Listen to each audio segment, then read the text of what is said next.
A man is walking down the stairs, heading toward the inner part of the temple, and he soon comes face to face with a massive creature, with large horns protruding from its head. The beast starts roaring furiously as if ready to attack the intruder. From a distance, large magical circles can be seen, seemingly emerging from where they were standing. The young man appears deeply pensive, as if mourning something that had happened in his life. He kneels down to touch the ground with his hands and use his power. A cold blue energy begins to circulate around his body. That chill was enough to freeze the entire earth, wrapping it up effortlessly as if Lola is asleep. Once his power fully manifests, a massive female figure appears behind him. Gradually, that place begins to be covered in ice, and the creature that was once aggressive now seems very uneasy with the change in temperature. That woman gently blows toward it, and the creature is frozen in a large block of ice. Just as the conflict began, it was brought to an end. The young man looks at the bright sky. All the icy energy he summons slowly fades away. His gaze is full of determination because his task is not yet over. The Shin family is among the most powerful in Korea when it comes to magic, and even among them, the protagonist is exceptionally gifted, at least until the day of the accident. Havel's father asks if he understood everything he heard. The young man confirms that he did, stating he is the third son of this prestigious family, saying he will bring results worthy of his family's reputation, as he plans to graduate at the top of his class and become the greatest mage in the world.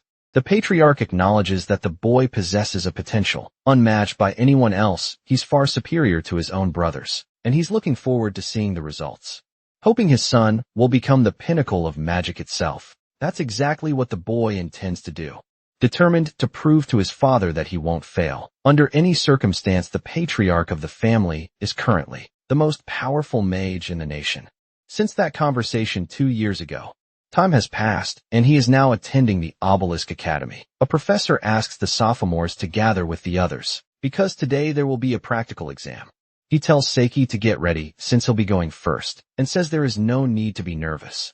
But the boy arrogantly replies that he has no reason to feel that way, since the lower half of the class had already been decided. Among them is the protagonist, a loser who can't even use basic magic, and the arrogant student doesn't know how he even made it to the second year, claiming he's a useless piece of trash who can't do the simplest things. In today's world, mages are not only rare, but also incredibly valuable. The practical exam begins, and digital beasts automatically materialize in front of the arrogant student. He attacks them using fire magic, proving extremely effective. Since he completed the exam within the time limit, he passes, but still takes the opportunity to say it was easier than expected. With artificial intelligence, magic has become easier. Every mage has chips implanted in their bodies that assist with casting. But our protagonist isn't compatible with this. It's now his turn to be examined. The beasts have already materialized, and the boy begins to gather mana in his hands. This is the fundamental source of magic. It must be channeled through the heart, and then processed through the 8 steps of the magical formula. But as it takes time to complete this lengthy process, creatures begin to attack. Watching the test, or his classmates, including the arrogant student, was relishing the moment of failure. Hale is worried about the exam, but also irritated by the comments, as he's a mage considered obsolete in modern times. Unfortunately, he doesn't complete the exam within the required time, and fails to earn a passing grade.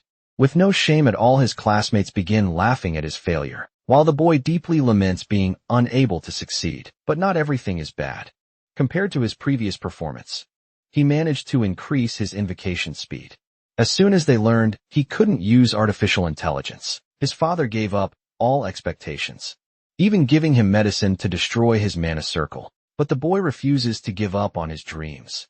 Being outdated, he can only learn through ancient books, given the massive amount of material he owns. He really wishes he could read it all on a screen, since he no longer has space to store everything. While lost in thought, he comes across a peculiar book, one he has no memory of ever purchasing.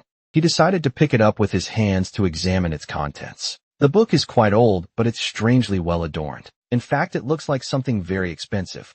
Trying to understand its words, he has no idea what it could be because the handwriting is terrible, until he comes across a very well-known name. Bait Neo. This person was the first great mage of humanity, and the first emperor of his kingdom.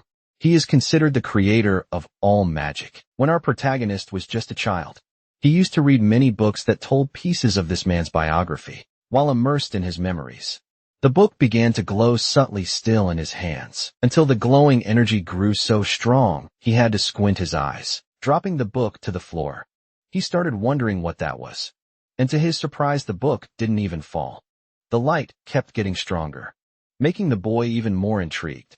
A voice began to emerge from those pages, speaking to the one who shares the same constitution and is able to hear it. Bethany himself was leaving this book for him. Realizing what was happening, the boy began to wonder about the identity of that voice. Once again, he is taken by his memories. Back then, he still didn't know that for being a displaced one, he would receive the greatest of gifts, would need extra classes. Some began to wonder if anyone had actually failed, until they pointed at our protagonist. He was unable to use he endured all that without any power, never imagining he could one day be revived. And the students were at the cafeteria having breakfast. Sitting at one of the tables is our protagonist, and no one is with him until a boy approached him, asking if he was going to eat alone again. Accepting the presence of this other person, he was surprised that he came too. The boy with tied-up hair said, "The protagonist's food looked really good. His name is Ji-sun-chun, and the first impression he gives might be of someone a little stupid, but he's one of the top 10 talents of that academy, and became a third circle mage at the age of 18. Truth, he's very skilled." Now the two of them are at the same table having a meal, and the goofy boy is taking what the protagonist didn't eat onto his own plate. Within that academy, he's the only one the protagonist can call a friend. Shin told his friend that if he was having any problems, he just needed to say the word and it would be solved immediately. He said everything was fine. There was no need for that kind of thing. But he mentioned finding a really strange book the day before. A very strange book, and everything past page 3 was completely blank. The book said something about bicentennial, but since there was nothing written beyond that, he thought maybe one of the other students had done something to it. Yet he heard a voice coming from its pages. The words said, Bethany was leaving his magic to the one who would succeed him, or something like that, and that anyone without the same constitution wouldn't even be able to open it. Shin found that very curious and asked if he could try opening it too, but the protagonist hadn't finished sharing his information. There was something written on the last page. It said one had to die first. And after that morbid news, his friend grew concerned. The words continued it wasn't about the heart, but rather it was necessary to create a mana circle in one's own brain. Shin immediately realized this could be fatal and suggested they inspect the book before doing anything else. Night fell over the academy, and now the two were inside the protagonist's dorm. His friend would try to open the book with it in his hands. He tried to force the pages open with all his strength. After giving up, he realized it wouldn't be possible to open it. There was likely some kind of magic preventing it. Since he was no longer interested in that, he said goodbye to the protagonist, wishing him a good night. The door quickly closed, and the boy was completely alone. The book was already open in his hands, and he was contemplating some of its notes. After witnessing his friend's effort, he became even more intrigued that he could open the book so easily. Some symbols began to appear before his eyes. He noticed those pages had been blank.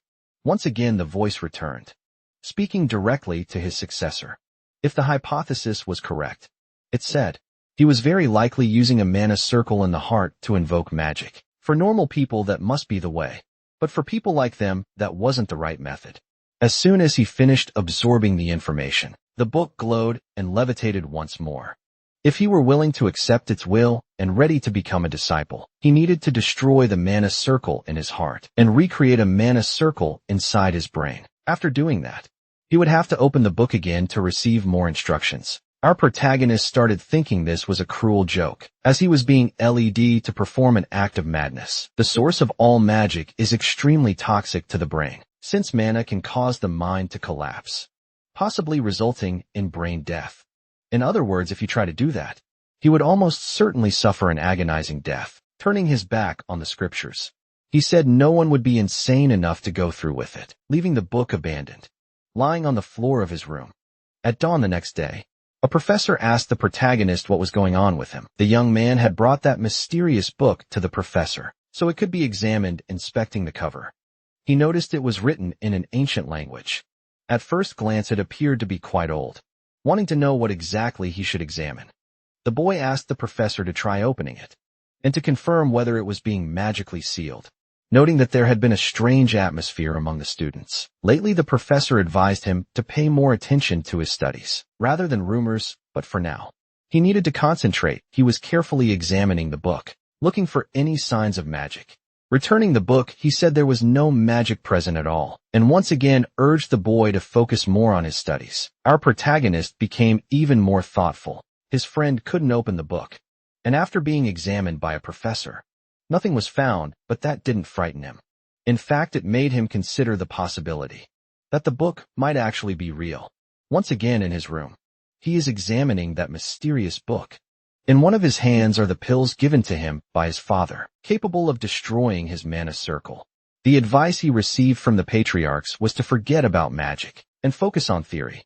This leap of faith he's about to take isn't to give up, it's to go even further. Even so, swallowing those pills is terrifying, as he doesn't know if the book is telling the truth.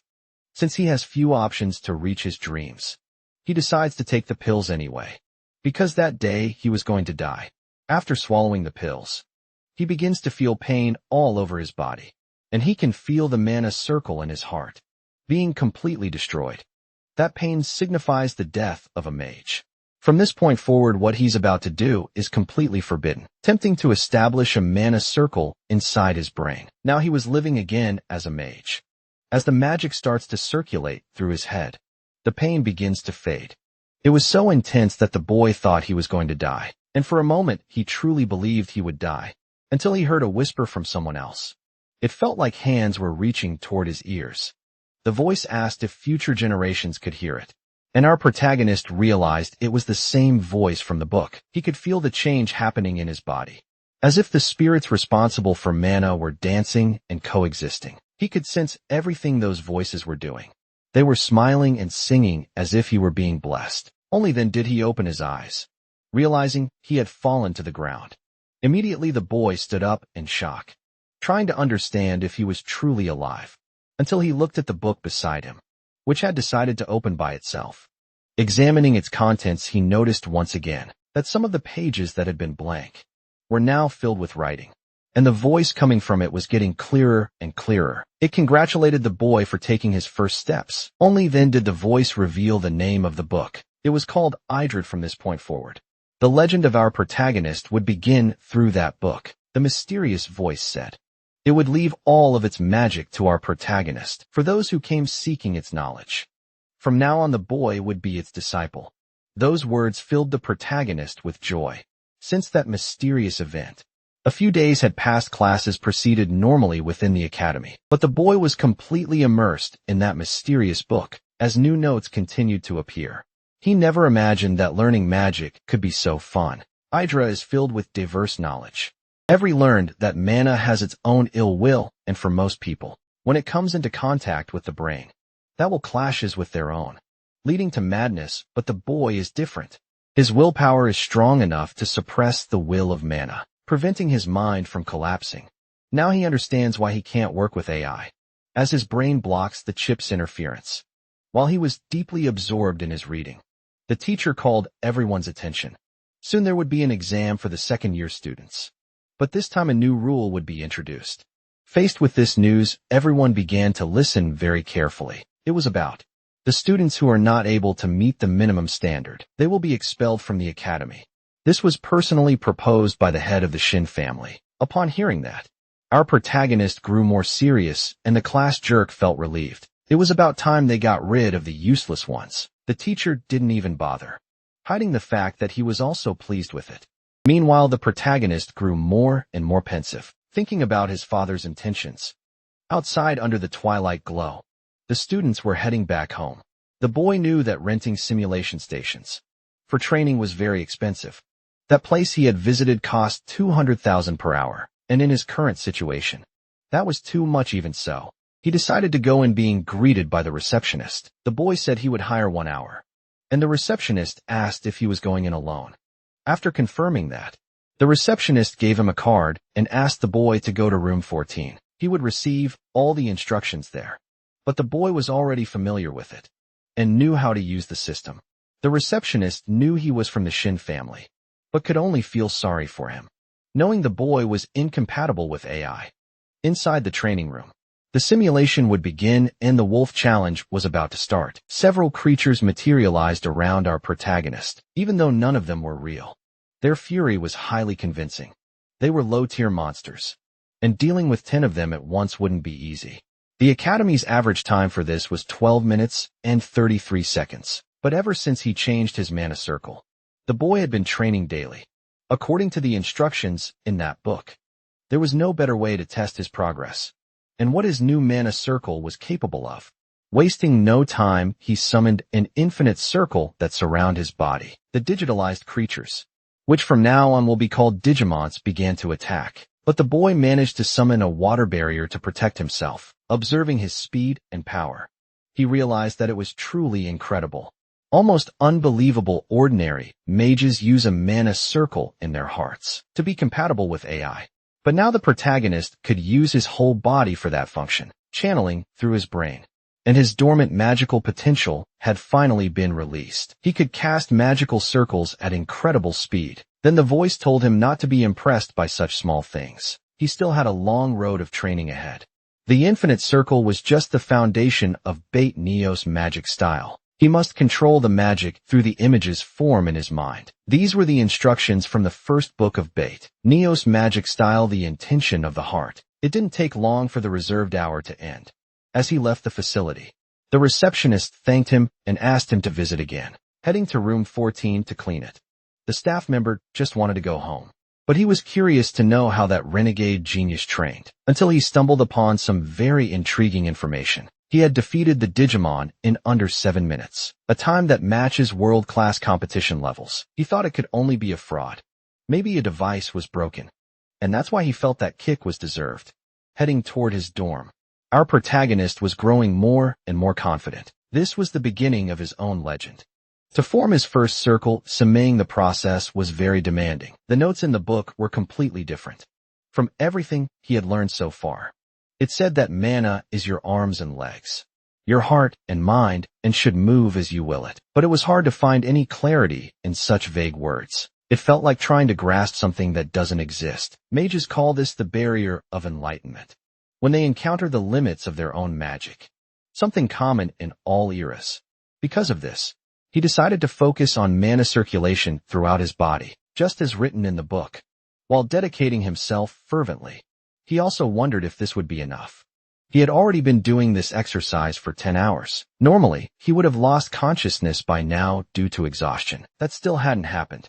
The next day, he headed to the academy as usual, and on the way he ran into his friend who greeted him. Seeing the exhausted expression on the protagonist's face, he asked if everything was all right with him. For the boy, focusing on mana circulation is no easy task. He needs to quickly get used to this new mana circle. At the age of 12, he reached the second circle and was immediately recognized as a prodigy. And now all he can manage is a single circle in his head, and he's thinking of ways to progress. Breaking through the barrier of enlightenment is essential for that. At least that's what he used to hear from his father, back when he still had expectations. For him, perfection is nothing more than a shackle, a lie born from human arrogance. But now those words hold an entirely different meaning for him. Meditating once again, he was able to feel things differently. His focus was entirely directed inward on his body. Then he began to feel the energy flowing through his hands and feet, while thinking that his heart and mind should move as he wills. A free imagination is fundamental for casting spells without a chant. This is how the chip makes life easier for mages. It's a very solid technique. The boy now tries to use his thoughts freely, able to create objects that can freely change shape, ignoring the structure of traditional forms. In this way, he was able to conjure several firebirds flying around him, since he only has one circle form. That experience is extremely draining, but the result is impressive. He's already breaking through the enlightenment barrier, reaching even greater heights. One of the professors came to the room where the protagonist was, informing him that Hale had visitors. He found it strange that someone had come all the way there to visit him. With both of them walking down the corridor toward the meeting room, the professor said it was the boy's father. He was already waiting for his son in the visitor's room and asked him to come in. The professor informed him that he had brought the boy. Then the patriarchs turned around to examine him. It had been some time since they had last seen each other. Knowing that this was a private conversation, the professor said he would excuse himself, leaving the two alone once seated. The patriarch began to talk about his son's attendance at school. It seemed he hadn't taken the medicine he had been given. And only then did the boy say that some things had happened. He had now made significant progress in his magical abilities. That left the patriarch disheartened, realizing that his son was still chasing a hopeless dream. And the protagonist said he was determined to become the greatest mage of the current era. Those words sounded far too arrogant to the patriarch, who looked at his son firmly. But there wasn't the slightest hesitation in the boy. With a deep sigh, he said his son had already wasted an entire year, and it's time for him to face reality. No matter how hard he works, or even what he may achieve in the future, if he's not compatible with AI, there's no way he'll become a decent mage. Still, he does have a unique talent. He could dedicate himself to theory, and even someone as out of place as him could make use of that talent. The boy ignored everything he had just heard and said once again that he would not give up on magic, because he doesn't want to live an ordinary life like everyone else, and he doesn't want to rely on his family's name, or his father's influence either. His goals are even greater.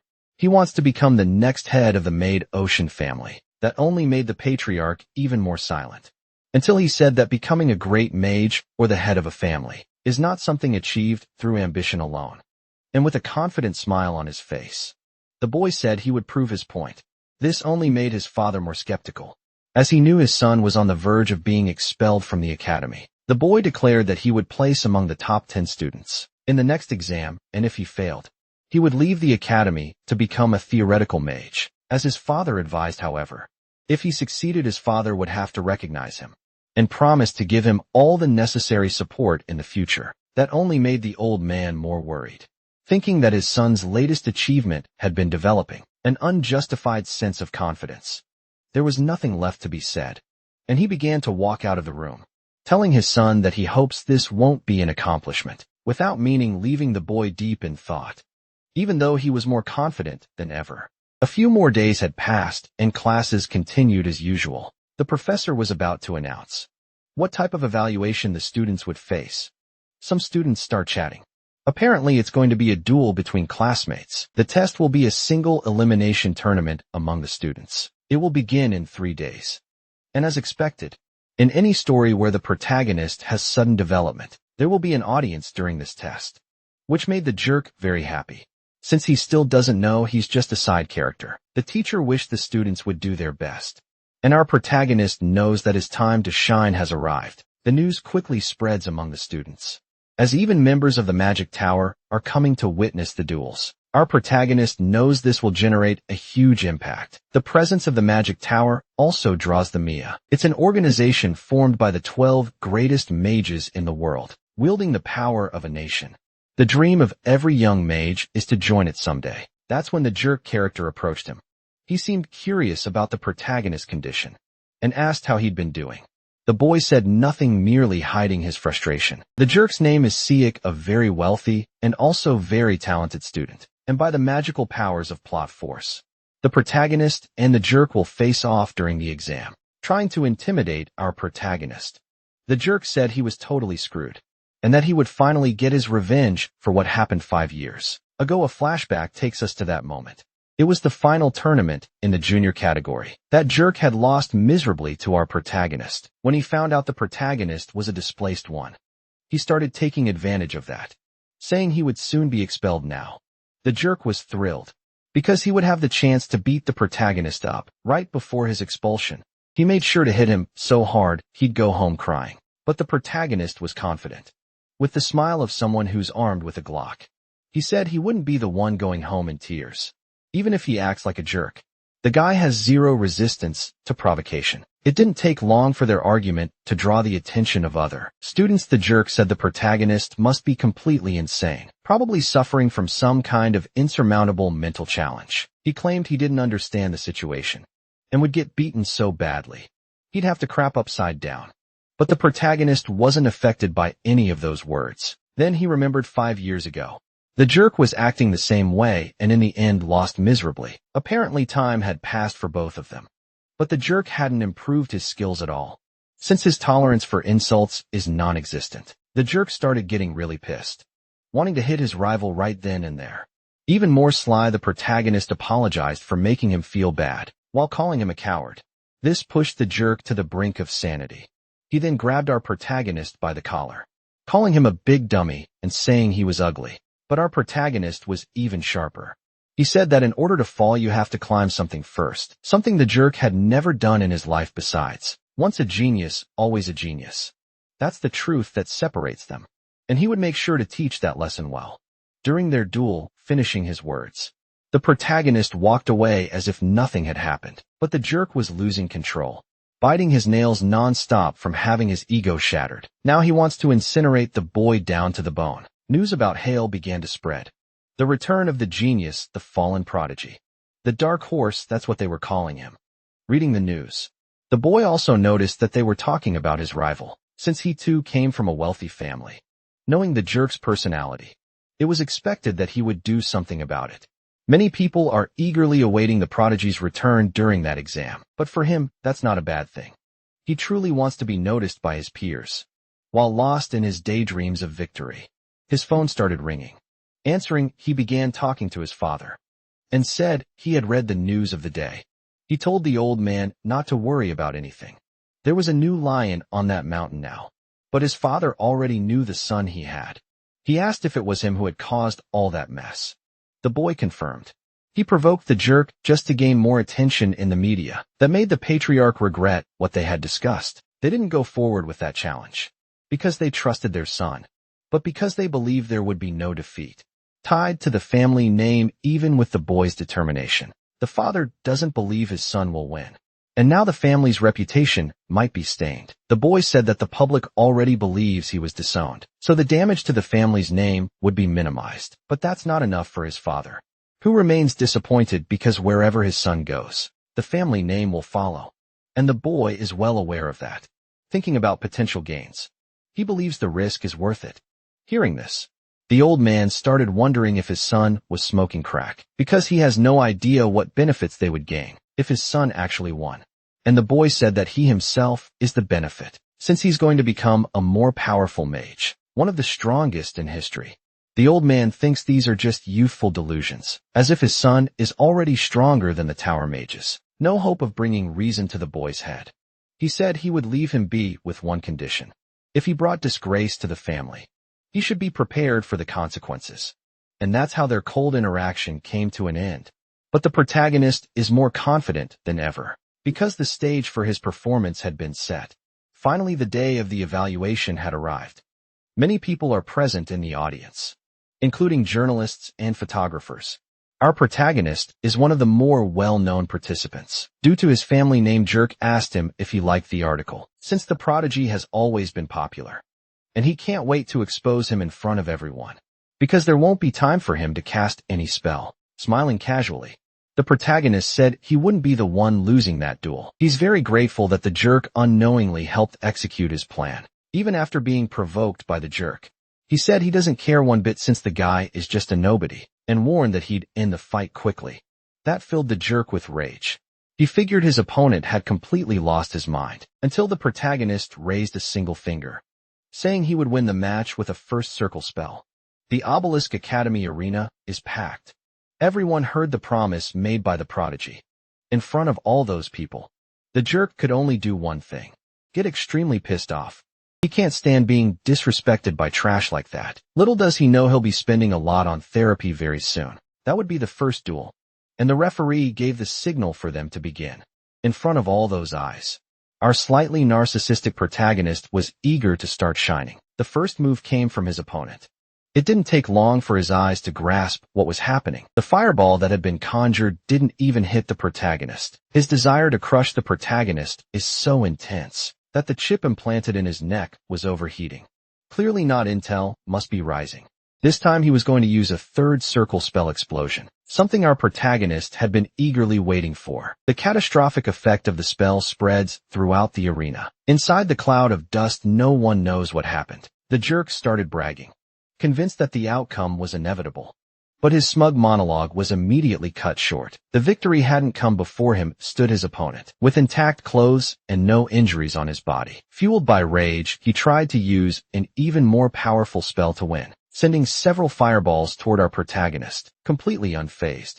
He began to gather a bit of water in the palm of his hand, creating a barrier that protected him from the fire attack. Even seeing all of this, the little jerk couldn't accept that his attacks were ineffective. Moreover, all of them had been blocked with great ease by his opponent. Someone mysterious was observing all of this, coming to the conclusion that it was indeed quite strange, because that young man was casting first circle spells, without any kind of incantation. His secretary asked why he had rearranged his schedule, just to witness a student duel. She asked if he knew anything about Hale's magic, and the man replied, no, all he knew was what he had read in the newspaper, about the return of a prodigy. He came purely out of curiosity. But his secretary refused to believe in such a coincidence. If word got out that the head of the Blue Magic Tower, an 8th circle mage, had come just to watch this duel, it would cause a huge uproar. Trying to excuse himself to his secretary, Kim said he was well aware of that. That's why he was in the room reserved for important people, as he watched the match. Another person entered the room and greeted him politely, though he hadn't expected that person to be here too. Inside the arena, our protagonist appears to be quite calm. The same cannot be said for the jerk, whose most powerful magic was blocked by a first circle technique. He tries to replay the image in his mind to understand what just happened. His opponent's casting speed is abnormally high, knowing exactly what he must be thinking. The protagonist asked if the jerk was feeling curious, but the boy, clearly upset and with a wounded ego, told him to shut up, telling him to just die. After the next attack, completely oblivious to the reality playing out before his eyes, the jerk used the same attack again. A massive explosion occurred upon impact. Using the same approach and doing the same thing, he hoped to achieve a different result, only to be brutally struck by reality, seeing that his opponent remained standing. But the protagonist's patience was also wearing thin. Now it was his turn to take the offensive. He forced the jerk to dodge a wind spear that nearly grazed his head. That was concerning. The strike came so close the jerk almost lost his hair. And not only had he failed to do any damage, he hadn't even noticed his opponent had switched elements. So he went back to stroking his own ego, saying he wouldn't lose to first circle spells. But our protagonist disagreed. He would lose, and it would be humiliating. He hurled another wind spirit at him. But this time the boy had to summon a magical shield. Noticing his defense had worked, a flash of hope lit up in his eyes, and he started mocking our protagonist, saying he shouldn't feel so confident, just because he increased his casting speed. Unfortunately, his speech wasn't finished. Wind spears were already flying through the air. This time the jerk was struck in the arm, and he had no idea how the protagonist managed to cast his spears that quickly. Now, they wanted to know what mysterious technique his opponent was using. The others watching the battle also wanted that answer, creating a small sphere of wind in one hand. Our protagonist said the jerk must be immune to knowledge, because his stupidity was genuinely terrifying. So if you show him how it's done. The wind sphere transformed into a small bird, which rushed swiftly toward the jerk. He couldn't tell what kind of thing that was, and if it was a wind spirit, shouldn't have a double hit ability. But our protagonist confirmed that's exactly what it had, because he was capable of shaping things that way. It was up to the jerk to defend himself, as now there were 4 of them, and the birds soared cheerfully toward their target. The poor jerk thought summoning a shield would be enough, only to be shocked by the force with which he was being hit. We believe that if he could just block those attacks, he might still come out victorious, only to feel a sharp sting right in his back. One of those spears had taken a different path. By passing the shield, our protagonist didn't stop mocking him, saying the jerk looked like a drug addict in withdrawal, and then his beating session had only just begun. More wind birds were summoned, and the jerk had to move to dodge them. Keeping his distance was his only option. Magical power is limited to a certain range. If he stayed far enough away, he figured he wouldn't be hit by any of those attacks. Our protagonist said the decision he had made was actually quite good, and because of that it was time to change tactics. So he brought his hands together. Strong winds began forming inside the arena, frightening the jerk. Soon everyone would smell what was coming from his underwear, the first item to be obliterated in this fight. An even bigger wind burr had been formed, something much more powerful. The leader of the Blue Tower was impressed. The prodigy wasn't just casting quickly. He was also altering the trajectory of the spell's midair, something truly exceptional. Only then was the identity of the mysterious figure in the room revealed. It was our protagonist's father, and the current head of the Maid Ocean family. An 8th circle mage, the secretary, confirmed that the prodigy's magic wasn't obeying the rules. They were subject to open code system. Open code magic follows certain criteria. The reverse slash, for instance, has a maximum range of 38 meters, and its trajectory can only be altered once. In other words, open code magic only works according to preset parameters. Nowadays, mage duels resemble a mental game, where each side tries to predict the opponent's moves. But our protagonist is on another level. He ignores all the limitations of modernity, and his great wind spear struck a target in a devastating manner. The impact had shattered the arena floor, and the jerk couldn't believe how much trouble he was having. The protagonist, to hit his opponent, was underestimating the capabilities of single circle spells. If he ends up exhausted from using his most powerful spells, then even a pin is enough to take someone's life. But he didn't expect a lecture in the middle of the fight, and the jerk was completely confused. Materializing a bit of water in his hands, a protagonist demonstrated a single circle spell. He said the principle of the pen also applies to magic. Something complex isn't required to end a life. With that, the jerk's head was engulfed by a ball of water, cutting off his ability to breathe. Students' bodies are protected by their uniforms, which generate a magical barrier around them. Unfortunately, it seems that material wasn't enough to prevent the jerk suffering. He was already collapsed on the ground in total despair, unable to breathe, faced with imminent victory. The entire arena fell silent. There was nothing more our protagonist needed to do to secure his win. Looking at the match referee, he said the outcome was already very clear. Asking if he should continue his attacks, the referee declared the fight over, announcing to everyone who the winner was. Shin, the poor jerk, had to be carried out, as he didn't even have the strength to walk. Our protagonist walked out calmly, knowing he had achieved his goals. Looking at his hand, he realized it had been a long time since he felt this, the thrill of winning a competition, which is incredibly satisfying. Now he had become the mage he once was. Head of the Blue Tower was walking through the corridors, thinking about what he had just witnessed. That really was the return of a great prodigy. With intrigued eyes, he found the event very interesting, and now he wants to learn more about that young boy. Protagonist's best friend immediately ran to him, having heard that his friend had won the match. He was eager to know what kind of training he had done. He was extremely impressed with the movement of the wind spears and how they combined together. Only then did the protagonist ask if his friend wanted to know the details, and he cheerfully replied yes. Leading him close to his ear, he said he would reveal the truth. It was still a secret to everyone else. With his phone in hand, he asked if Juno was watching too. The interview he had given right after the match had already been published. Everyone wanted to know what that automatic summoning was that he had shown since.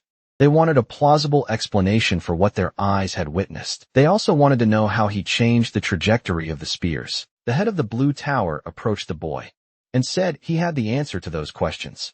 Seeing that man, the protagonist was immediately surprised. He hadn't expected to see the Ice Demon King there. Kim said he had watched the match and was very intrigued, believing that the boy must have used a 4th circle spell, memorization, to explain his reasoning. He began to summon flames with one of his hands. The reporters were instantly captivated by it. Kim explained that memorization allows a spell to be prepared for instant casting. The reporters wanted to know why that isn't used more often. Kim said memorization only works with spells 3 levels lower, asking the protagonist if he was correct. The boy replied that he was spot on, had known how to explain the technique he had learned, but that explanation was absolutely perfect. One of the reporters asked if the boy was really in the 4th circle of magic. Kim kept answering on his behalf, confidently asserting that the prodigy was indeed at the 4th level. The reporters didn't stop, taking pictures and asking questions to all of them. Being at the 4th level at the protagonist age is a major achievement, and with Kim's endorsement, few dared to doubt it. His best friend asked if it was really true, and also had a few more questions. Now one of the reporters wanted to know how he had managed to ignore the rules of open source magic. Kim was already working hard to provide plausible answers, but the boy took over, saying that ignoring the rules of open source magic was surprisingly simple. He just had to alter the spell's formula. leaving Kim quite impressed. Because it's supposedly impossible to alter a spell's formula. In other words, doing so is like putting wings on a car and expecting it to fly. Make it possible, but it's definitely not easy. Then he started to think that if the boy were compatible with air, he could have an impressive future ahead. At that moment, the protagonist was deeply distracted, explaining to reporters how his magic worked. The spells whose code he modified were named modified magic. Kitten was also observing what the boy was doing, becoming even more interested in him. Because that was undeniably revolutionary in the world of magic. Its very foundations had been shaken. That was exactly what the article was about. But the protagonist's best friend didn't buy into that narrative and wondered whether he should really believe what he had heard, even struggling to accept the truth. He couldn't hide his joy. He was happy his friend had come out victorious. Now that they had spoken, he was going back to his dormitory. He needed to take care of his physical condition. As the opponent he faced the next day was a challenging one, wondering who that person could be. The protagonist got lost in his thoughts. Once again, the duels resumed in the academy's arena, while being watched by the crowd. The protagonist's friends seemed to be having trouble. His opponent turned out to be formidable. Seated in the audience, our protagonist identified who his friend's opponent was. It was that typical, blonde and talented girl who appears in every story. Her name was Adela Starrett. And at the moment, she was casting another spell. She was a prodigy of her family, representing two nations, France and Korea. At least, they came up with an explanation for the blonde hair and blue eyes. Her magic was truly unique, and there was a reason for it. Lunar elemental magic, a secret technique of the girl's family. Our protagonist's friend was going through a rough time, and the blonde didn't wait long before attacking him again, causing the boy to fall to the ground. After a brief show of strength, the match was over. The girl was declared the winner of the fight. Our protagonist watched all of it with great attention. His eyes remained focused the entire time. That secret technique used both light and darkness. It wasn't registered in open code magic, so its range and power were unknown. Definitely fighting her wouldn't be easy. That's when the boy started to feel like he was being watched. The blonde girl was staring straight at him. Our protagonist began to wonder if that was really happening. Later, he went to meet his friend, who was frustrated about the loss. Still, the protagonist congratulated him for his effort, but words couldn't cheer him up. He hadn't expected to face one of the toughest opponents. Right in the first round, shaking off his sadness, he asked if the protagonist had won his second match, and he replied that he had. So now they knew who he'd be facing next. But their conversation was interrupted by the French girl, who also came to congratulate the protagonist's friend. He was very thankful for her words, but the girl was clearly focused on something else. Our protagonist still felt like he was being watched. She knew the boy was returning to the true path a mage should walk, one that must never be abandoned. As they talked, she decided to reveal the reason she enrolled in the academy, and she hoped the protagonist could help her with it. Our protagonist and the girl had known each other long before they entered that academy. Their families had a good relationship, which is why they had met several times. And a relationship between them was one of rivalry. The girl had left her studies in France, just to surpass her small rival. However, everything changed when he revealed he was completely incompatible with AI, and ever since they hadn't spoken again. That had been a major blow for her, as she would no longer be able to surpass the rival she had known her whole life. In a friendly tone he said, it was no longer worth it for her to see him as a goal to be overcome. Adela ignored those words and said they would confirm that only after they fought. The protagonist's friend became very worried, as he didn't know if the boy was ready for that. Given his carefree response, the boy grew even more concerned for our protagonist, because he wasn't aware of the rumors. That girl would be his next opponent in the competition. As soon as he found that out, our protagonist became a little concerned, because that wasn't something he had been expecting. Finally, another day of competition at the academy. The girl seemed extremely determined and ready to surpass her rival once and for all. Hale hadn't yet arrived at the arena, and some jealous students in the audience began saying, he must have flopped since he was scared to death.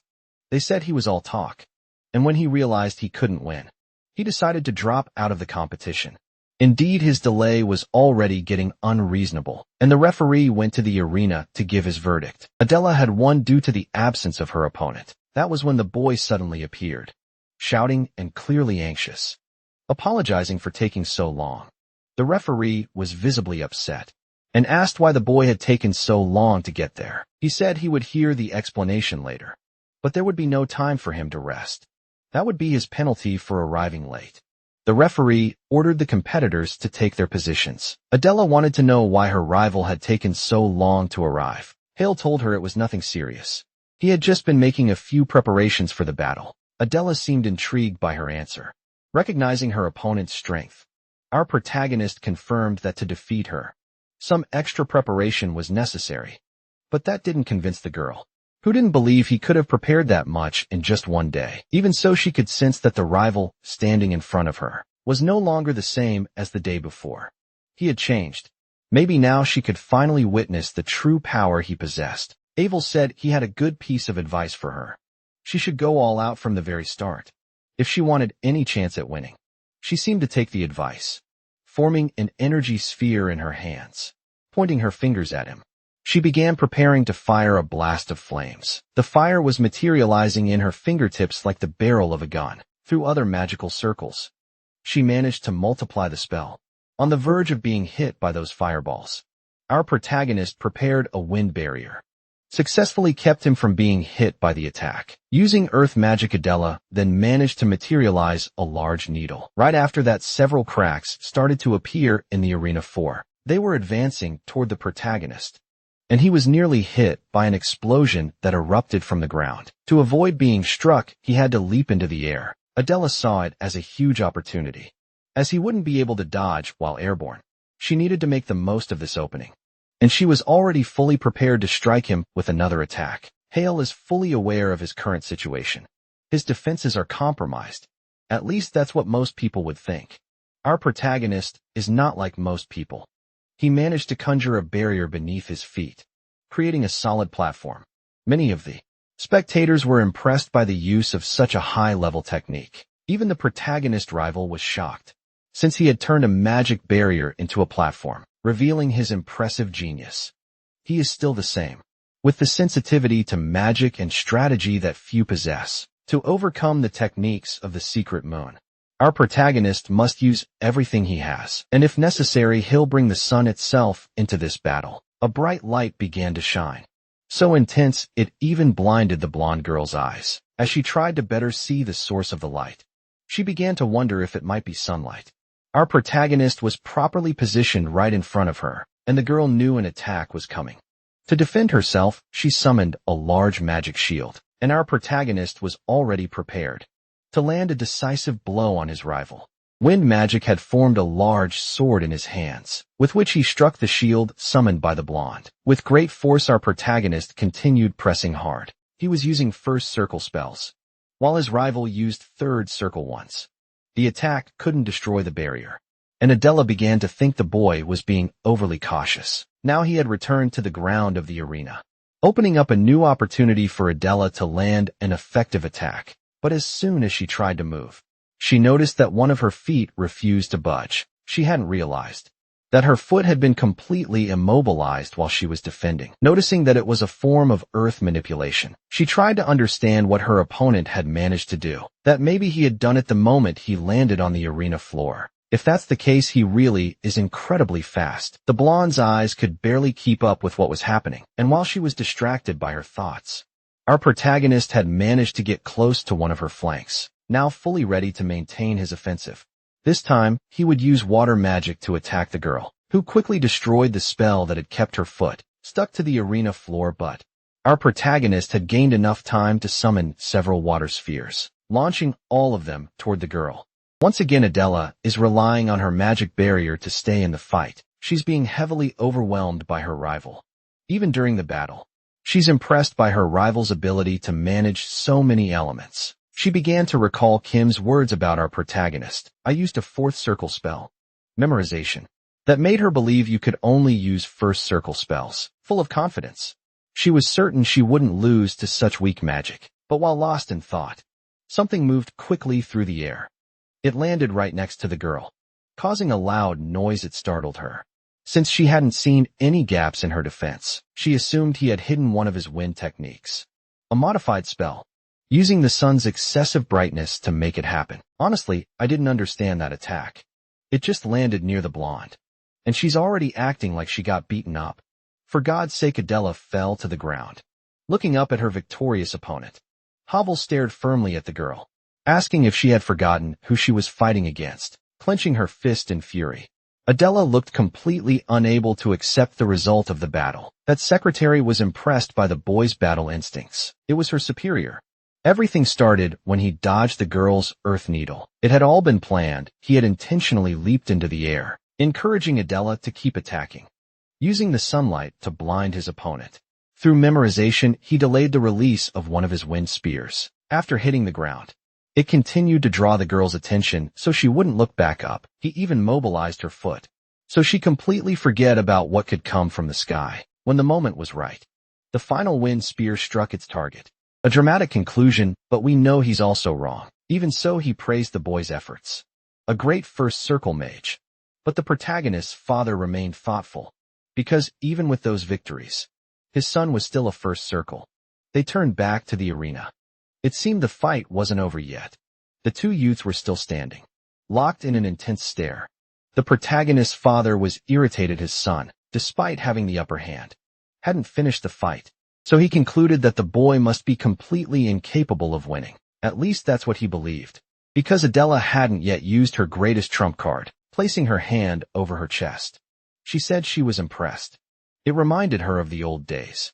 And now she would also fight her rival with all the strength she had. And that was exactly what our protagonist had been eagerly waiting for. The blonde's entire body began to shine intensely. That was the supreme attribute of the moon, the secret magic of the House of Mystics. The halo. Once she began performing her secret technique, several magic circles started to appear in the sky. The resulting energy was so powerful, it began pushing the protagonist's body backward, forcing him to resist just to remain in place. The energy was so immense that it filled the entire sky above the arena, leaving the crowd deeply impressed. Inside the room reserved for important figures, the protagonist's father began sweating cold. He stood up and walked toward the exit. Kim asked if he was really leaving. The old man said the battle was already decided. There was no need to keep watching. But just as he finished those words, both were stunned by what unfolded in the fight. Even the secretary judged it to be completely impossible, while Kim couldn't hide a mix of shock and joy at what he was witnessing. The protagonist's friend was also completely in shock, but none of them were more surprised than Adela herself, because our protagonist had done something truly intriguing. That magic circle on his back. It was the flaming volcano. He had just shown them a second circle spell. He told the girl he had already warned her. He arrived late to the match, because he needed to prepare to defeat her. We still believe that memorization was limited to first circle spells, and if he did that, it was possible he had already reached the fifth magic circle. But since that idea was completely unrealistic, our protagonist stayed silent. No one knew the truth yet. The night before the students were heading to their dorms, inside his room Hale was deeply focused, studying the mysterious book. He knew he wouldn't be able to defeat that girl, using only first circle spells. And his fighting style isn't very compatible with the secrets of magic. His original plan was to wait until he matured, and only then defeat her. But in the newly written pages of that book, he realized he could handle Simi. He received instructions to channel his magical power into the circle. On the next page, the book said it would take him to a new domain. Intrigued by that guidance, he started thinking it could be some kind of mechanism. Since there was no reason to hesitate, he decided to give the unknown a chance. Channeling his magical energy into that magic circle, immediately the book began to glow, leaving the boy deeply impressed, until the glow became so intense that it hurt his eyes. The energy being released was overwhelming. He could no longer look directly at the pages, until finally everything stopped, leaving only the glowing pages of the book. When he was finally able to open his eyes, he realized that many things had changed. He was now in a different environment, filled with shelves and books like a library. Not recognizing the place, Hill began to wonder where he might be. A woman answered that question, welcoming him to the first page of the first challenge. The girl with a peculiar appearance is named Alpha, and she is the guide assigned to that page. These details were still very confusing to our protagonist. She confirmed that this was the first challenge within the Book of Hydrid. That information only made the boy more confused, realizing that he was inside the book. He hadn't been teleported to a faraway place. He was inside the mysterious book. If that's really true, it's unbelievable. In that challenge, they would see if the protagonist, Sime, had already been fully refined.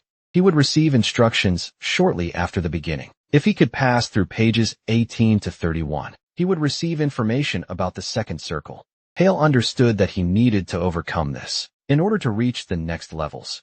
Since the explanation had already been given, Alpha asked if they could begin. Filled with determination, Hale was eager to be tested. And now everything was going just as he wanted. First challenge would begin. Immediately, a soft golden light began to envelop the girl's entire body. While our protagonist looked on, still very surprised. He couldn't tell what she was. She looked human, but he also couldn't rule out the possibility of her being a magical entity. A voice said. It would explain how the challenge worked. Hale immediately recognized that voice. It was his teacher's. A gem made of light had appeared. It was called the elemental mana light. It was still incomplete, but contained 4 irregular mixed attributes, with the stone floating in his hands. Hale remained visibly stunned. His task was to completely purify the artifact. Faced with this challenge, he briefly began to doubt his capabilities, because that type of artifact is very delicate. It requires manipulating mana with extreme caution. Inside it, the 4 types of mana existed in a chaotic state, and now if he was entrusted with purifying it, it was like separating grains of sand, salt, and sugar after they had been completely mixed together. This was no easy task. Only those who had mastered the intent of the heart could purify it. Even so, refusing to give into his insecurity, Hale realized that it was going to be a very interesting challenge. He immediately began using the intent of the heart to overcome it. Little by little, the completely mixed mana began to separate. This task demanded every bit of concentration the boy could muster. All this focus was being poured into overcoming it, and he continued, separating the tiny particles of mana within the artifact. His task was nearly complete, but the difficulty kept increasing, until he was repelled by the artifact, crashing into the room's bookshelves. If the mana wavers, even slightly, there's a shockwave. He needed to be even more careful. The mana was so entangled that separating them wasn't easy at all. After the first failed attempt, Hale reached an interesting conclusion, and now believed he could do it. He would try as many times as necessary, and time began to pass quickly. He kept trying. If he lost focus even a little, he had to start the entire process again, until he finally managed to purify the artifact. His teacher congratulated him for completing the first challenge, calling the boy once again his successor for mastering the intent of the heart. The book would now be updated, with instructions about the second circle. After those words, the protagonist's eyes suddenly opened. He was staring at the ceiling of his room, finally realizing that he had returned to the real world. His book had also gone through a few updates. Heading straight to the source of knowledge, Hale was eager to learn even more about the second circle. He knew the next match was approaching, and before it happened, Hale was confident he would be able to fully master the second circle, until finally the time for the match arrived. Very determined, Adela was using her family's secret technique, unleashing truly terrifying power. She believed that would be more than enough to secure her victory. Our protagonist had been engulfed by a massive pillar of light. His friend watched the fight and became worried, as it was possible that attack had ended the match. Even Adela believed it, turning her back on her opponent as she said the duel was over. But in her thoughts, she acknowledged that her rival had grown much stronger. In a short period of time, she began to recall the rivalry between them, believing that the genius she once knew no longer existed. However, she was soon caught by surprise, as a strange sound echoed through the arena. She looked back in shock, trying to understand what was happening. That was the second circle. Our protagonist was activating resonance. With blue flames in one hand and red in the other, he was still in the match. And now he would show everyone that there was still great potential in his career. Bringing both hands together, he fused 2 infinite circles with free will. They would now become his hands and feet. Both Kim and the protagonist's father watched in total astonishment. They had no words to describe what they were seeing. Even the people in the audience were amazed, and the blonde girl was paralyzed, unable to understand any of it. Our protagonist was executing his techniques, and in addition to the magic circle on his back, 2 extra pairs of hands had appeared. He was now about to unleash the flaming volcano. Adela tried to react quickly to create a magic barrier. However, Our protagonist had materialized a massive magic-powered machine gun. That's when the blonde realized. She really should have gone to the bathroom before the duel started, because she was fully aware she wouldn't be able to block that attack. Even so, she was still determined to do whatever she could to keep fighting. For the first time in the entire story, her expression changed.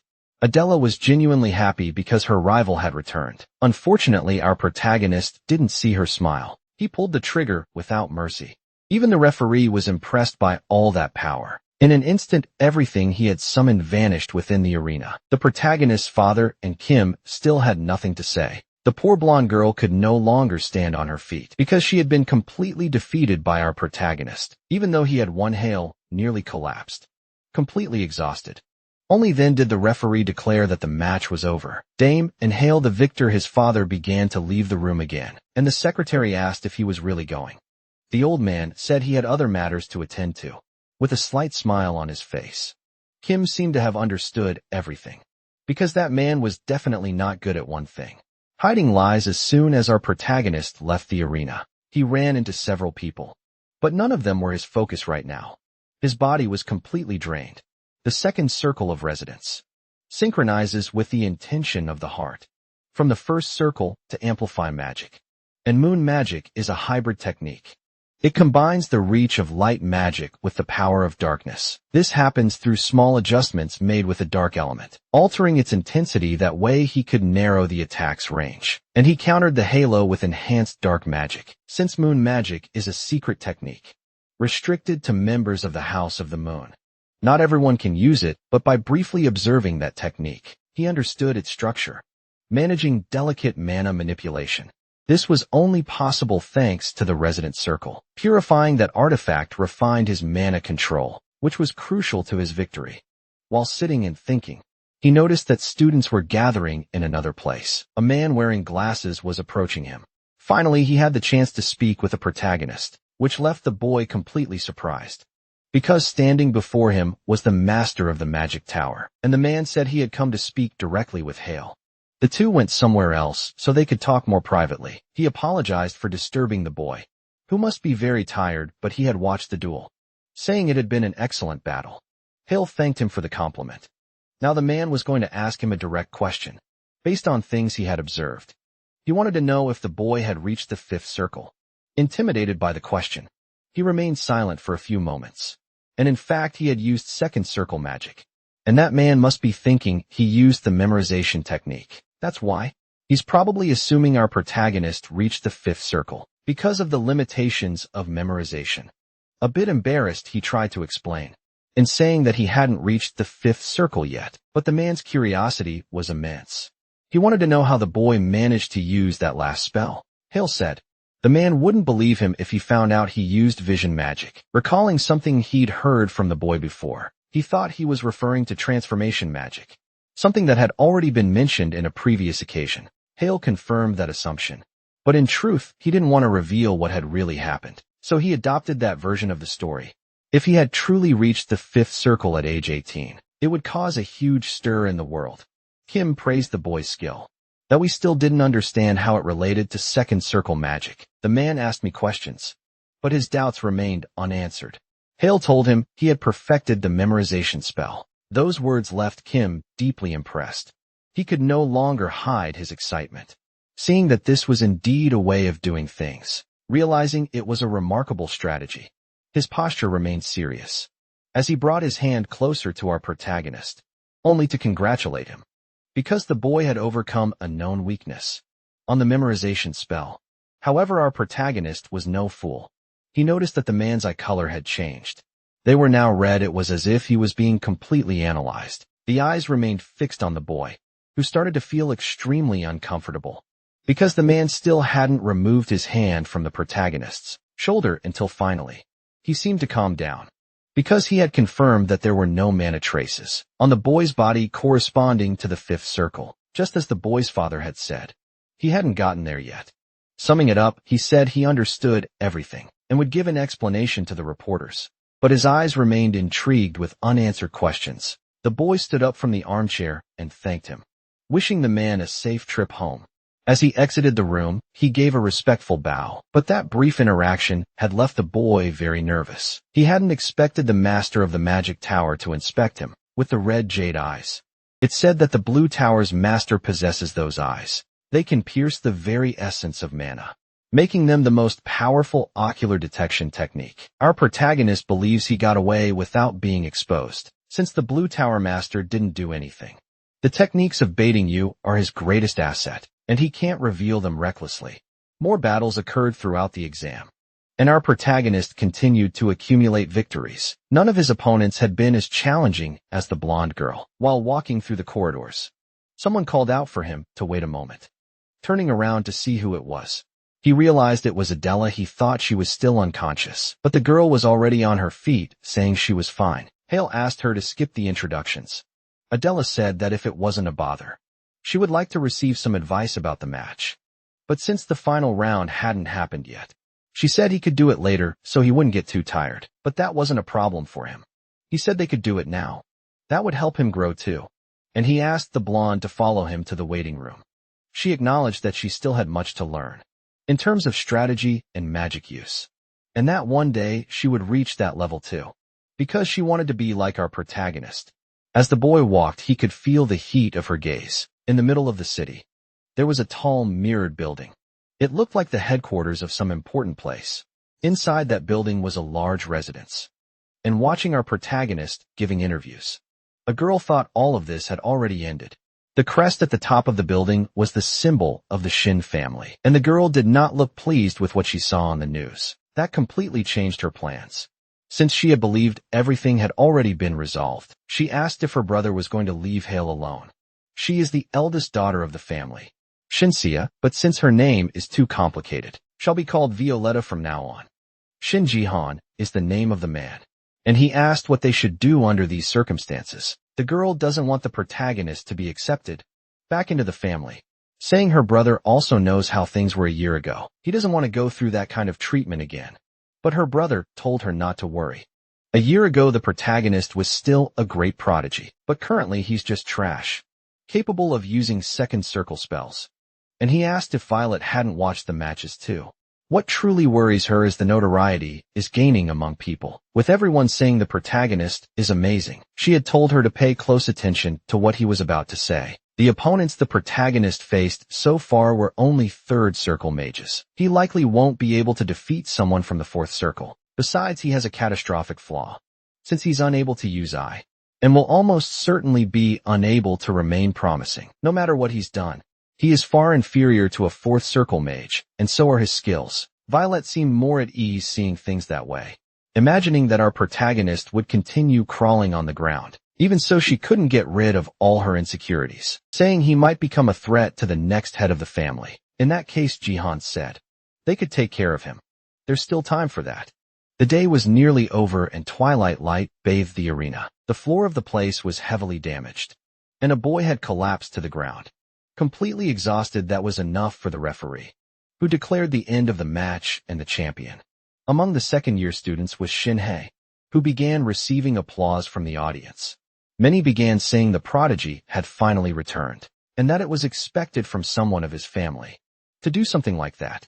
Even without using AI, he had managed to come out victorious, further increasing his fame as a genius. His friend kept cheering in the crowd, saying our protagonist was truly amazing.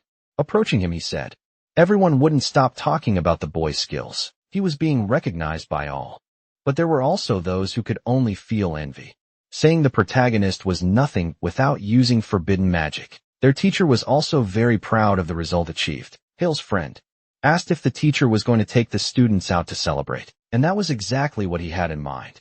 Knowing there would be celebrations, they got even more excited, until our protagonist said he would really like to go too, but he had a very important commitment. That immediately ruined his best friend's enthusiasm. He said it wouldn't be a party without the guest of honor, but Hale insisted it was important. As he rushed out, he apologized once again for it. Already in the city, he knew he had to keep that promise, until he finally found what he was looking for. Next to a limousine, a man said they had been waiting for him, the youngest son of the Shin family. The head of the family was already expecting him, and the boy would be taken to the main residence. Night fell, and they finally arrived at the protagonist's destination. For a brief moment, he stood in front of that massive gate. It had been a year since the last time he was there, because he had rebelled against his father, after being declared incompatible with AI, and was forbidden from ever entering that place again. And due to his recent achievements, he had entered there once more. Observing the interior of that room, he realized nothing had changed. Everything was just as he remembered. He took a few more steps into the massive hall, and came face to face with a large pair of doors. On the other side of that room was his father's office. Finally, after all his effort, he had made it back to that place. Once in front of the door, he knocked lightly to announce his arrival. And indeed, the head of the family was already waiting for the protagonist to arrive. The old man stared at the door attentively, and granted the visitor permission to enter, until our protagonist finally opened the door. Once inside the office, the boy showed his respect and said it had been a while since the last time he was there with his father. The old man told him to sit down. As they talked, he said he used to think of the boy as a failure. For God's sake, what pathetic father. Because it took him 20 times longer to cast a spell, and they would disappear if he lost focus. Incapable of doing more than one thing at a time. He said his son was the perfect example of how useless a person could be. This guy's definitely winning Father of the Year. For God's sake, even so. Everyone acknowledged our protagonist's exceptional talent, so he suggested the boy use AI to bring out the full extent of his potential. He didn't have high expectations for it. He saw it as a desperate move. After that free humiliation session, our protagonist said he understood everything. The old man believed that after that newspaper article, his son would come to his senses after being defeated. But things turned out differently. His expectations were completely shattered, because the boy had mastered magic transformation, and he had won that bet between them.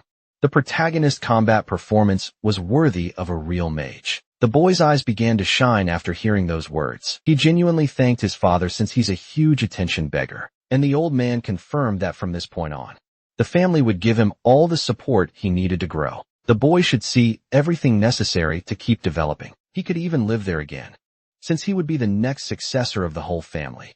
He needed to do a good job. Our protagonist smiled brightly because aside from attention, it would be very convenient to get a fat inheritance. But the old man still had one last warning to give. If he suspects that the boy is stagnating or regressing in his progress, he would personally destroy his magic circles. Frankly, this guy tries really hard to be a bad dad. It would have been better if he had just been absent. Our protagonist felt intimidated by the pressure of an 8th circle mage. This was his last chance. He agreed to his father's absurd condition, sitting back down in the chair. The old man asked what the boy's goal was. He said that at one point he did wish to become the head of the family, but he's way behind the other siblings, who were already dedicated to that mission.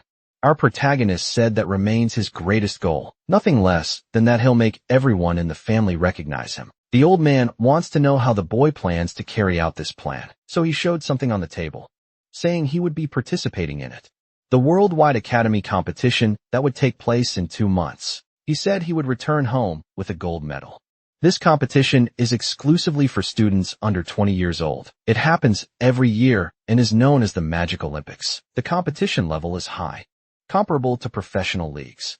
The old man said the country's record was a silver medal, won by the leader of the Blue Tower, something that happened several years ago.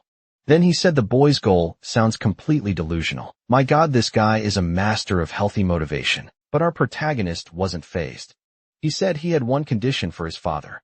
He asked that over the next 2 months, his father prevent his siblings from interfering with him, as it would harm his training. The old man not only doubted the boy could win a gold medal, he now realized the kid was asking for immediate protection. Normally he would reject a request like that, but he admitted it might actually be a good idea. The day finally dawns, and several books are scattered across the bedroom floor. Our protagonist fell asleep right there. He couldn't even walk 1.5 meters to sleep in a comfortable bed. Opening his eyes slowly, he realized he had fallen asleep without even noticing. As soon as he returned from his family's house, he started digging into the requirements for the second test. Even though he had overcome the first challenge, he needed to master the 3rd circle, and for that he had to complete the second test. Unfortunately, he's completely lost. The only clue he has is residence. Maybe he has to raise his level until it becomes conscience, the full refinement of the 2nd circle. At least that's what he's going to try. As he's working to understand the principles of consonants, the clue is given in the books that he needs the circle of judgment and the circle of residence to connect organically. Our protagonist began trying to put that into practice. Circles were connected, but in an imperfect way. This is the crossroads he finds himself in. Since his mind was too occupied with it, he decided to go for a walk to clear his thoughts. He decided to head to the city center. Breathing in the fresh air and seeing the buildings around, he immediately felt relieved. Now he believes he's much more capable of reaching full residence. While he was deep in thought, someone told him to be careful looking to the side. An object was approaching his face dangerously fast, but his reflexes didn't react in time, and he was hit by the object. A girl approached asking if he was okay, and our protagonist complained that it hurt a little. Looking ahead, he seemed to recognize that figure, because it was Adela standing before him now. The two began walking together, and he asked why the plastic bag had flown into his face. He said she had been swinging the bag cheerfully, because she was going to drink banana milk, but ended up losing control, and it flew off, hitting the boy's face. Finally understanding what had happened, he saw the girl start apologizing. Despite that, he was grateful since he was also going to drink banana milk, and asked if she still only drank that, revealing a bag full of it. The girl said it was the perfect drink. She also said she had heard some rumors that the boy had returned to his family's home. He confirmed that to her, saying he had returned to the magic tower the day before. Blonde said that was a great relief, and asked if he still dreamed of becoming the head of the magic tower. A bit confused, our protagonist asked if he had ever said something like that. She recalled the conversations they had when they were kids, saying they talked about that topic a lot. But our protagonist no longer dreams of that sort of thing. Adela was very surprised by those words, wanting to know if he had accepted responsibilities tied to his family's reality. Since he has many siblings, becoming the head wouldn't be an easy task, and Hale found it strange that she was thinking about that so seriously. He said that his current dream is to become the master of magic, to become the pinnacle of the subject above all other magic towers. That is his new goal, which left the guru very impressed, since that is something almost beyond imagination. Even how difficult it is, and being someone who sees him as a rival, things just became even more challenging. At the main house of our protagonist family, people are very anxious. I can't stop biting her nails while thinking about all the things that might happen. She slammed her hands on the table to talk to her brother. She asked if he wasn't worried about what had happened, and the boy said the old man must have had his own reasons, but he was also thoughtful, because it was hard for him to believe in those conditions. The night before, they had been summoned by the family head for a conversation. No, he's an exemplary father. He already understands the personalities of the two degenerates, and he had an order for both of them for the next 2 months. They were not to interfere with the protagonist's life in any way. Violetta was immediately outraged, but her brother asked her to keep talking. They wanted to know what had motivated their father to do such a thing. The best father in the galaxy said they should already know that. The youngest son had returned to the family. He's still in development and is a year behind the others. He claimed that 2 months would be necessary for him to adapt to this exemplary family. And he knows that those two shining examples of morality and human decency in front of him could cause problems for a brief moment. The boy went silent, showing how angry he was until he agreed with his father's request, wanting to know if there was anything else. The old man said they must be tired and told them to disappear, because a good son is a distant son, without questioning the family head's orders. But she quickly became frightened by what she was feeling, because her brother couldn't hide the rage he was feeling. Accepting that order was very difficult. Minyuk and Minji are the other siblings, who seem to be more rational, and aren't invested in this competition, so they weren't summoned. But he can't accept the privilege the youngest son had received. If it were the traditional old man he had known, he would never have granted such a favor. Every child should fend for themselves. That's the old man's motto. So we can't understand why the old man, best father in the galaxy, suddenly started behaving like a father for the first time in his life. Violetta is theorizing a few things, wondering if the old man already knows everything. Her brother said that's not it, because the youngest son hasn't shown enough to be the successor yet. Even so, it's possible he demonstrated some interesting potential. Or maybe old man is just interested in the mysterious magic the youngest son is capable of using. Or perhaps he made a deal. Violetta becomes worried, imagining what kind of deal they could have made. And that might be right, because the old man doesn't act that way, and his face seemed desperate. She's already thinking about ordering her lackeys not to follow the youngest brother. But the treacherous brother said that might be a problem, since his father has followers who operate from the shadows, intelligence unit that serves directly under the head of the family. If he finds out anything, it'll be a problem. The treacherous one has already pulled all surveillance off his brother to avoid issues by Alito. Wants to know what he plans to do now. So he said he was going to take action. He can't let his brother get that kind of advantage. He needs to consult the Black Tower immediately. Another school day is underway. Obelisk Academy, the teacher says the evaluations are over and congratulates her students, announcing that first place belongs to that class. She asked our protagonist to stand so he could be applauded among all 17-year-olds in the country. He was the best of them all. Now that he's in first place, he could hold that position for 2 more months and compete in the Academy Olympics. And that's exactly what our protagonist is planning to do. The jealous ones are quick to say he's too ambitious, because in 2 months, he'll definitely lose the reputation he works so hard to earn. Even hearing those words, the boy doesn't let himself be shaken. He has the mental resilience of someone who grew up with the best dad in the galaxy. That's why he remains confident. His friend is stretching outside, relieved that class is finally over. He hates going through theoretical lessons.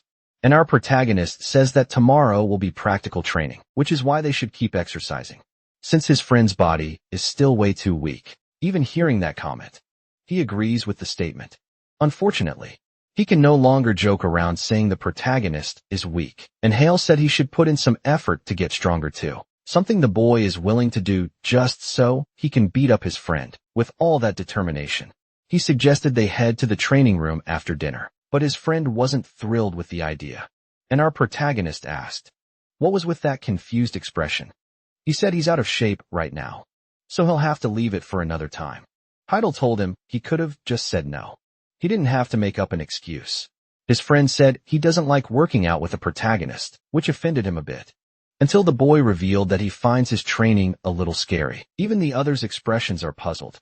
Our protagonist is doing squats with a ridiculous amount of weight. He must have some dirty little secret, maybe a hidden syringe or something.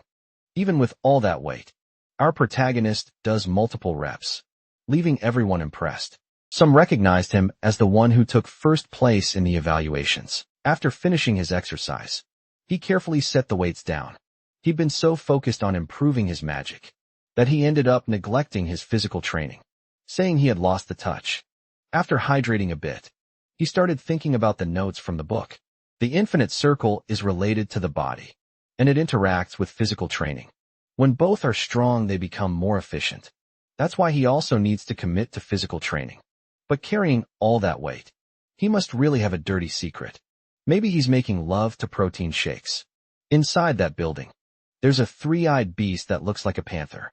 Those Digimon are part of the protagonist training. The creatures charge at him, flashing sharp claws and dangerous fangs.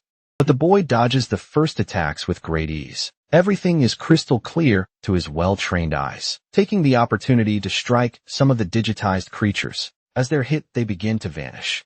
The protagonist's movements are so well crafted that he manages to confuse the creatures, creating chances to obliterate each one of them with his flames. With his final attack, he struck 2 more, leaving just 1 Digimon to be incinerated. His training is finally complete. The instructor would now give the boy his results. His performance was absolutely flawless. Knowing that our protagonist was thrilled. While sitting on a bench, he started thinking about his situation. Thanks to the infinite circle, his physical abilities have been enhanced by about 1/2 times. Once he reaches the 3rd circle, he'll become even stronger. So he needs to refine the infinite circle. Closing his eyes, he began to concentrate. He needed all his focus. He was trying to perfect the circles he had already mastered, making mana flow through his body, making precise adjustments to the rotation of each circle, gradually increasing the purity of the mana circulating between them. He was close to synchronizing both, but the boy still isn't able to do that, and it's an extremely exhausting task. He had reached 99%, stalled at the final stage before synchronization could be completed, despite his many failed attempts. He didn't get discouraged at all. After all, if being the son of the best father in the galaxy didn't break him, Nothing else was still part of his training. He started running outside. Our protagonist was listening to his favorite songs to make the exercise easier, until he began approaching a street corner. Just as he was about to turn, he saw a hooded man on the other side. The man tried to hit him in the face with a strike, but our protagonist's reflexes were incredibly sharp, and he managed to dodge it, immediately asking who the person trying to hit him was. No words were needed. He quickly recognized the identity of the man. It was Sakya, the one who had just tried to attack him. The man tried to strike again, but his blow didn't land on the protagonist, pulling off a mask on his face. He said the boy was really good at dodging like a rat, picking up one of his earbuds that had fallen to the ground. Our protagonist asked why he had returned home, saying he didn't return because he couldn't, provoking the boy with that truth. Since he was under evaluation, he wasn't allowed to leave the academy, and Bake was getting even more irritated. Our protagonist said that after Bak used his family's influence, all he managed to do was screw himself even harder, saying that the bastard had nowhere left to go. Summoning fire magic, he had already lost emotional control and said he was going to end. The protagonist, who now realized how serious the situation was, that degenerate was about to attack him in the middle of the street. Using magic, Bake charged forward furiously, determined to destroy the promising future of a spoiled rich kid. His attacks were far too slow for the protagonist, who dodged and grabbed him by the shirt. Bake realized his attack had been completely intercepted, and it didn't take long before he was thrown to the ground. Like a child, our protagonist stared down at him firmly. While listening to the desperate screams of that pathetic creature, he ended up using it as a great opportunity. The boy was subdued, yet continued to threaten the life of our protagonist. He told the suited man that he had to suppress him, since he had been attacked with magic, and all of it had been recorded by the security cameras. Our protagonist said he couldn't believe the audacity of that insolent being, and the man told him to go rest. Everything would be resolved at the academy. Meanwhile, the bastard was being shoved into a car. Looking at him, Hyo was hoping the bastard would stay just like that. Finally, morning came at Obelisk Academy. Several students were reading a bulletin that had been published. That same day, Beck had been harshly penalized for using offensive magic in the middle of the street. Even so, he only lost 10 points when in reality, he should have been expelled. Our protagonist had already expected an outcome like that, since the bastard's family is really wealthy, and they make large donations to the academy. Baby Bak is being punished now, but all the boy received was a phone call from someone, clearly furious about his actions. The bastard began apologizing to his father, who had already warned him to stay quiet until he graduated, and began asking him if that was really such a difficult task to fulfill. His graduation is necessary for them to receive a noble title, so the boy has to cooperate. Ending the call, he said he would keep that in mind. But the truth is that the boy is still very stressed about the situation. He hated being outdone by the protagonist, defeated him in a humiliating fashion. He can no longer contain the hatred he feels in his chest. Little by little, that feeling is turning into a very strange obsession, since the spoiled brat believes everything is the protagonist's fault. As he crushes his phone underfoot, he keeps telling himself it's Hale's fault. One of the teachers approached the boy, noticing that he holds a strong grudge against the protagonist. The spoiled boy wanted to know what the instructor was doing there, saying he decides for himself who he likes or not. The instructor acknowledged that everyone has the right to make that decision in life, getting even closer to the spoiled one. He asked if he didn't want to get revenge on the protagonist. His first reaction was one of great surprise, but the old man wanted to know, wasn't that exactly the kind of thing he was longing for? Meanwhile, our protagonist continued to be a diligent student doing his studies. He was considering questioning the academy's stance on the incident. He went through, but ended up gaining something in return. At that exact moment, he had just received an email. It was from his father. The negotiation with the Bak family had ended because of the incident. They gained 3% of the mining rights the Bak family holds over a mine. The head of the family wants to know if our protagonist would like to receive some sort of reward for this, to receive a noble title. The Bak family also needs to maintain good relations with others, and the concession they made was the right one. After all, they messed with the most important person in the story, the protagonist. This only emphasizes how important the noble title is to that family. The title separates the family's stake. You've ended up being expelled from his because of the actions he took, thinking that everything was now resolved. Our protagonist decided he would refine his techniques a bit more. Next day, life goes on normally at the academy. Hale is thinking that the instructor's control over the students has gotten stricter because of the incident, and one of the instructors came to speak with him directly. This is the same person who's favoring the spoiled brat, so he approached our protagonist in a friendly manner, while watching him with treacherous eyes, without the boy suspecting a thing. He said he had noticed it seems like Hale doesn't like him. Our protagonist was caught off guard, and almost admitted that he really didn't. The instructor said that it's understandable, since he had been hard on him several times. But his words were sincere advice and asked not to be misunderstood. That was so bizarre that Hale started wondering what might be going on that he still doesn't know. The instructor extended his hand, asking to start over. Still a little embarrassed, he was about to thank him, but before touching his hand, he felt something dreadful.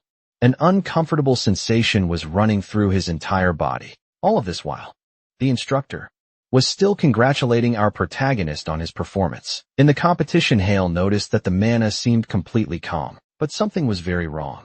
Now he could see what was surrounding that instructor.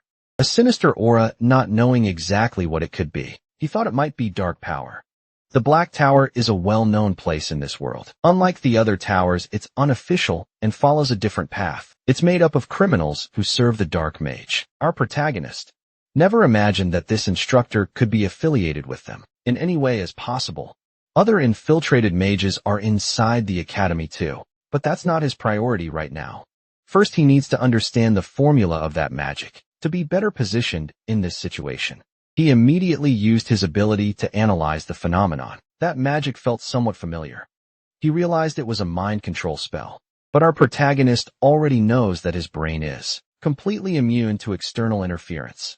So this mind control spell certainly won't work on his brain. Thanks to his innate ability, he'll be able to survive this challenge.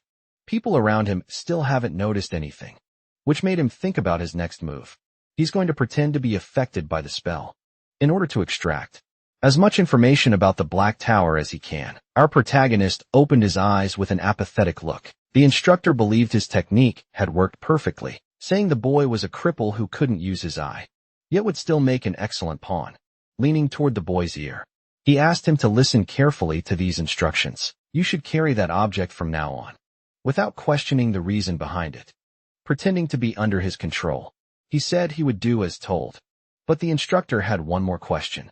He wanted to understand how the boy's unique magic worked, pretending to feel a sharp discomfort in his head. The boy said he couldn't answer that.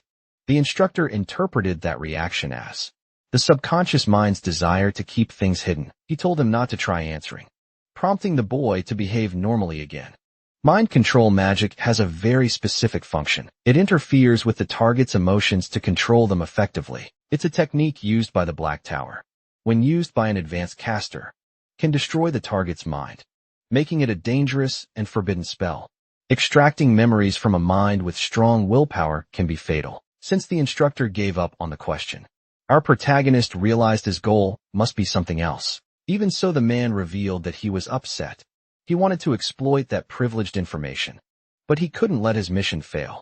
He said that once it was done, he would remove the vision magic from that boy, and after saying that, he placed his fingers. Our protagonist pretended to have regained consciousness, and the instructor began speaking to him. He asked if everything was all right. Since the boy had seemed off during their conversation, it could be due to exhaustion. They quickly said their goodbyes, with the instructor advising that a boy should get some rest. It didn't take long for the instructor to vanish into the crowd, but our protagonist is more determined than ever to reach the truth. He continued on his path while his classmates headed to the cafeteria. Hadel sat on one of the benches in the academy garden to examine what he had received. He observed that small chip very carefully. It was an illegally distributed heir. Someone must be trying to frame him as an illegal user. Their goal is to destroy the boy's public reputation. But that instructor has no real motive to ruin him, even if their relationship isn't the best. So someone must have made a request to the Black Tower. Even with this information, he still can't fully analyze the situation.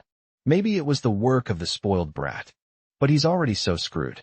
It might be unlikely it could be that one of his siblings is behind it, trying to eliminate him from the succession race. Minji isn't part of that race, so she lacks any real motivation. In-hyuk wants to be the family head, but he's never seemed like the type to do something like this. That leaves the two degenerates, who might be working together to sabotage the protagonist. The boy immediately thought about capturing the instructor and interrogating him gently. But that would attract the attention of the Black Tower, which definitely wouldn't be good for his current situation. Faced with all the possibilities, he needs to keep thinking about how to protect himself. To get a few more answers, he went to Earth's blue magic tower, heading to the office of the one who leads it. He was immediately received upon arrival. Kim wanted to know what had brought such a talented young man to his office, and his gaze showed both interest and caution in that interaction. Hale noticed that Master Kim seemed much colder than usual. Even so, this was the chance he had to ask for help. Kim told the boy not to behave as if he were a burden in front of him, and our protagonist knew he had to take advantage of this opportunity. And apparently, just like the rumors say, he must be deeply involved in some research. That's likely why he's acting this way. That's the very question our boy asked. And Kim replied that he was studying either a magical or ordinary stone, and it was taking up more of his time than he had planned. Looking at the artifact, our protagonist instantly recognized it. This was a rare opportunity, and he had to take full advantage of it. Once they sat on the sofa, Kim asked him to get straight to the point, since he was busy not hiding his own curiosity about what had brought the boy there to discuss something in person. Seeing that he was becoming a little hysterical, our protagonist started to worry that he might ignore everything he was about to see, and before getting to the main topic, he said he had something to tell him about the artifact. He was researching that peculiar stone, the elemental crystal. Kitten was immediately surprised to hear that coming from the boy, and now he wanted to know how he knew about it. Since its name hadn't been revealed to anyone from this point on, the boy had to speak very carefully. Kim was furious, thinking the information might have leaked somehow, and the boy said he hadn't done any such thing. Opening his backpack, he said there was a very simple reason why he knew what it was, because he also had an artifact just like that one, which left Kim even more impressed. Because the version the boy had was already perfectly purified, Kim couldn't dodge the question. He wanted to know if the boy was the one who had done it. Our protagonist confirmed that he had purified the artifact himself, the leader of the Blue Tower. Upon hearing that, became very uneasy. No matter how talented the boy was, it should have been impossible. The greatest craftsman in that world, even the master of the Blue Tower himself, couldn't produce an artifact like that. And now a simple student was standing before him, claiming he had done it alone. Kim wanted to gather more information, so he asked if the boy had brought the artifact with him. Kale said he brought it, because he knew only a magic tower would have something similar. Kim was very interested in knowing how the boy had obtained such an artifact, but our protagonist didn't give the full answer. He said it was pure chance and luck. The man approached him in a much more friendly manner, saying the boy must be blessed with extraordinary luck, because he recognizes that mages must have their own secrets. That's part of who they are. He wouldn't pressure the boy for any additional information, but he was very interested in examining that artifact a bit more closely, something our protagonist allowed. Looking at it more carefully, he said it was the only one of its kind to possess all four elements, simultaneously returning the item to the boy. He asked what the purpose was in bringing it. Our protagonist said he hoped he could use that item to craft another artifact. Intrigued by the request, he wanted to know what kind he was talking about. Could it be clothes or accessories? Maybe even a weapon for Hale. Could be anything that increases the efficiency of elemental magic. Kim understood the request and began to think about it. To create something like that, he'd need extremely high-quality materials. Cost would be very high, so they asked if the boy could afford it, until they remembered the boy came from a wealthy family, and that they'd probably cover all the expenses. But our protagonist said that would be unacceptable. He wants the project to remain completely secret from his family, and from anyone else in this land. Revealing the cost of his work, Kim wanted to know how a boy planned to pay that amount, and whether he'd be able to afford it without family support. Hale said he had something else in mind, an alternative method of payment. He would craft a stone like that one right in front of the tower. Master him asked if the boy was seriously saying he'd teach him the method to create that rare item, because if that was the proposal, it was very interesting. He might even throw in something extra, given how big that payment would be, which made Hale ask if he could also request something else, now much more friendly. Kim was willing to listen to what kind of request that might be. With a small object in hand, he brought it closer to the master of the magic tower, who immediately recognized the chip as illegal, asking at once how the boy had gotten it. For a brief moment, he was very hesitant. He said that a mage from the Black Tower, infiltrated in the academy, had given it to him. Faced with the presence of these infiltrated mages, he went to the Blue Tower to ask him for help. The full moon shines in the night sky. Our protagonist had received a ride back home. He told the driver to get back safely. Without saying goodbye, the secretary informed him that they would be meeting again very soon. As she drove away, the boy watched her vanish into the horizon. After a very intense day, he finally managed to lie down in his bed to rest. His luck that day had been exceptional. He hadn't imagined that Ken was researching that item. Thanks to that, he could continue keeping the secret from his father. To make this new artifact, his plan had been to obtain the mining rights from the Back family, but now he has to wait a bit longer. His eyes are extremely tired, and the kiss of Morpheus draws near. At the Blue Tower, Kim remains deep in thought, because he knows that security at Obelisk Academy is very efficient. Even so, dark mages managed to infiltrate that place. The only evidence he received of that accusation was the chip and the word of a single student. Even though it was a serious accusation, there wasn't enough material to validate the hypothesis. Normally, he wouldn't take action based on the suspicion of just one student. But things are different with the protagonist, and he decided to take the risk. While on the phone, someone asked if he arrived safely. He confirmed yes, and said they should proceed with a plan. Our protagonist continues on his path patiently. They told him not to worry about anything. As long as the information is accurate, the magic tower doesn't make mistakes. Inside the elevator, Hale said he was placing his trust in them, and that he would be in touch soon. The young man is now in another hall, and he announced his arrival to those waiting for him. Seated at the table are all his siblings, who grew up in that wonderful home, full of warmth and understanding without a trace of rivalry. Minji reacted very warmly, saying it had been a long time since the last time. He agreed with her words, saying his sister hadn't changed at all. She took that as a compliment, saying her little brother had grown up a lot, and would soon be taller than Inhyuk. That brother was also being very friendly, telling her not to say such ominous things about his height. He welcomed the protagonist, acknowledging that it was hard to feel completely happy, but welcomed him nonetheless. The boy thanked him, thinking to himself that his older brother still gets straight to the point. Just like always, Minji quickly scolded that behavior, but the boy had no idea what he might have done wrong. Only two were left to speak to, those with hearts full of love. Jihan and Violetta, who often conspire against the protagonist. Jihan said he was looking less and less like a child, and already resembled a man. Violetta also told him it had been a long time since they last met. While they smiled outside, he was sure his siblings were conspiring against him, which made him think the culprit had to be in that room. The oldest told him to sit down and start eating, saying he was curious to know what motivated the youngest to gather them all, because he was certain it wasn't anything special. Our protagonist said he just wanted to see everyone one more time, which is why he organized that meeting.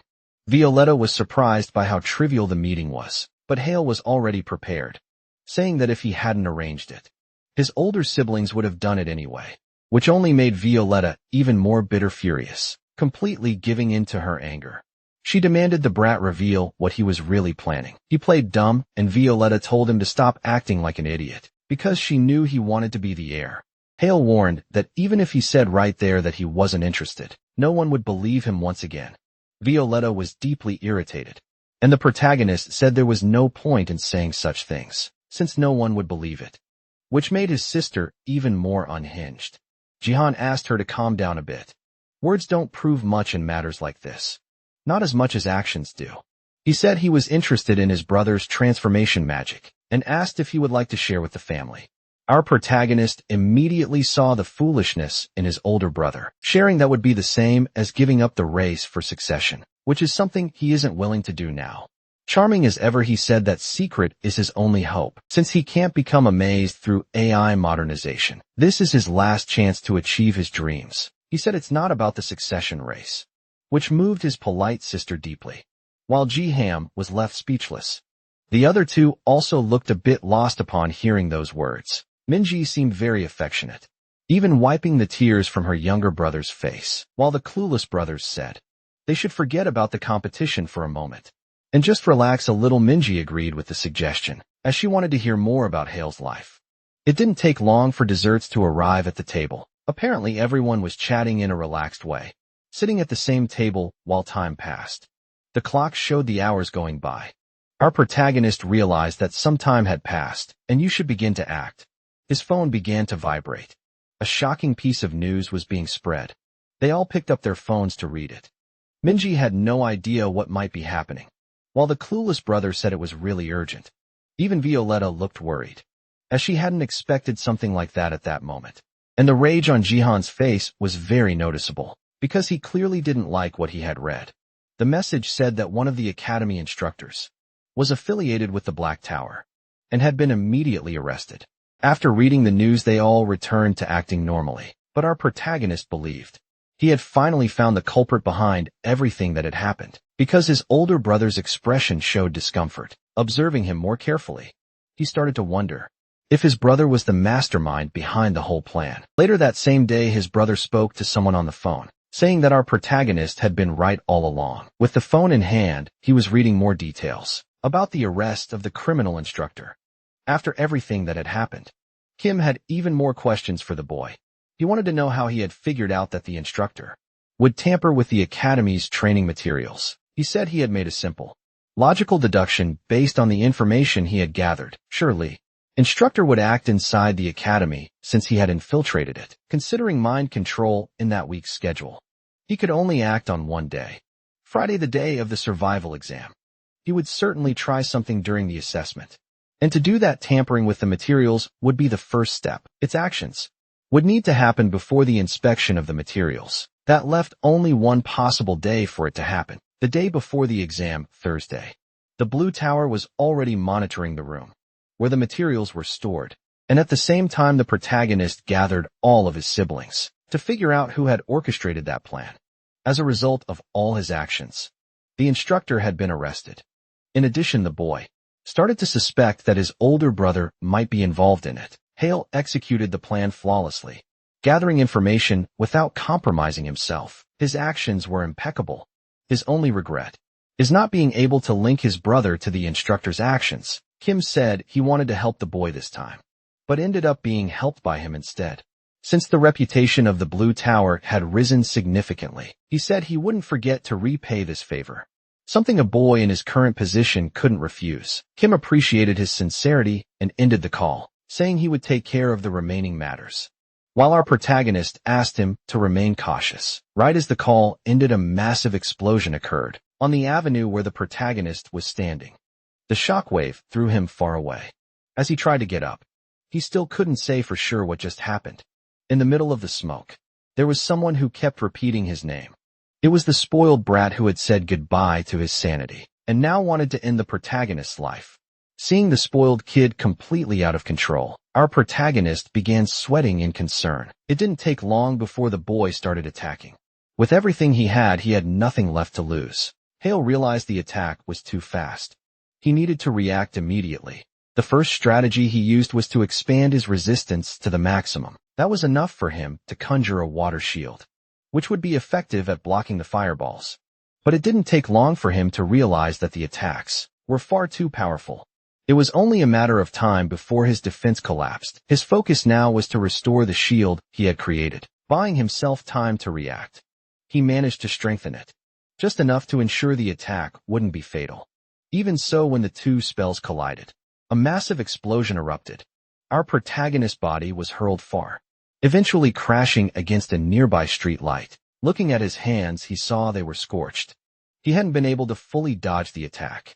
On the other side, the spoiled brat was overly confident in his superiority, and now intended to deal with his enemy.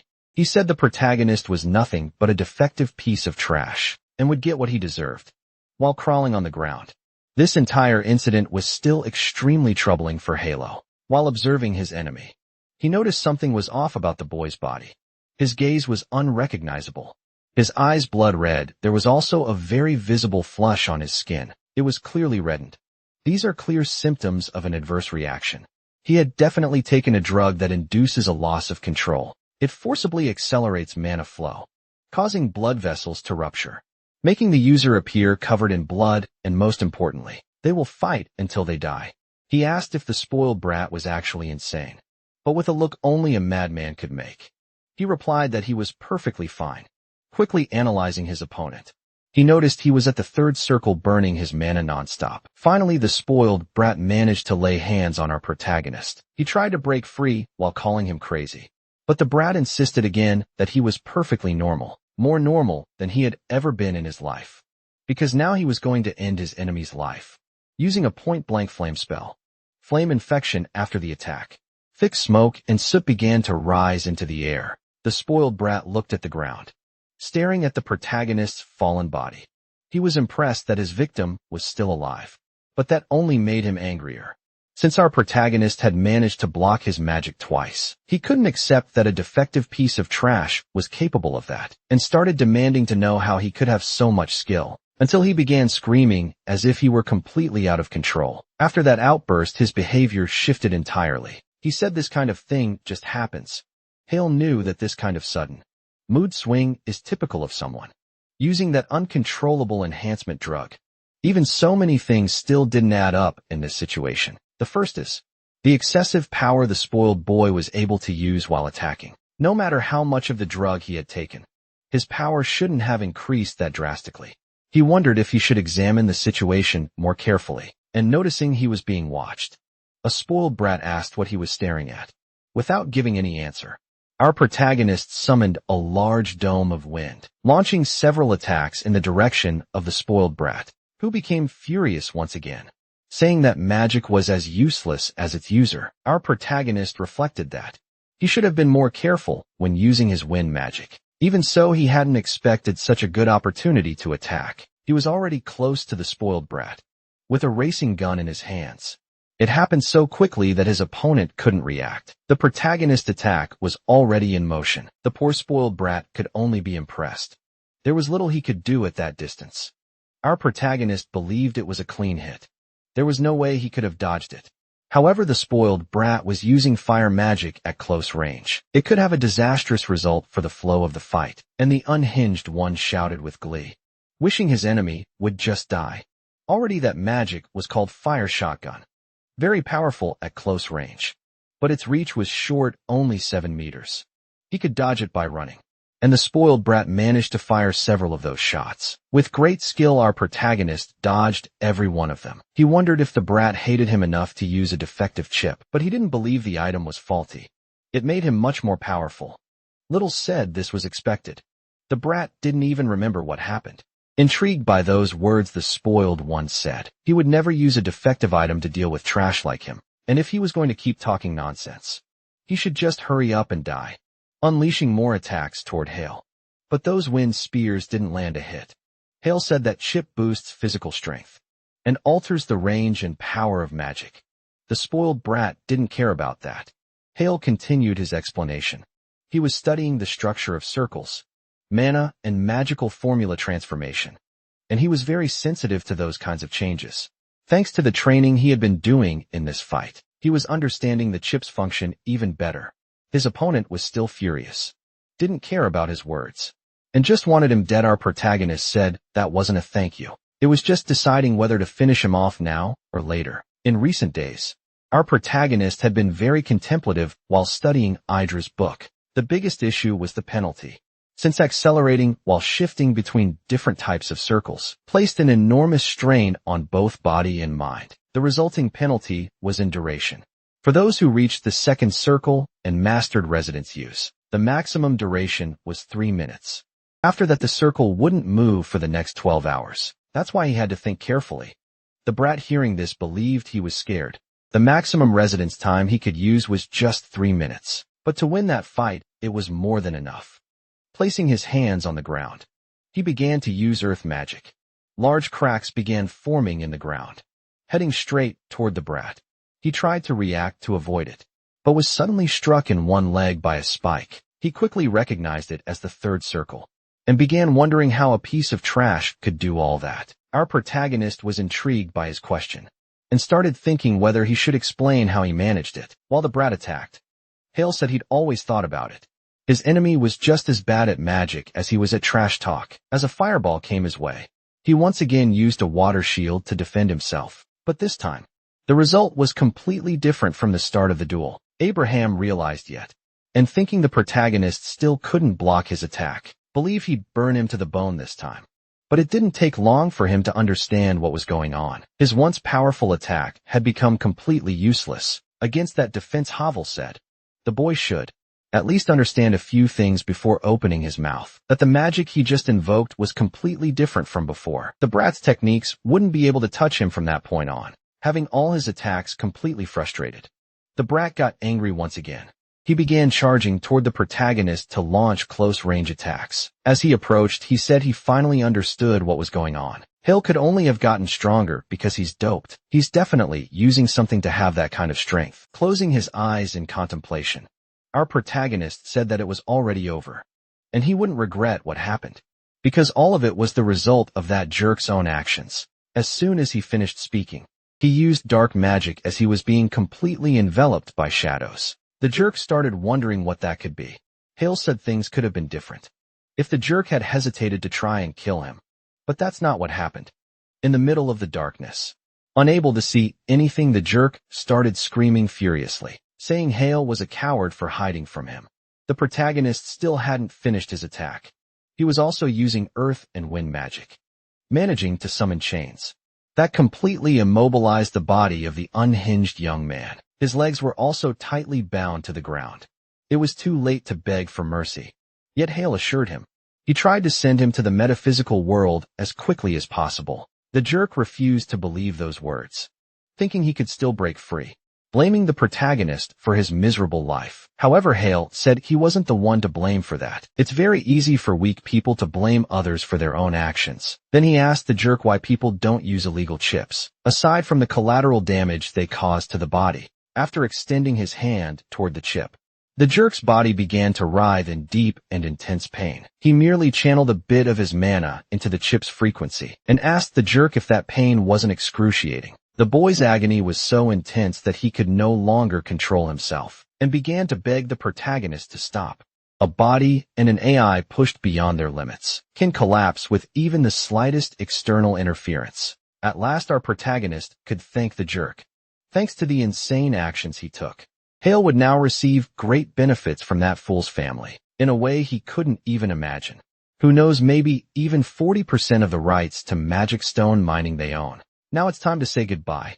He said that, while thanking the jerk for the nice gifts he had received. Once again, he placed his hand over the boy's chip, this time channeling much more mana, causing a complete collapse. The fight between them had finally come to an end, and the spoiled boy was now falling to the ground. Completely motionless, our protagonist crouched down to pick up a phone. After dialing a few numbers, he made a call. He called the best dad in the galaxy, who immediately asked why his son wanted to talk to him so late in the day. Hale said he already knew his father had been watching everything, and it was quite strange that no student or police officer had shown up after all that commotion. The best dad in the world tried to deflect, saying the students must have been evacuated, and his son shouldn't assume things just because he has the power to block police actions. Hale said many people can do that, but few would actually watch until the end. If it were his brothers, they would have probably attacked him from behind. But thanks to the non-intervention agreement, they didn't know anything. The best dad in the world agreed with those words. While still on the call, Hale noticed someone approaching. A man in boots was very close to him, kneeling before the protagonist. He said he had detained Sikayan. Some hooded men came to collect the body. While Hale was walking away, the best dad in the world asked why. If his son knew he was being watched, he didn't ask for help.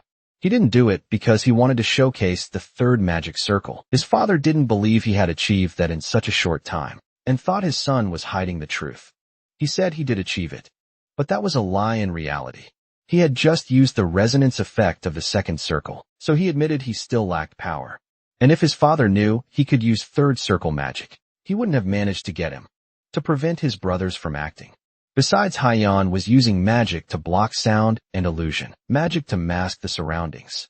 The best dad on the planet said that wasn't bad at all, and he was sending a car to pick up the protagonist, so he could go home and rest. Their call ended with a note that they'd see each other soon. The old man looked at the phone with a discreet smile on his face, until he began to laugh out loud, because he was impressed by the confidence his son had gained. Looking at the bodyguard, Hale said it had been a long time since he last saw Hyun. The man placed his hand over the mask he was wearing, revealing his true identity. He confirmed that it had indeed been a long time, and asked for a moment approaching the young master. He said the injuries he had weren't superficial. He would only perform first aid, and the rest would be left to the family's personal doctor. Hale thanked him for the care. As he walked toward the car, he said he would leave the rest of the work to that bodyguard. He'd already put his mask back on, saying that the news about this wouldn't spread. Inside one of the family's buildings, someone was feeling very uncomfortable. It was the eldest son who was very upset. He had no idea why things were happening this way. A man sitting on the couch asked if he was finally done working. He thought he'd be waiting there forever. So the eldest son asked if he was from the Black Tower. The mysterious man warned that the guy was unlucky. He didn't expect someone from the Blue Tower to ruin his plans. That only made Jihan even more irritated, since he had been promised the Black Tower never fails. And now, he wanted to know what the man in his house still expected from him. The hooded man apologized, saying he laughed too easily and that he would return the payment, since the mission had failed, and deal with the consequences. Since the client was very important, he shouldn't worry about any leaks, because the instructor who had been captured wouldn't live to see. The next morning, the eldest son said he didn't care about that. He wanted to know what would happen to the spoiled brat who gave the chip to Hale. Hooded man told him not to worry, because the spoiled brat was no longer alive. It suffered brain death. Shocked by the news, Jihan demanded more explanation. The spoiled brat attacked Hale completely on his own, and due to the side effects of the chip, now he was just a breathing body. Jihan didn't care about what happened to the brat. He wanted to know how his brother was doing. The hooded man said he got a little injured but had already left. Shin didn't like how that was said, and the hooded man insisted he was only telling him what he had seen. Shin was furious to realize his brother had defeated the spoiled brat, even though the brat was using a powerful chip. The dark mage confirmed that was exactly what happened, even if some details were unclear at first. He didn't know what the spoiled brat's purpose was when he approached Hale, but he knew Hyam was also there and was responsible for sealing off the area completely. Because of that, the dark mage wasn't able to observe the entire fight. Jihan wondered if the shadows had helped his brother, and asked the dark mage if he knew how long Hale had been followed, but the man confirmed he had only seen Hyun after he had separated from Hale, and had no more details after that. The eldest son knew that Hyun was the head of the shadow unit of his family, which served his father directly. Intrigued by his presence in that place, he thought he should act much more cautiously. He asked what the dark mage would do with a defective chip that Hale now possessed, and the dark mage confirmed that he didn't need to worry about that either. That chip had a code to be erased and was likely already destroyed. Since the boy seemed to have many questions, the dark mage asked if he still wanted to know anything else. He said no, so he confirmed he would be leaving, as he needed to burn some living files. Jumping out the window, he said goodbye to his client, leaving Jihan alone and furious. He needed to avoid Hyun erasing any evidence he might have left behind. He had to hurry before things became irreversible. After that fateful day, a few days had passed. Our protagonist continued to drink from the source of mysterious knowledge. He spent so much time studying that he needed to stretch his body frequently. He heard from the master of the Blue Tower that the instructor, who was also a criminal, died during transfer. That news left him slightly thoughtful. He had already expected it, but didn't imagine it would happen so suddenly, since nothing else had happened since that day. It seemed Hyun had handled the situation involving the spoiled brat's family very well. While thinking about that, the protagonist's phone started to ring. He learned they had secured 43% of the mining rights, and his father was very thankful for his contribution. The boy never expected to receive a thank you from the best dad in the galaxy, who must be truly grateful. Looking out the window of his room, he felt content that everything had gone well. There was only one thing left for him to do now: prepare for the Academy Olympics, which would take place in 53 days. That's what he would put all this focus and effort into. Looking at his phone, hey, you'll never imagine. The best dad in the galaxy would send all that information at once. Seeing the details about the Olympics, he was glad that things were going very well, because that's what he would focus on now.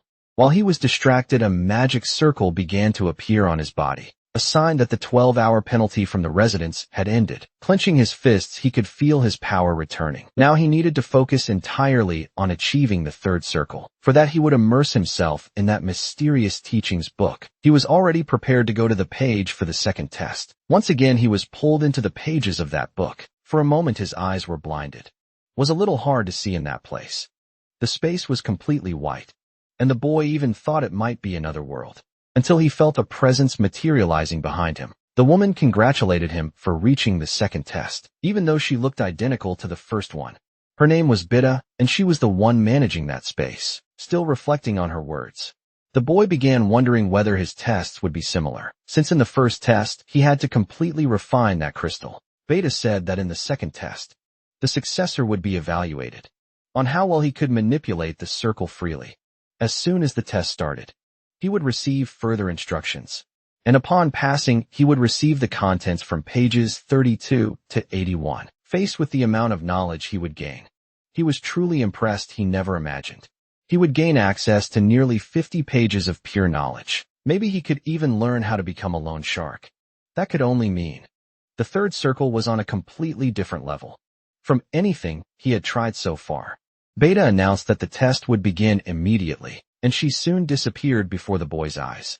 The master's voice began to speak to his disciple. He was going to share the contents of the second challenge. Magic circles would appear one by one before him, and the boy had to activate them all. It didn't take long for him to stretch out one of his hands, following the instructions he received. Channeling the mana he could control into the circle. Once it was fully harmonized, the circle would activate naturally. Seeing what his mana had caused, the boy was slightly surprised. The activation time for each circle was 3 seconds. If he exceeded that time limit, he would have to start over from zero. Hale thought all he had to do was memorize. Only then did his master confirm that the order of the circles would be changed, and tricks like memorization wouldn't work. It was as if Hale had already been expecting something like that. This wouldn't be easy, but if life were easy, babies wouldn't be born crying. So the boy began to focus. Because he was quite determined to go through with this attempt, time continued to pass normally.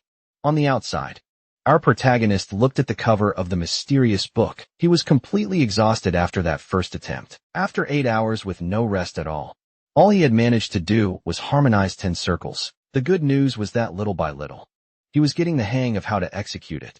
But he still needed to find some tips. He decided he would keep reading that book until he finally came across an interesting note that wasn't the only book written by that author. If he had questions, he should look for his other works. Those words left our protagonist impressed. He was sure that eventually he needed to find those other books, but he didn't know their names, let alone what they were about. He decided he would head into the city for a walk, breathing in some fresh air. And changing environments is always good for his thoughts. And once again he ran into the same person. Right after leaving his dorm for a stroll, it was only natural that Adela would be buying banana milk. A future couple was sitting on a bench in the plaza chatting amicably. They acknowledged that they had been bumping into each other a lot lately. Hale said the girl looked like she had stayed up all night. Unhappy with that comment, she replied that it was mutual. She said she had been reading a very interesting article and asked if the boy would like to take a look. The title was The Feasibility of Spatial Transfer. Magic or protagonist thought that title was a little sensationalist, even though she agreed with it. Adela was completely impressed and is eager to read it again. Once he opened the book, the boy began reading its introduction. He was deeply focused, while his classmate was drowning herself in banana milk due to her peculiar taste. She carried a bag full of that type of drink. After finishing the reading, he told her the content was very good.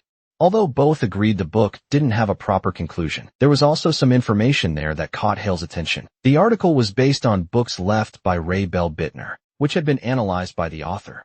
That name instantly made the boy anxious. He needed to know more about it.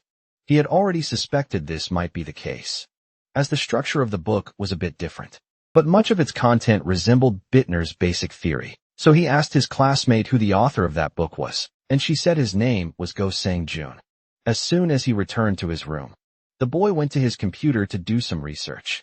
He discovered that the author of that article was a magic researcher, not affiliated with any organization, with unknown gender and age. The only article he had published was that one. Perhaps he disappeared after receiving criticism.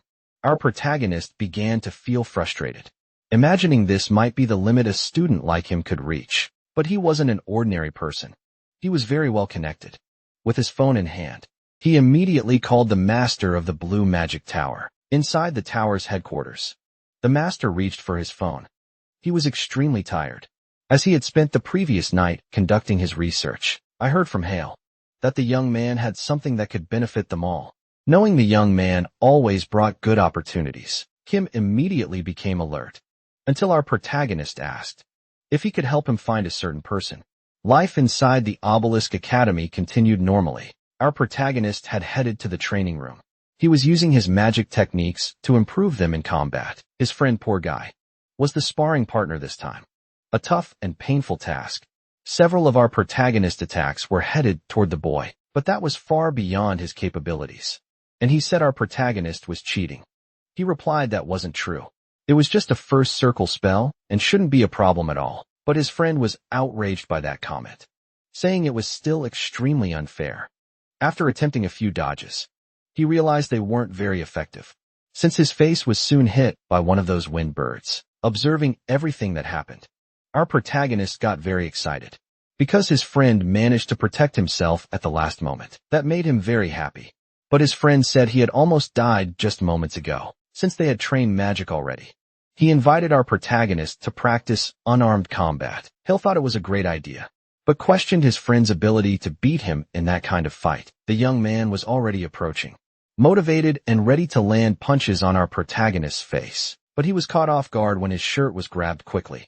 He couldn't even react, and he had already received his one-way ticket straight to the ground. It was so brutal that other students who were also practicing started getting worried, showing the strength in his hands. Our protagonist asked what his friend thought of that, because to him training that way was also very interesting. In unarmed combat, there was no advantage of variable magic. Only the power of second or third circle remained. The protagonist's friend didn't know whether that was an insult or a compliment. He said Hale's skills were insane, and his combat proficiency was truly outstanding. Even so, he considered him a pretty dirty fighter.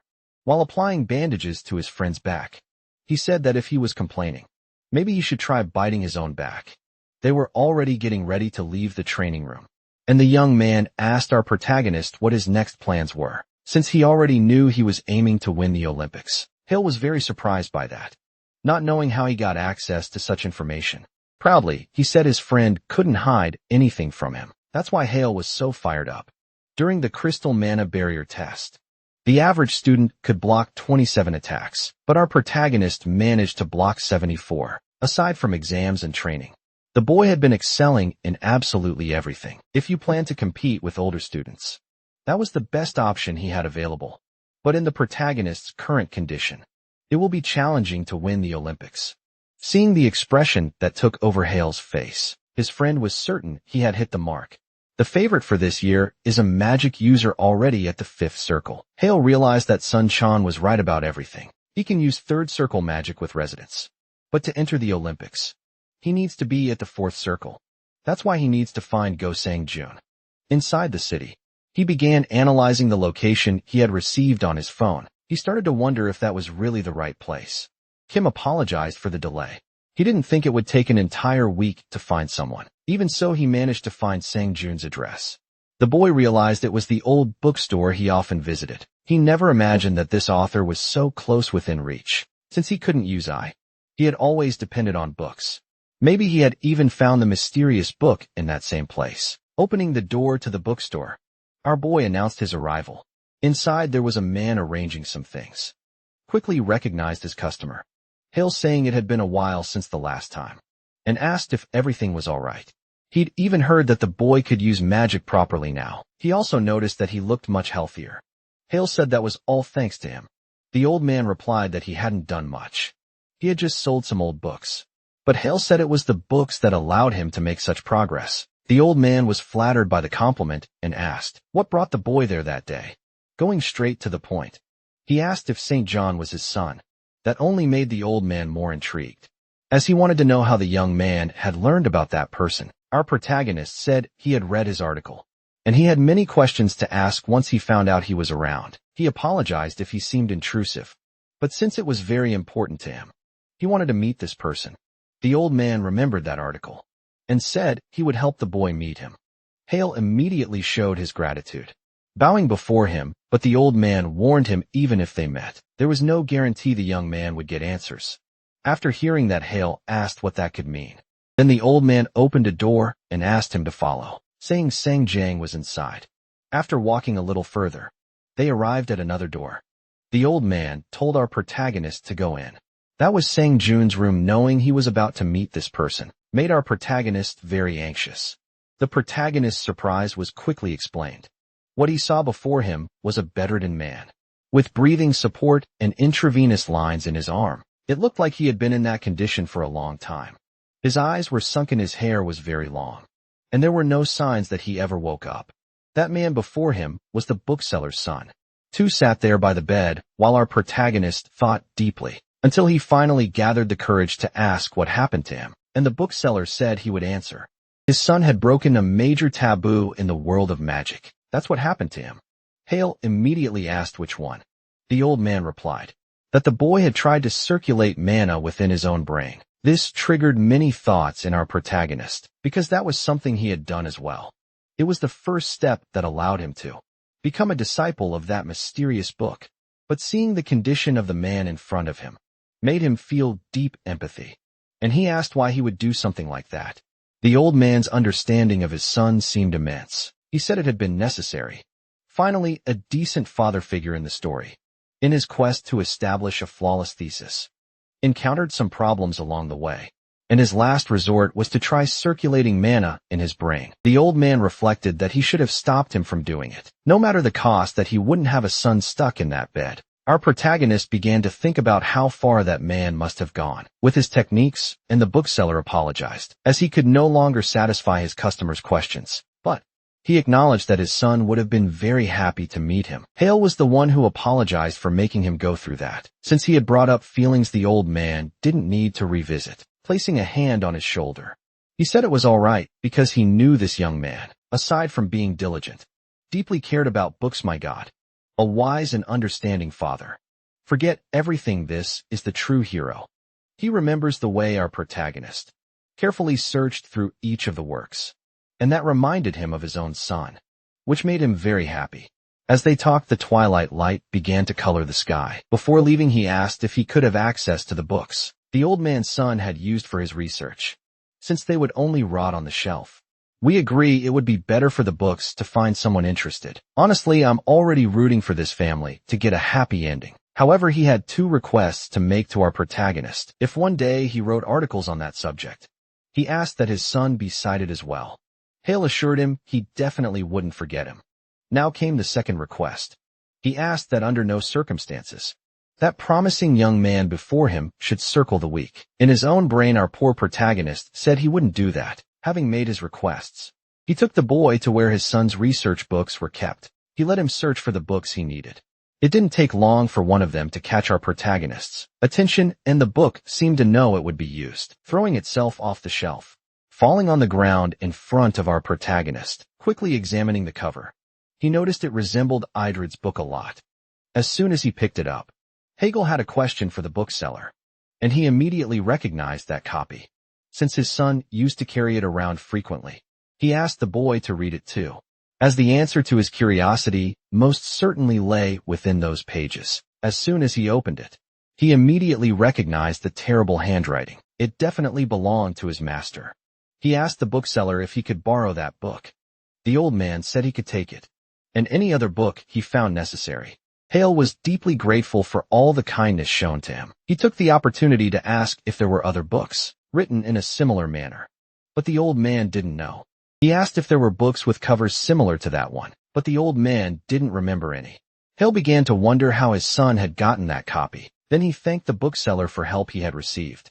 Now he was curious to find out how Idrid's book had ended. Up in his hands, the boy finally managed to return to his dorm. Even after analyzing the books used by Sang Jin in his research, he only found one that resembled the book he already possessed. Even if it was little, that modest result was better than nothing. Once the books were placed near each other, they began to react synergistically.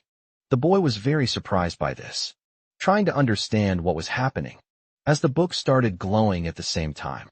until several roses began to emerge from those pages, and the master's voice appeared once again, saying he was leaving that book for his successor.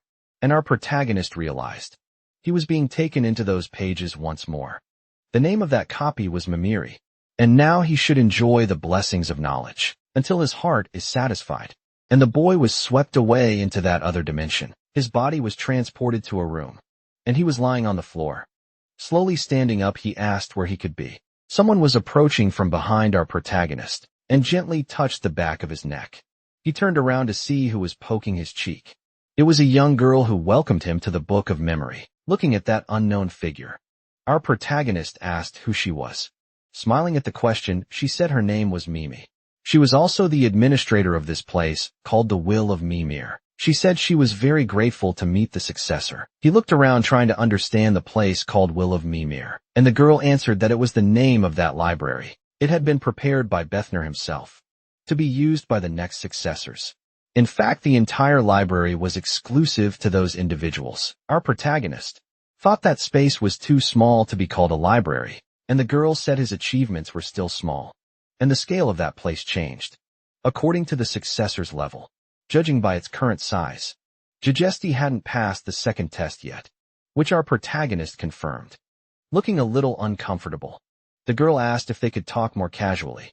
That question caught our protagonist a bit off guard, but she said they'd be seeing each other frequently from now on, so it would be better if they treated each other more naturally. He'll agree with that suggestion, which made the girl very thankful.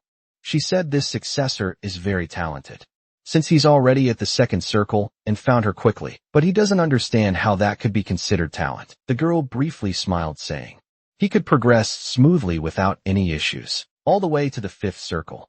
That information left our protagonist stunned, as he had no idea how that could be possible.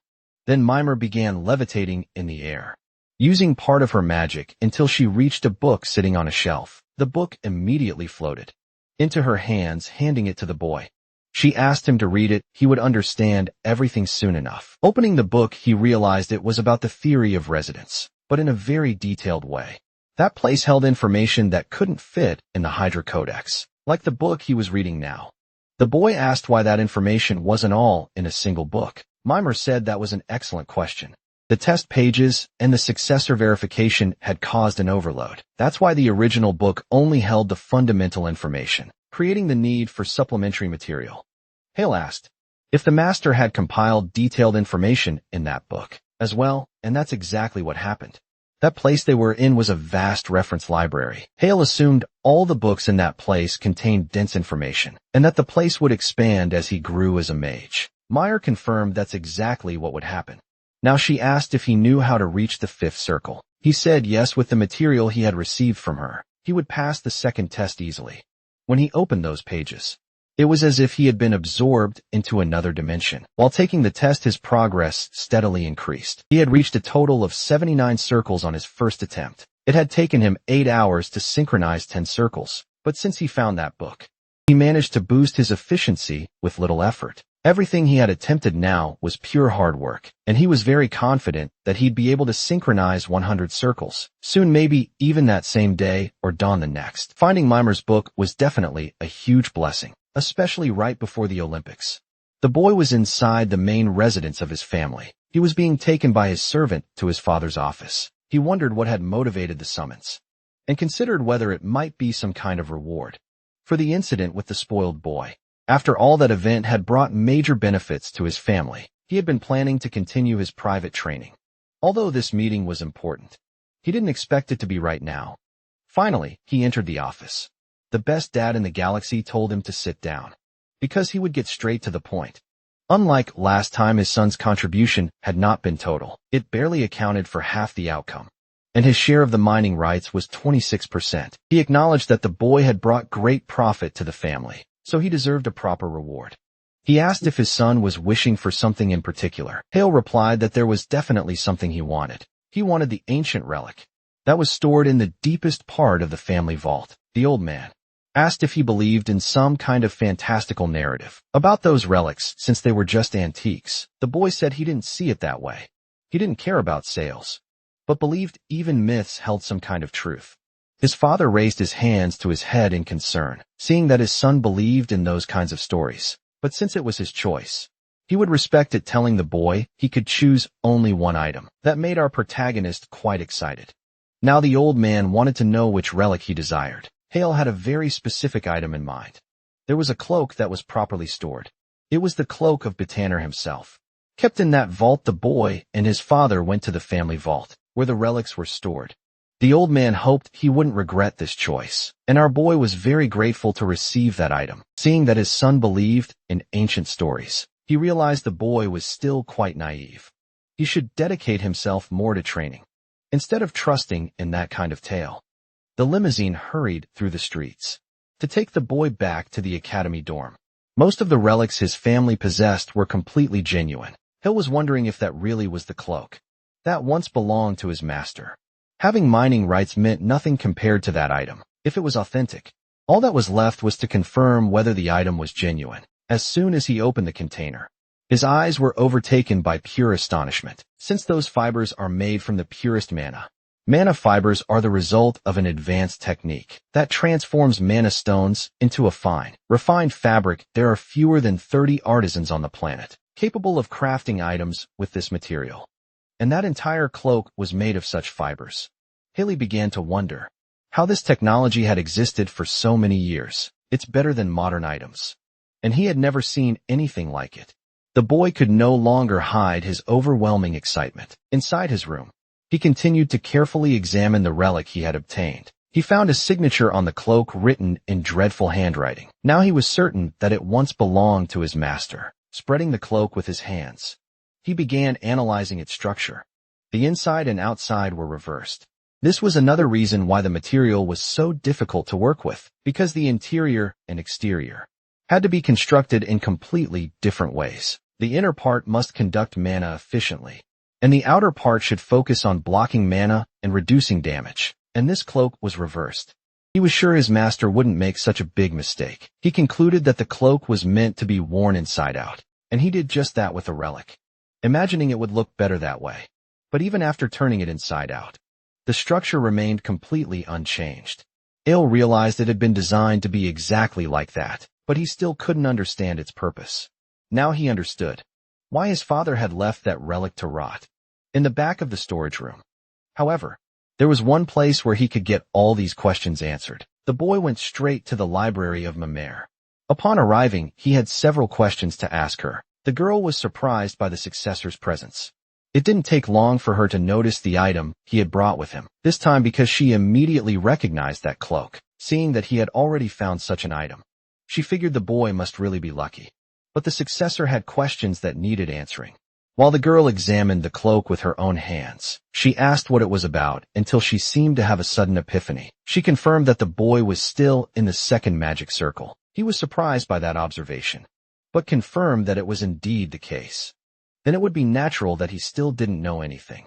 Even so, Hale wanted to know how he was supposed to use it. In light of his questions, she apologized, saying she couldn't explain anything about that item to him. Our protagonist was very surprised, and she handed the cloak back to him. That style of magic had a very special enchantment, and the girl realized she had started talking too much about the subject. Hale asked what she was referring to, but she couldn't even share the name of the enchantment, so she asked him to forget the topic, ignoring her own advice. She said that this style of magic contained an enchantment called true magic. Paying close attention to what she was saying, Hale couldn't hide his surprise. She said it was different from the magic he usually used. That's why it was called true magic. Hale asked if what he had been doing so far wasn't real magic. Mimer said unfortunately, that's a valid way of seeing it. But she couldn't give him further explanations until he reached a higher level. Hale realized it must be some kind of restriction, and that was exactly what was happening. That cloak was an artifact meant to support true magic. Hale understood he wouldn't be getting more information about that artifact, and Mimer was relieved that he caught on quickly. He just wanted to know what level he needed to reach to learn more about the cloak. The girl said he needed to reach the 5th circle. The spark of excitement lit up in our protagonist's heart as she told him he needed to master that level, since Betner's magic style only began at the 5th circle. Once again, our protagonist was trying to pass the second test. This time he had already reached the mark of 98 circles. and he finally managed to complete the challenge that had been set for him. Knowing he had succeeded, he began to savor the taste of his own triumph. The voice of his master congratulated him for what he had done. He acknowledged that it must have been very difficult to get through the second challenge, but now he would teach him how to construct the third circle, the third stage of Bytiner's technique, the circle of infinity and the interference technique. With that completed, he closed the book that was in his hands, having finally overcome the second challenge. Our protagonist looked like an emotional child. He didn't even know how to use the cloak yet, and was wearing it inside his room. I can't judge him and do the same. It's time for him to start constructing the circle of interference. If it weren't for the blessings of the cloak and the knowledge from the second book, he would have taken much longer to complete that challenge. The night before, he had gone to Mimer to get more guidance. He can only use that bench once he reaches the 5th magic circle, and apparently the boy just needs to be patient until that happens. He decided he would wait to use the cloak until he could fully utilize it. But the girl scolded him, saying he shouldn't set aside something so precious, and our protagonist replied that he still didn't know how to use it. Then she took the cloak from the boy's hands. She said the artifact prevents mana from escaping and keeps it compressed inside, causing the user to reach a stage of mana saturation. Upon hearing this information, he began to grow more interested. Mana as saturated circles can form faster than usual, which increases the mana flow in brain. That allows him to recover from fatigue more quickly. The same applies to physical fatigue accumulated in the body. He understood that by using the item, he would need much less sleep. But the girl saw that he hadn't fully understood, because when using that cloak, he would never need to sleep again. That was such an astonishing effect that the boy was immediately in disbelief over such a blessing, and she said he only needed to wear it for 5 hours a day to be in peak physical condition. And that was just a small effect of the cloak. It wasn't even its true power. After seeing what the artifact was capable of, Hale grew increasingly eager to reach the 5th magic circle. She reminded him that it only works for the successor. For others, it's poisonous. The boy got the message and was now excited for the upcoming tests, since the cloak would make things much easier. Since then, 2 days had passed, and he continued meditating with that cloak. His progress was accelerating more and more. He felt he was getting closer to interference, but there was still something missing. So he immersed himself in the knowledge written in those books. The power of the third circle allows one to interfere with another person's mana. He needs to synchronize with it completely. That explanation was too vague, and it was astonishing that someone could interfere with another person's magic, because that honestly sounded very intriguing at first. He wasn't expecting that and had no idea. The second test was just a small step toward approaching interference. To weave the third circle, he needed to resonate and synchronize with the mana around him. If he could pull that off, the third circle would be formed, filled with new enthusiasm. The boy believed he would finally achieve the result. This time he needed to synchronize the mana in the air, as well as the mana already saturated within his body. It felt as if he were building a new house. The mana began to gather as he made it resonate. Little by little, the mana in the air was being absorbed, and our protagonist could hear the voice of the mana, saying it was interested in playing with him, and that it was really enjoying this. The sensation was so warm that it had no intention of leaving. All of this felt entirely different, and our protagonist realized he had already passed the halfway mark. He just needed to maintain the resonance while the mana played. They started joining hands to form a circle. Now he needed to concentrate even more, because if he lost focus, the mana wouldn't fix itself to his body. He needed to reduce the amplification rate very precisely, so the circle could be formed and do it very carefully without letting the mana notice what was happening. After several hours of meditation, a new day dawned, and even with the cloak's benefits, the boy was completely exhausted. But his effort had paid off, since he had completed that objective. He had the first circle of deliberation, the second circle of residence, and now clenching his fists tightly, he was ready to reveal what he had accomplished. The third circle of infinity interference. Our protagonist couldn't hide how happy he was with his latest achievement. He needs to get stronger as quickly as possible, so he can reach the 5th magic circle. Inside the forest near his academy, he went to rest in the shade of a tree, while thinking that the next exam would be a battle, which would take place in that mountainous region. The test will last 32 hours, and each student will have a special artifact. All he needs to do is survive for as long as possible. and the area keeps shrinking as time passes. He just earned a few more points. So it's time to get moving too. The students have to deal with attacks from monsters and other students while also earning points in the process. The bird that had been resting on the boy's lap flew away, as if it sensed something, until another student suddenly appeared attacking our protagonist, who managed to react quickly and dodge that pointless attack. He landed calmly on the ground, observing the one who attacked him. The extra said he managed to escape this time, but was already inside his trap.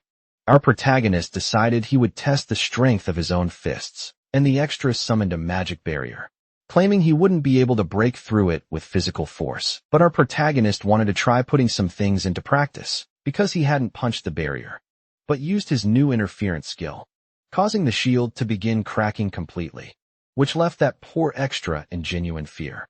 Without the protection that kept him separated from the protagonist, there was no way he could even keep his underwear intact, because our boy was using earth magic to take him down. The boy regretted that it had to happen, while Hale said he should be proud that people were targeting someone like him. Besides, he shouldn't announce his attacks every time he executes them. Either way, the interference power is really interesting. He weakened a second circle spell with great ease, being able to completely destroy it with a first circle spell. Because of that brief encounter, the extra was eliminated from the exam since he was too careless. An outcome like that was predictable. By defeating him, our protagonist earned 10 more points, which made him quite happy with the start of the test. As he walks through the forest, he realized he's getting the hang of using interference, and soon it will work against third circle spells too. Still deep in thought, he sensed some movement behind him, which was enough to put him on high alert. This time our protagonist wouldn't wait for the attack, sending a large fireball toward the distraction, and what he saw left him quite impressed, because he had been surrounded by dangerous wolves. It seems the creatures approached him after hearing the sound of his last battle. If he were an ordinary student, maybe complaining about the back-to-back fights, but since he wants to master it, overwhelmingly he's grateful for the excellent opportunity. One of the wolves sensed this would be tough and began to howl. It was the order for the other creatures to attack as well, and our protagonist is eager to take them all down. The boy is being closely watched by the supervisors. Some names from that academy are already standing out to the teachers. Our protagonist Adela, and some other clowns whose names I won't bother to learn, are truly impressive. If things keep going this way, they'll soon be among the top 10. And one of the teachers said that's a very hard task, but the one in the glasses agrees. And no one's left to disagree with the following. That Shin, commonly known as our protagonist, is an extremely talented person, and she wants to know if Instructor Changsu has any doubts about that. Watching closely what the boy is doing in the forest, he agrees with that statement. Other teachers are also excited about his performance, as he's been ranked first in all training sessions. Moreover, he's far ahead of everyone else taking that test. The boy even knows the wolf's behavior, and didn't kill any of them until the entire pack had gathered, in order to rack up the most points. Given his performance, the teacher started to dream maybe he could win at the Olympics, and after successive battles, our protagonist was already very tired. With the last one, he managed to gain 60 more points, until he felt the ground beneath his feet begin to shake. He thought it was an earthquake, but soon realized the ground itself was moving. He finally understood what had happened in that place. From the ground emerged an enormous body as big as an elephant, and the creature had emeralds on its back. It was an emerald turtle. Who would have thought such a rare monster would appear in this place? After dodging the creature, our protagonist faced it head-on. It was the first time he had ever encountered that kind of monster in person, and it was time to face it with everything he had learned so far. Inside the main building of the academy, the teachers kept watching closely. They were already aware that the most promising student of the year had just encountered the emerald turtle. One of the purposes of the evaluation is for the students to learn how to escape danger and to learn how to collaborate with each other. The turtle is a rare monster. No matter how genius he is, they believe that our protagonist is not capable of handling it alone. Turtle has high defenses, being one of the natural enemies of mages in this world, and it is determined to make our protagonist its afternoon snack, sending a crushing and destructive blow toward him. But our boy manages to easily dodge that. He is sure that if he can defeat it, he will get a great score. His thoughts were soon interrupted, as the turtle showed great agility as well. Since he was midair, he would need to build a defense barrier to protect himself, and he used that shield as a platform. which prevented him from being hit by the turtle's tail. The teachers are pleased that he managed to use the shield as a platform, but that wouldn't be enough to protect him from the turtle. It didn't take long before our protagonist sent his powerful flames toward it while the fire burned. He couldn't contemplate the result of his actions. He waited hoping it would work against it, only to realize that all he did was make the turtle even angrier, an unexpected result even for him. And he began to feel a bit scared running from the creature. He realized it would be quite a formidable challenge. Not even a fifth circle user could defeat it alone. And because it stores mana in its body, it's a very fast turtle. It was at that moment that his brilliant mind noticed something incredible. The creature has a human in its body, so there are some things he could try. At that moment, the first thing he did was strengthen the power in his legs, giving him the momentum to dodge the attacks with great agility, forcing the creature to change direction as well. He realized that this turtle could destroy things effortlessly. If any of those attacks can him, it would be the end of his test. But he couldn't keep running forever. If he wanted to win, fighting would be necessary. Once again, he built his barrier to block that attack, feeling once again that the strength of that monster is truly impressive. He wouldn't be able to block that attack for long. So he started using resistance. It had become a battle of strength, and he still couldn't move until he regained strength in his legs. It was the opportunity the boy wanted to take, to deliver another attack, this time using wind magic. He managed to get even closer to the poor creature. He had already read about it in some books when he was a child. The attacks it executes overload its joints, causing it to lose part of its mobility. This is the window of opportunity he needs to exploit immediately. Knowing you must act, he began preparing an ice spear to attack the turtle. At the boy's audacity, the teachers who were watching were very impressed, since that cocky prodigy had decided he wouldn't run away. While he struck the turtle, he used the interference he had learned, causing the turtle to spit blood. The attack proved to be quite dangerous for it, and with a single accurate blow, the turtle was sent to the wild animal paradise. Not even our protagonist could believe he had achieved victory, receiving 1,000 points for this. A truly impressive result for someone like him. Test continues in that region. Inside the main house of our protagonist family, another person is watching it all on hay. Inside, the patriarch of the family witnessed all of this, and he can't hide the pride he feels for his youngest son. Even though the turtle is weak against ice attributes, he doesn't know how his son managed to do that. With only 3 magic circles. Not even Haiyan has an answer for that. They watch as the boy collects some of the creature's meat, as he needs to survive a few more days in that place. But the best father of the year said that he didn't raise his son to be this week, and they watch as he leaves with a large portion of turtle meat. Haiyan has a question for the head of the family, who is curious about it. He wants to know how this young man can be so brave, as he has already noticed that Jihan and Violetta are people of toxic actions. The old man said those are premeditated actions, but magic was still restricted. Hale was excluded from the succession race, which is why his status in the family is miserable, but things have changed completely. He doesn't even know exactly how, but his son has developed great power, and his progress is not only notable, it's undeniable, and he asked for protection during the months leading up to the Olympics, that he could progress smoothly, and maybe even do something extraordinary. Hearing all of this, Haiyan couldn't hide her surprise. The boy wants to achieve worldwide recognition, to increase his influence within the family. And after those 2 months of protection, he's certain that interference from his older brothers won't be a problem anymore.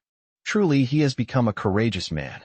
Night finally fell over the forest, but our protagonist has a hearty turtle meal to prepare. One of the rules of that test is that confrontations are not allowed between 11 p.m. and 1 a.m. He knows that's for the students' safety, but it's an obstacle to developing their skills. Some academies have even stricter rules. This one needs to change immediately. At least he can bring some magical artifacts, and our protagonist can recover his fatigue while using the cloak. Now he can enjoy his meal peacefully. Once he finished, he felt quite satisfied. After that, he began to hear movement in the bushes behind him. He realized it was his friend Sun Shun and his rival Adela. They sat around the protagonist campfire, and he started asking why they were working together. They said they had actually been fighting, but their time ran out. Sun Shin even noted that actually he was being beaten up after they finished fighting. Our protagonist assumed they just followed. the smell of the barbecue he was making. His friend said the smell was really delicious, and they would like a piece. Our protagonist made a point of saying that it was his, but those two companions begged him to be generous. There wasn't much to be done in that situation, since there was more than enough food. It was better to share with them than waste the leftovers. While enjoying the turtle meat, they were very thankful for the gesture, and both of them were eating like it was the last meal of their lives. Our protagonist felt amazing, receiving so many compliments for something he had cooked. Over an improvised fire, Adela asked if that meat was from a bear, a creature that lives in that forest and whose meat is really tasty. Our protagonist said no, and the girl knew that only two monsters in that place are edible. The second is the emerald turtle. The meat of the other creatures is poisonous or tasteless, so it's not suitable for consumption. Adela was very startled to realize he might have defeated an emerald turtle, but that's exactly what our protagonist had done. He said he faced the creature west of that position. His friend was also impressed, since he had only ever seen that creature online, and he wanted to know how he managed to defeat it. But he completely ignored the explanation, being fully immersed in eating. Adela was also deeply impressed by this claim.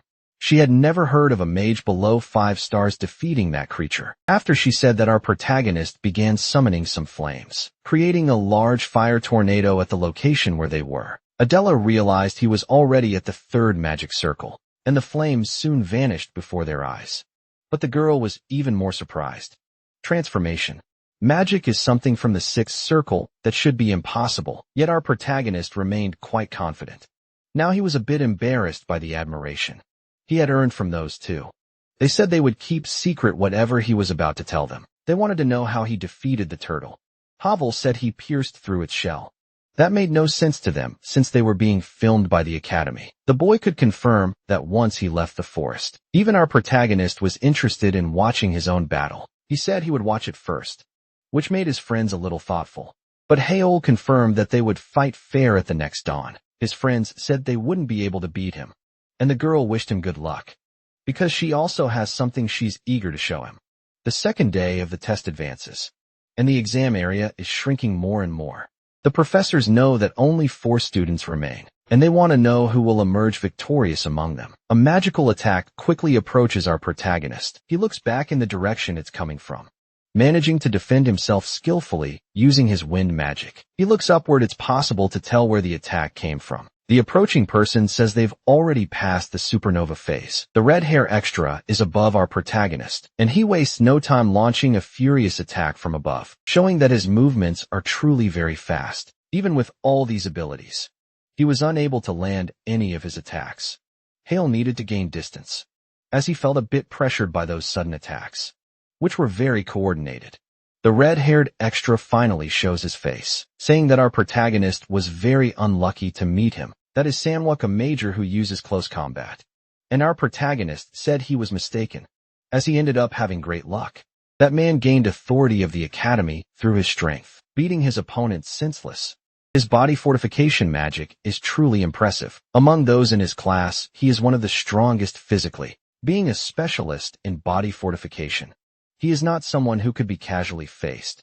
But unfortunately, he ran into the impenetrable barrier that is our protagonist. The battle had turned into a contest of masculinity. Our protagonist decided he would do the same as him, fortifying his body as well for close combat. This got a deer extra quite excited, as this was his area of expertise. The teachers observed the confrontation between the two closely. One of them assumed that this type of combat would favor the extra's natural abilities, since he stands out among the students in this type of combat, in addition to being very experienced. But they can't ignore what happened with the turtle the day before. The protagonist is also impressive, and he manages to dodge the attacks with great ease, using the demon's eyes to see what was happening. A sort of Sharingan from the AliExpress.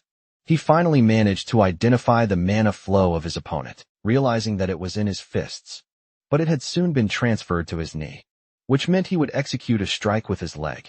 As expected, all of that guy's strikes are extremely powerful. Our protagonist decided that he would use his barrier to push him back. Even the extra was surprised that the barrier had been completely destroyed. He had never seen magic used in this way, and began to wonder if the genius had truly returned. But that was unlikely, could just be rumors.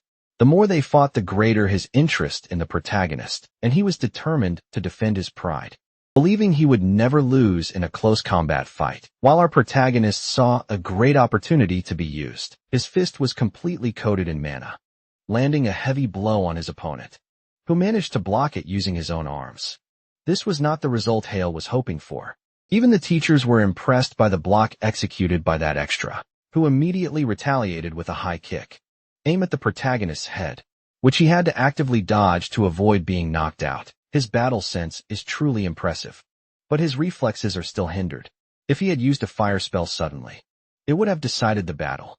Because of the damage his opponent would have taken, with his arms burned, he would have been completely unable to fight at a high level. Our protagonist realized that the strategic advantage was his, surprising his enemy with a quick movement, being ready to strike him once more. About to receive the blow, the poor student took his defensive pose. There was something that our cunning protagonist had already been waiting for, but he wasn't going to deliver a frontal attack. He executed a lateral kick that surprised the defense. Only then did the extra realize he had fallen for a feat he hadn't even noticed when our protagonist had strengthened his legs. The pain he is feeling in his abdomen is very real. It feels as though his ribs have been broken.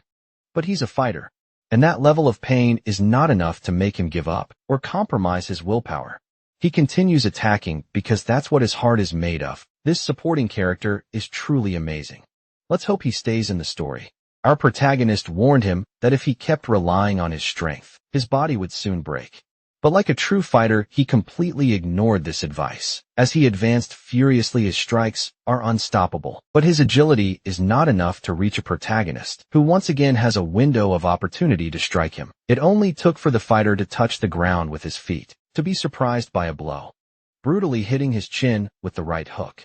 His whole body was thrown away with the impact of that attack. Our protagonist shakes his hand, trying to relieve some of the pain he felt, while observing his defeated opponent. For a short period, he managed to concentrate his mana on his chin, to minimize the damage suffered. Even so, he is semi-knocked out on the ground. Even our protagonist was impressed by that man's combat skills. Both his attack and defense abilities were very refined. He was not an easy opponent. The day passed without major interference, and night finally fell upon them. Now only 3 survivors remain in the test. In fact, only 2 are left: our protagonist and his sweet rival. Inside one of the buildings of our protagonist's family, some envious people are gathered. They are his siblings who are already rooting against his development. They can't accept that all of this is being broadcast nationally. Violetta is very upset, since they can't sabotage him during this period. And now the young man is starting to get out of control. If things keep going like this, he'll soon become a candidate for succession. And that is completely unforgivable. Jaden can't say a single word at the moment, which makes Violetta even more upset, because she knows her brother managed to defeat an emerald turtle. That should be impossible for someone in his condition. Besides, the video is already online, and the patriarch has probably seen it, just like the rest of the family. Violetta becomes more and more unhinged, and her brother asked her to calm down. But that request was like pouring gasoline on a fire. She completely lost control. Gradually, she began to sink deeper into despair, and Jahan's patience reached its limit. He said he wouldn't repeat himself. Now Violetta was frightened. She apologized for overreacting and begged not to be punished. Jahan thoughtfully considered that possibility. He began to stroke the woman's head in a clearly insincere manner, since we know he's not a trustworthy person. Even so, he said he had no reason to punish her since they are siblings. Still very shaken, she thanked her brother, while Jihan was thinking that our protagonist is quite cunning, taking advantage of every good opportunity. And if he continues progressing like this, there will be no way to avoid his lovely intervention. Inside the forest where the test is taking place, the circus is on fire. Adela uses all her skills, saying that this time she won't be caught off guard by her opponent. She's watched the protagonist fights many times. This time he won't use the sun as an advantage to blind her, since they are illuminated by the moonlight. So she believes she won't give him a chance to counterattack, executing another powerful attack in his direction. And indeed, Hale has to be fully engaged in dodging all those strikes. He was hit by a barrage of lunar bullets, and one of them grazed his arm. This is completely different from their first fight. The attacks are far more numerous. Dodging all of that will be impossible. Adela warned that the boy's techniques are weak against long-range attacks, and she is very focused, determined to come out victorious. That's his weakness, she said, claiming she would overcome his skills and efforts, causing a massive explosion. With her attacks toward where our protagonist was, he'll manage to prevent the worst from happening. What he's already feeling distressed and exhausted from dodging. It was necessary to summon a magical barrier to protect himself, realizing he was being overwhelmed by brute force. He's eager to understand better what she figured out, and the girl is very confident that this is the right strategy to achieve victory. That volume of attacks isn't something just anyone can do, but it's expected from someone from her family. Finally, our protagonist noticed something very interesting about Adela. That girl had reached the 4th circle of magic. Hiding one of his hands behind his back, Hale was materializing an ice nail. Adela sees her attack, saying that the boy noticed it quickly. Hale listened to her, but was also acting shrewdly, hiding an attack within the dust. It's been 4 days since she reached the 4th circle, and that's not all that happened. She took a deep breath as if she were focusing in the sky above. A blinding glow began to emerge. Hale's attack was heading toward her with precision, but Adela was already fully aware of it, stating she wouldn't fall for such obvious tricks. With the simple wave of her hands, she completely nullified that surprise attack. After opening her eyes, she revealed they had changed. Each one bore a cross-shaped marking. Hale knows that's the heart. Eye technique combined with the 4th circle could be very problematic. This is a secret technique of the girl's family, something the master of the Blue Tower also managed to master, though this is a different technique. A mystical eye focused on detection. Adela is combining power and range with versatility, making her extremely formidable. Even our protagonist recognized that she is a monster in human form. Adela stated once again that she would fight with all the weapons she possesses. 4. She is not foolish enough to hold back against an opponent of Hale's caliber while attacking him. She asked when he would reveal the technique that was able to subjugate the emerald turtle. Our protagonist watches patiently as her attacks draw near, saying that the time to reveal what he had done to her was approaching. The color of his eyes had also changed. Hale had completely mastered the mystical eyes. He can perfectly understand the attributes of that attack and the fundamentals of that spell. Using interference, he managed to completely repel the projectiles that would have hit him, leaving Adela shocked, as her attacks changed trajectory as soon as she caused it. Not understanding what he had done, Hale did not give her the answer, but he wanted to know what she saw from her own perspective, since she also has eyes capable of seeing hidden details. Inside the main house of the protagonist's family, a commotion is taking place, and the best father in the galaxy is impressed by the reaction of this man, as he also wants to know what kind of magic was able to alter the trajectory of a spell. That seemed impossible. He is Wei Sanchiel, Adela's progenitor, and apparently the future father-in-law of our protagonist. Best father in the galaxy said that he also didn't understand anything, and the future father-in-law of his son asked if he hadn't shared anything about that technique, but the old man insisted that he hadn't heard anything about it. Sanchez found it odd that the boy was hiding things. The old man said that in the last year his son had become quite brave, saying that now he has secrets from the most numerous corpses, and has been sharing less and less. Thank you recognized that the boy had changed a lot during the year he spent away from home. The old man confirmed this, and they concluded that man needs to leave home to grow. He said that during the previous evaluation at the academy, he believed that the boy had gotten lucky. Feels a bit bad for saying this in front of the protagonist's father, but he thought that Hale would have a flash of talent and would soon succumb to his own mediocrity. The truth is the protagonist's father also believed this, as his son is incompatible with AI assistance. Sanchiel said that when he defeated his daughter, it wasn't due to skill, but because of his strategy in that fight. Soon he too will be read by his birthdays. When his limitations become public, he will fall. And at this moment it is Adela who has the opportunity to execute this. Sanchiel says she is very promising. But there is a catch in everything they are talking about. The man recognized that he had underestimated the protagonist's abilities, who is now putting pressure on his daughter. He said he has something to confess to Hale's father, revealing that he will be eternally grateful to his son. When his daughter lost sight of her life's purpose for the first time, there was nothing left reflecting in her eyes. But now they shine like they never have before in her life. That's why he is happy that Hale has returned to the game, as it made his daughter rediscover her own motivation. While having this conversation, they continue watching the fight. The best father of the year agreed with these words, recognizing that this is something they should be grateful for. Finally, the last battle had reached its conclusion, and the event organizers asked the survivors to end the fight. Our protagonist is amidst the dust trying to find the girl. His eyes show that he is very surprised, as both of them remain standing. Adela stares at him firmly, even though she is exhausted. Hale again lament what happened.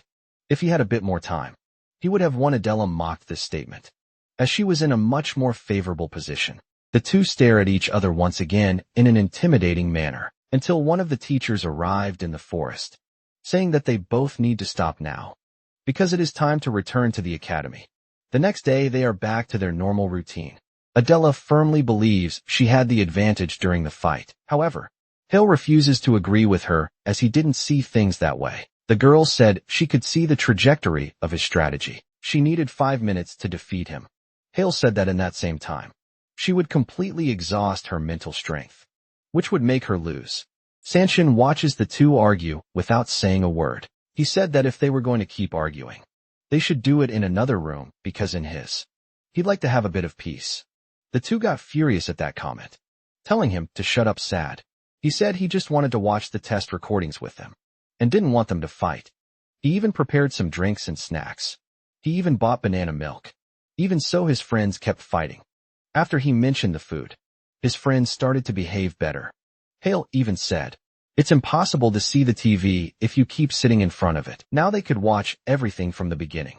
But they were surprised to find out the recording was 14 hours long, and that's exactly what they did that day. When it was all over, Sancho was completely exhausted, sleeping on the floor.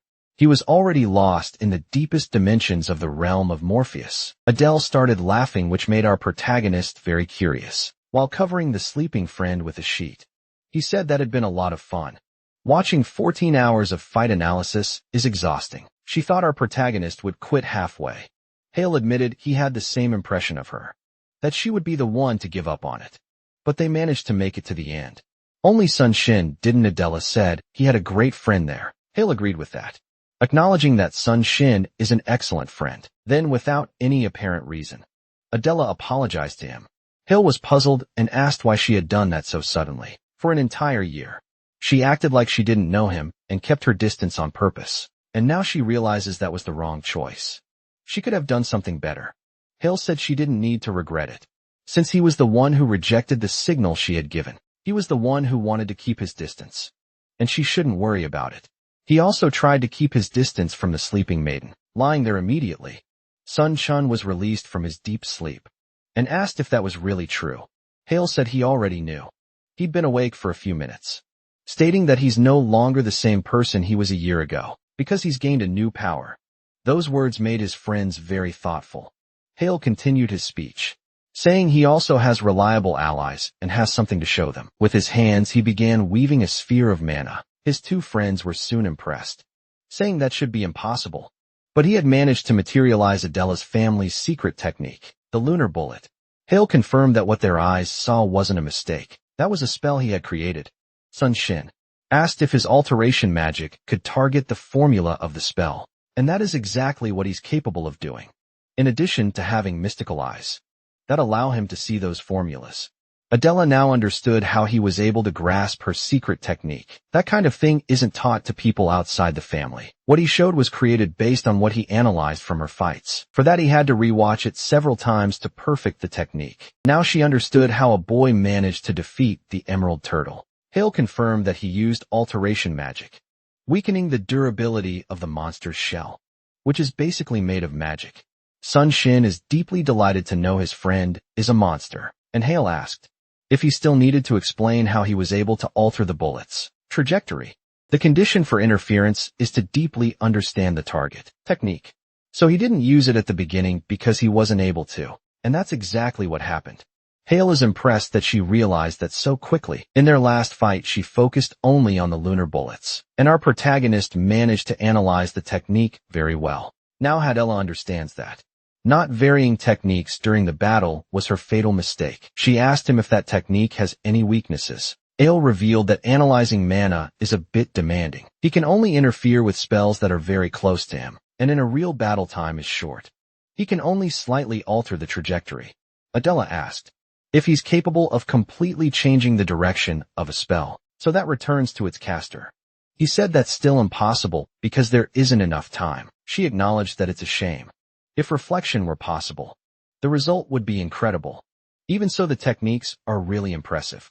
Shin started raising his hands, desperately asking for a bit of attention, ordering his friend to sit down and listen carefully. He wants to know why he was revealing such a powerful secret to them. Both Hale and Adela are impressed that he still doesn't understand what's going on. They're already thinking about the Academy Olympics. Only then did Shin realize what these two crazy people are planning to do. Our protagonist needs a team, and he intends to take both of them with him. For a brief moment, his friend couldn't hide that he was touched by the invitation, but he has a caveat to make, and Hale wants to hear it.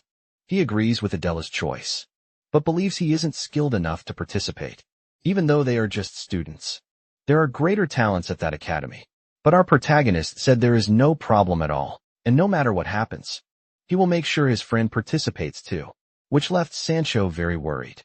Even though there were many restrictions on the protagonist technique, Adela understood that this is their greatest asset. If they managed to use it, they could protect their magical stone while attacking the enemy. It would be very useful in a siege battle. And indeed, in this type of combat, he will stand out as his technique was made for this. Witnessing Hale's confidence, she asked if he had other hidden trump cards. Our protagonist revealed a subtle smile. Of course he has other tricks. At night inside his dormitory, he finished another study session, and it was time to enter the book dimension once again. Heading directly to that library full of knowledge, Mimer saw that the successor had arrived, and they greeted each other quickly. She said he took a while, this time asking if he hadn't gotten first place, but he said he would get it anyway, and the points from the Emerald Turtle were decisive. He asked if the girl remembered that he needed to win the gold medal in a certain competition, and Mimer remembered him mentioning the Olympics. And that's exactly what it's about. He had already told his friends about the event, and about the interference as well. Mimer said that the boy himself had said he wouldn't talk about it until he had completely perfected the technique. But he gave away the secret too quickly. But for Hale, he believes he did it at the right time, which left Mimer impressed, as he had completely mastered the interference technique, saying that the successor is truly an incredible person, which made the protagonist the next topic. He needs some books about the Kingdom of Destruction. It's time to look into perfecting the third magical circle. He received a call from the Master of Blue Tower. He immediately answered that important call. Kim said he watched the test video and was very impressed that he defeated an Emerald Turtle. Armoy responded modestly, saying it was luck. However, the leader of the Blue Tower is also impressed by how he fought on equal footing with Adela, as she is in the fourth circle. In addition to wanting to know how he was able to pierce that tough face, he asked how he changed the trajectory of the girl's attacks. The first possibility he considered was distortion magic, but he knows it wasn't that. Hale had to apologize to him, saying that he couldn't share details of his magic yet. Kim said he was very excited and apologized, saying the boy didn't mean to answer, because a mage has the right to keep their secrets. However, he said that the boy's techniques are very fascinating, and one day he will understand how they work. Furthermore, he had one last message for him. He called to talk about the elemental crystal, which they had discussed on another occasion. Our boy wanted to know if the news was good or bad. Kim said the news could only be one. Of course he brings good news. Everything was already completely prepared. Our protagonist became worried with those words, wondering if he was causing them too much trouble, saying they didn't need to rush. Kim assured him that everything is fine. All the artisans there are excellent, and they are even more eager to work with that raw material. Our protagonist hoped that they were all in this state of mind. Kim said that he didn't need to worry about the artifact, which made the boy very grateful. He was about to end the call, but Hale still had something to say. I have another request to make to them. Kim thought. The request was related to what happened with the infiltrated instructor, but this will depend on how the master of the tower interpreted the event. Kim is becoming more and more interested in the proposal the young man might offer. He said it concerns the Olympics of that year. He would like the artisans from the Magic Tower and the engineers of the national team. After talking with the boy, Mimer was shocked knowing that you will face 5th circle users. But that was the condition imposed by the master of the blue tower, and the boy is wondering if he really made the right decision. Kim asked if he truly wants to use artisans in his tower, the same way engineers are used. The first response he gave was a negative one. Hale understood that his request wasn't very reasonable, but Kim continued that would be his initial answer. However, if the boy managed to defeat a 5th circle user, the answer might change. That left our boy quite surprised. In that Olympics, he's going to face users who are already at the 5th circle, and Kim has no doubt of the boy's potential. Allocating his artisans for this competition will cost a lot of money. It's hard to commit to that just for honor's sake. So the boy should provide solid proof that he can win the gold medal. Mimer wants to know what the successor's plans are, because no matter how she imagines it, he won't be able to defeat a 5th circle user. In his current condition, Hale still has a 10-day period to prepare. Mimer wants to know if he really plans to establish countermeasures. In such a short time, he might have a chance if he can pull that off. But perfecting the technique in 10 days won't be easy. She wants to know if it's really worth doing all this. To gain the blue tower's support, Hale said yes, they are the only ones in the country who can customize artifacts and have them approved for the Olympics. That's why he needs the blue tower. Mimir understood that they are highly skilled. Hale said the blue tower's artifacts have a 10% performance difference compared to other artisans, and they are also the only ones capable of adjusting the elemental crystal. She understood that the performance difference in the artifacts is crucial in determining victory, so they truly need that support. Hale emphasized again that they need the blue tower's artisans. Mimer wants to know when they're going to turn to the 3rd challenge page. They need to hurry, but the boy wants to read all the books she had prepared for him before starting the test, which made the girl quite excited about his motivation. She said that when he reaches the 3rd challenge, you should send her thanks, saying that he's doing really well. Hale wants to know if she knows someone there, but the girl said it's a secret, because if he knew now it wouldn't be any fun. In one of the protagonist family buildings, a meeting is being held. Those inside are very cheerful because they're drinking free wine of the finest quality. Several bootlickers are saying that Jihan will be the next family head, and he said he's lucky because of it, since everything he had achieved up to that point was thanks to the help of his flatterers, and they keep saying that the future will be bright under the leadership of this envious man, until one of them said, "The youngest son is earning his place in the sun." That made Jihan completely furious. And the clueless man kept talking about the youngest son's achievements, who was able to defeat an emerald turtle on his own. That was definitive proof that he remains an exceptional genius. Not to mention that he also fought a 4th circle magic user, being able to withstand the secret attacks her family uses, which are based on the moon element. Resisting her is already a formidable feat. It's even hard to believe he's someone who doesn't use eye assistance. After that, the buzz took over. They started talking about the protagonist's accomplishments. They're already eager to witness his performance in the Olympics. Even the patriarch is interested in the boy's performance. That only makes Jihan's envy grow even more. At this rate, he might lose his favoritism in the association, and being restarted to make him very uncomfortable. He began to remember when our protagonist was still a young boy. Everyone used to talk only about him. He thought his brother had been shaken, but now he's on his way back to the top. The extras in that hall noticed Jihan's absence. All they left behind was his shattered wine glass on the floor. He had to leave in a hurry, while thinking that the situation was definitely not good. The hatred he was feeling toward our protagonist was at stratospheric levels, reaching the outrageous conclusion that his brother must die. My God, what a degenerative family. It's all the fault of that father who didn't give love to his children, completely unaware of his brother's conspiracy. Our protagonist continues with his training. He studies with great dedication and had already gone through several books. In that room, he was finally feeling prepared. Meyer asked if he had finished reading everything, and he said yes. Those were all the available books. So he was done. She said that he had read everything about destruction and asked if the successor had increased his knowledge. Hale replied that no, and that he hadn't understood anything at all. Mimur wanted to know if he at least reached a superficial conclusion, but the boy couldn't grasp the structure of the concept. She said it's natural that he hasn't fully understood yet. It's like teaching someone to flap their wings. In any case, the requirements hadn't been met. He still couldn't understand destruction.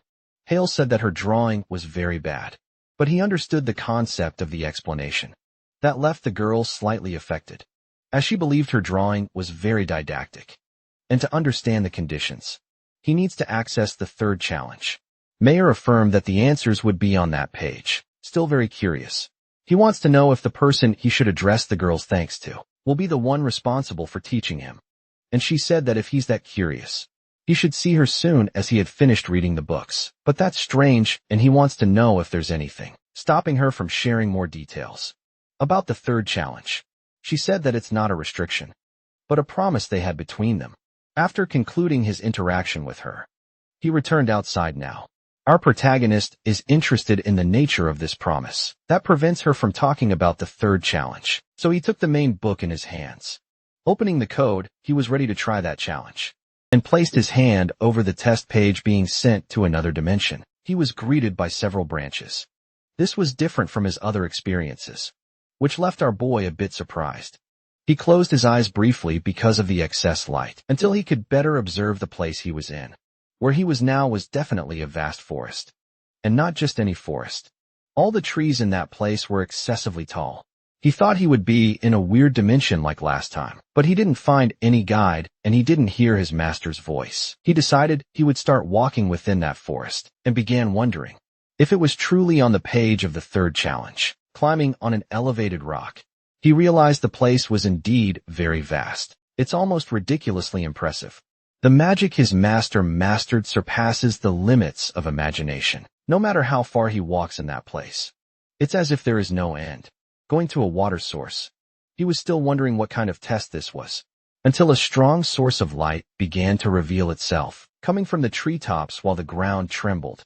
His first thought was that it was an earthquake, but he soon realized he was wrong. There was something watching him. Immediately, he felt that he might be in danger. A creature even larger than the emerald turtle was staring at the protagonist. That didn't make any sense at all.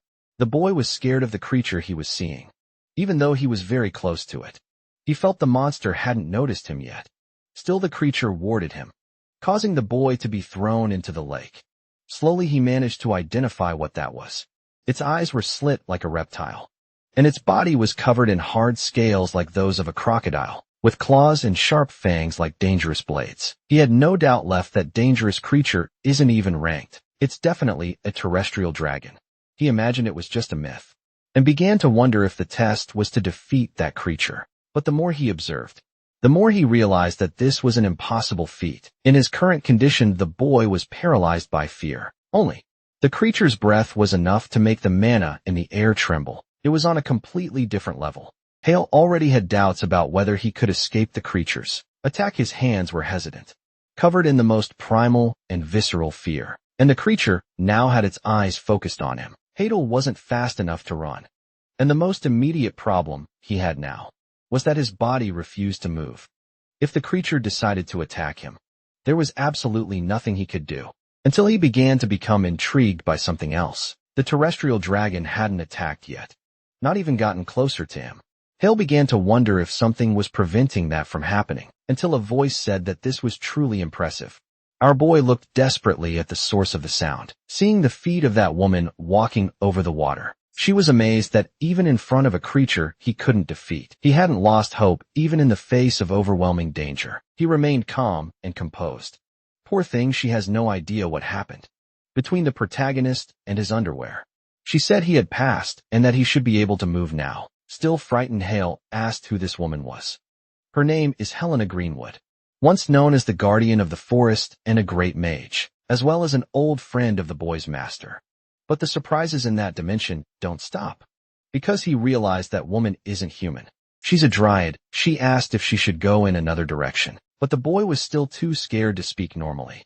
She began speaking to the creature, which, even driven by desire, did not step into her domain. And she respected that, acknowledging the creature's patience. She said she would forgive it, even though it had ruined her garden. And now, she had an order for it to return to the forest to which it belongs, calling the creature a fallen noble. She immediately blew something she held in her hands, sending a green energy flying through the forest. Hale watched it all closely, noticing that the entire forest was responding to her commands. That woman was truly powerful. She was the one in charge of that entire place.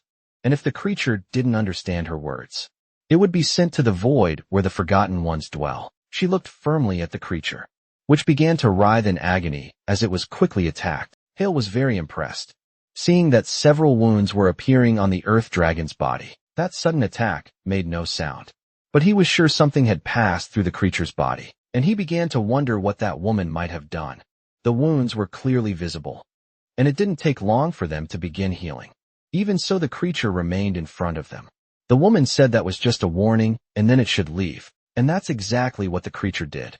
Hale had noticed that the wounds regenerated in the blink of an eye. Now he wants to know who the woman was, who managed to drive away a mythological creature, because she had such a calm and serene expression. Approaching the boy, she asked if he was okay, and he said he was thanks to her intervention.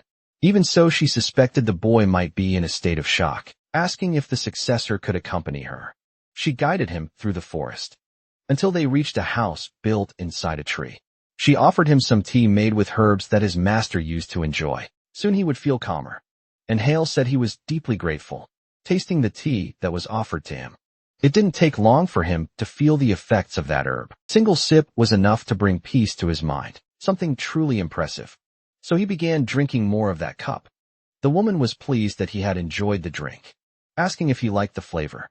Completely grateful, he said that was the tastiest tea he had ever had in his entire life. Appreciating the boy's words, she asked if he was already feeling calmer, and he said he was embarrassed for having shown a side of his personality that wasn't usual. The woman said he didn't need to worry about anything that had happened. Just the fact that he didn't wet his pants in front of the creature was already very impressive, and you realized that it really was an earth dragon. The presence of the creature was so threatening. He couldn't move even though it is the king of that forest. It doesn't dare approach her territory. But it must have been hard to resist the opportunity. The boy didn't understand what she meant, and she said the mana he carries is dense, making him a delicacy to the creature. She was certain the dragon found him very appetizing, and hunger must have made it forget the fear it has of her. Then she asked the boy if he had any other questions, very intrigued by that dimension. He asked if they were really inside the book. The world felt so real it didn't seem artificial at all. He walked for several minutes in that forest. It was different from the other pages, and she was going to tell him what that place was. The third challenge spans from pages 214 to 232. Her words left the boy even more surprised. He wanted to know if that earth dragon was created with magic, but the woman also didn't know how to answer. It's not real, but it's not a fake creature either. Hale wanted a better explanation, and she said that the entire place was made based on memories from the past. The world inside that book is a replica of the forest that once existed. To make his understanding easier, she said that this world is just a copy. So it is not real, but it's also not an illusion. Hale can't deny that. He is increasingly impressed with the vastness of these pages, and all of this is recorded on the pages of that book. He doesn't understand how this can be possible. The woman also doesn't know the details. The only ones who can fully understand it are his master, and the successor, which in the current situation is our protagonist. When he reaches his master's level, he will be able to understand everything. The boy wants to understand why his master created all that space. The woman said it was done so he could understand a certain magic. Hale is becoming increasingly curious about what it is, and the woman perfectly understands the state he is in. She stopped to reflect silently while looking at the boy. The boy was surprised by what he had heard. He needs to perfect the third circle to learn a magic essential for destruction. Eyes that see through the essence of magic. The divine eyes, these golden eyes, can see through anything, and the woman showed that she masters this technique. Hale realized that this is the mystical eyes version of his master's style. The woman said she hasn't perfected the technique yet. The only ones who can master it completely are the master and his successor. And Bite Me asked her to be in charge of teaching this to him, and her memory exists for that purpose. Inside the city, the father of our protagonist is on the move. He asked one of his men to update him on what is happening. Hayden already has the news the patriarch had previously requested. It's about Minji and Minhyuk, who aren't that interested in the things the young master is doing. What's unexpected is that Violetta also hasn't shown any sign of doing absolutely anything, showing that the patriarch's order is truly being well executed by them. Although Violetta is acting kindly, he doesn't believe she will continue in this way regarding her brother, and she is probably being cautious because she knows he is being watched. However, the best father of the year already knows his children, and specifically asked about Jihan. he learned that he seems to be quiet. And although it's suspicious, even the party he held the previous day didn't show any signs of anything suspicious. The patriarch is now aware of what's going on. He imagines that his children have learned to separate personal matters from official ones, and he told his subordinate to keep the protection over our protagonist until the time is up, something he would do with all his effort. He used to spell the block. The sound as the information he was about to reveal was confidential. It's information about someone in that family being in contact with a black tower. They have already investigated 32 individuals, including the elders as well as high-ranking executives. The patriarch listened to this information with great interest, and Hyeon's investigation conclusion is that all of them are clean. But the patriarch remains suspicious. Of the people who were investigated, 5 of them have a very suspicious context, and if things had been more intense, they might have captured someone involved. The patriarch now knows the identity of each one of them. He stated that he would resolve this matter personally. Meanwhile, our protagonist is still inside that pretend forest, doesn't pretend at all. The woman is committed to teaching him that technique. They would immediately start the training, so he could master the divine eye. Our boy wants her to make the training as intense as possible. She was excited by the successor's posture, which is very similar to the master's. While placing her hands on his eyes, she asked him to close them.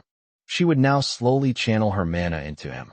As this happened, she would explain how the divine eye works. This would only be possible after reaching the 4th circle, and you would need other books. Hale remembered that from the books he had already accessed, he didn't see any reference to that technique.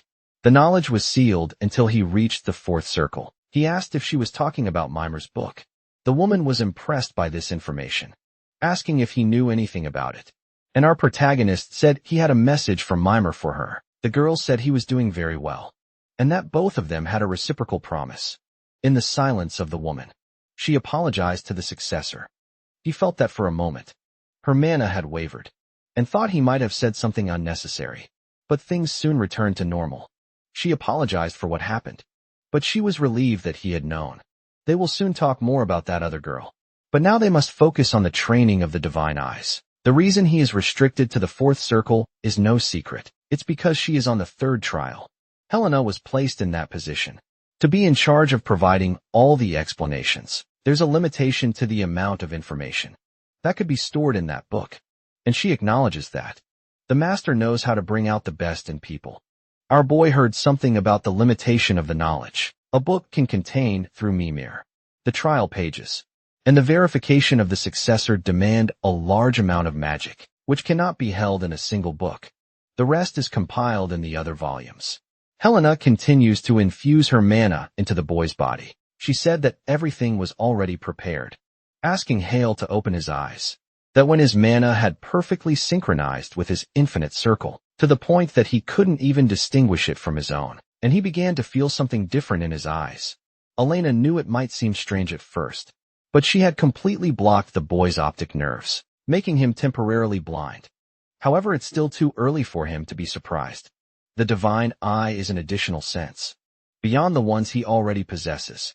And to perfect it, all the other senses must be removed. The ability to feel touch, to smell fragrances, or to perceive taste would gradually disappear. Even his hearing, Hale felt completely isolated, with the boy's body lying on the floor.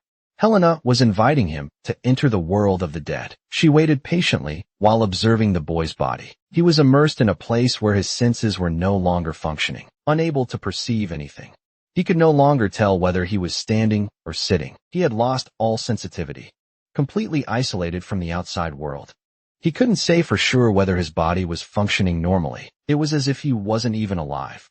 A truly terrifying feeling. It wasn't just visual darkness. It was as if he were immersed in absolute solitude. Definitely, if there's a hell somewhere. It is similar to what he was feeling. But the boy knew he needed to stay focused. All of this was nothing more than training. And the divine eye lies beyond his senses, giving him the opportunity to see through the darkness. So he began to concentrate so he could visualize the mana. It was necessary for him to place all this focus on that task, and time kept passing as he tried to refine his skill. Observing the results, Helena began to feel truly surprised. No one can remain that calm with all their senses completely sealed. Just 1 minute is enough for people to begin flirting with madness. By the second minute, they already think of giving up on life. And after 3 minutes, it can become irreversible. She better than anyone knows how terrifying this can be, and had only planned to show the boy how disturbing the experience could be. He had to adapt to it, gradually taking small steps within that feeling of complete isolation, and the successor in front of her remained completely unchanged, even after 3 minutes. Only then did she realize that the forest was resonating with his mana, so it was safe to continue the training. And that's exactly what she did in the following minutes, realizing that it was truly amazing. It had been 20 minutes already in that state, and his breathing remained calm. His circle stable that was the successor chosen by Idrit. She realized the master already knew he would be capable. Hale asked if she could hear his voice, which left the woman completely astonished. He was asking her to suspend the sensory block. Helena said she would do as he asked. Hale stood up greatly relieved, because now he could feel that he was breathing. As he stretched his body, Helena asked if he was feeling well, but she was curious, wanting to know how he managed to overcome that sensation, which must have been a frightening experience for him. And in fact, just remembering it was truly distressing. But he figured that the training had been planned to be safe. He kept his mind completely empty, entering a state of hypnosis, focusing solely on the task of seeing the mana. Helena said he wouldn't have been able to overcome that fear with hypnosis alone. The boy agreed, saying he almost gave up halfway through. His body couldn't follow the commands of his mind. The darkness felt eternal, a hell of loneliness when despair was about to destroy his focus. He came across a solid thought. At least his life is much better than it was a year ago, when he discovered he wasn't fit for modern magic, when all of his dreams were denied due to a simple statement, being considered an outcast by his family and his father. He was already living his personal hell, and that training was far better than the despair he had felt. The moonlight cuts through the tree canopy, bringing light to the entire forest outside. She asked if he was feeling a bit better, and he said yes, understanding that blocking his senses is a necessary path to move forward. Helena began to be scared by the successor's resilience, but he assured her that he was feeling much better. All that experience was now in the past, for he felt immense gratitude for finally finding his own special path. Helena couldn't hold back her tears, having witnessed something so moving. She remembered the master and oh my God, it seems just a woman who we've thought. These memories made her even more emotional. Hale looked back and thanked Helena for what she had done for him. For a moment, she didn't understand. But even in the darkness, he could see her mana. A very gentle energy. This is what helped him feel well. This was what inspired him to keep going. She appreciated the compliment she received from the boy, remembering the words she once heard from the master. It seems she's not a woman. The master is indeed a man. He wasn't expecting to hear words like that again. While sitting having tea, Hale said he was going back and forth to that place in the Mimer book. Helena was glad to know the girl was doing well. It was very nice to hear that news. But the boy said he had just delivered a message, remembering Mimer's joy when delivering them. The woman said that if he found the girl, he must have heard about her in the forest. But he said no, stating that the two had made a promise, and he couldn't tell him anything. Helena understood that the girl still remembered it, but she is no longer capable of keeping the promise, leaving our protagonist quite confused. And the woman apologized for making the atmosphere a bit awkward. Hale said it was fine, and she continued delivering information. If he knows about this promise, it means Mimer must have been quite interested in him. She's sure that's what happened, and began to think that maybe they are involved. Hale confirmed that the relationship they have is very good, and he'd like to know what that promise is. Helena noticed he was thinking a lot about the subject, but assured him it was a secret just between them. Not even the master knows its content.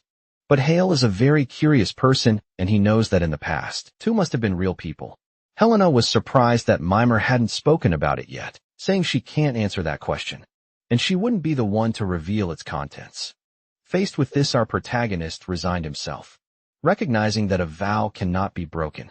Helena deeply thanked the successor for his understanding. Regarding this, once outside, Hale announced he was leaving, stating that he would be in her care, and Helena said she would need to train as well. Before leaving, he had one more question to ask. He wanted to know what kind of relationship Helena has with Mimir. The woman said they are just friends. Along with Ray, they are in charge of protecting the magic of Beitner, like constellations of students. Yet still connected now, our protagonist is heading to the other book, announcing his arrival with great enthusiasm. Mimir said he had returned too quickly this time. The boy said he had class the next day, and that's why he returned quickly. The girl wanted to know if he received adequate training, and our protagonist assured her that's what happened, revealing to her that he had mastered the divine eyes. Noticing that the mana around her floated lazily, which made the girl upset. He realized that she must have completed the training too. Mimir found it strange that he was doing well after such training, but Hale was fascinated by the things he couldn't see, mesmerized by the girl's mana, which is very serene despite being cold.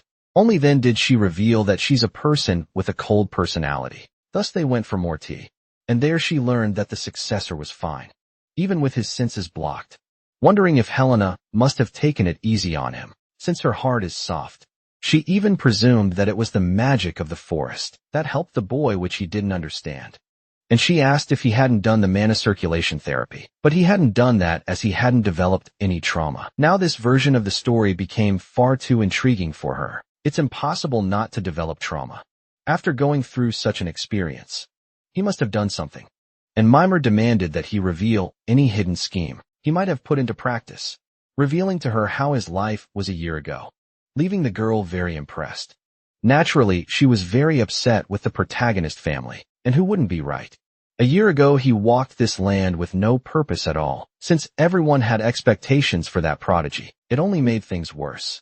That's what helped him overcome the hell of loneliness. Mimir had always sensed a very dark side to success, perhaps because he went through such an environment. Now she understands him much better. Hale didn't expect her to show so much empathy toward him. The more he understands those women, the more they understand him in return. That made him a bit embarrassed for a moment. Timer immediately changed the subject, asking if he would be able to meet his short deadline. Hale is very confident in his skills. He's going to make it happen, because he realized he's a very lucky person, and there's nothing that can stop him anymore. He needs to keep moving forward. The books he uses to study are resting on his desk, and our boy continues reflecting on Helena's words. The divine eyes grow aligned with the infinite circle. The first circle reveals the color of mana, the second its fragmented structure, and the third reveals the essence of magic.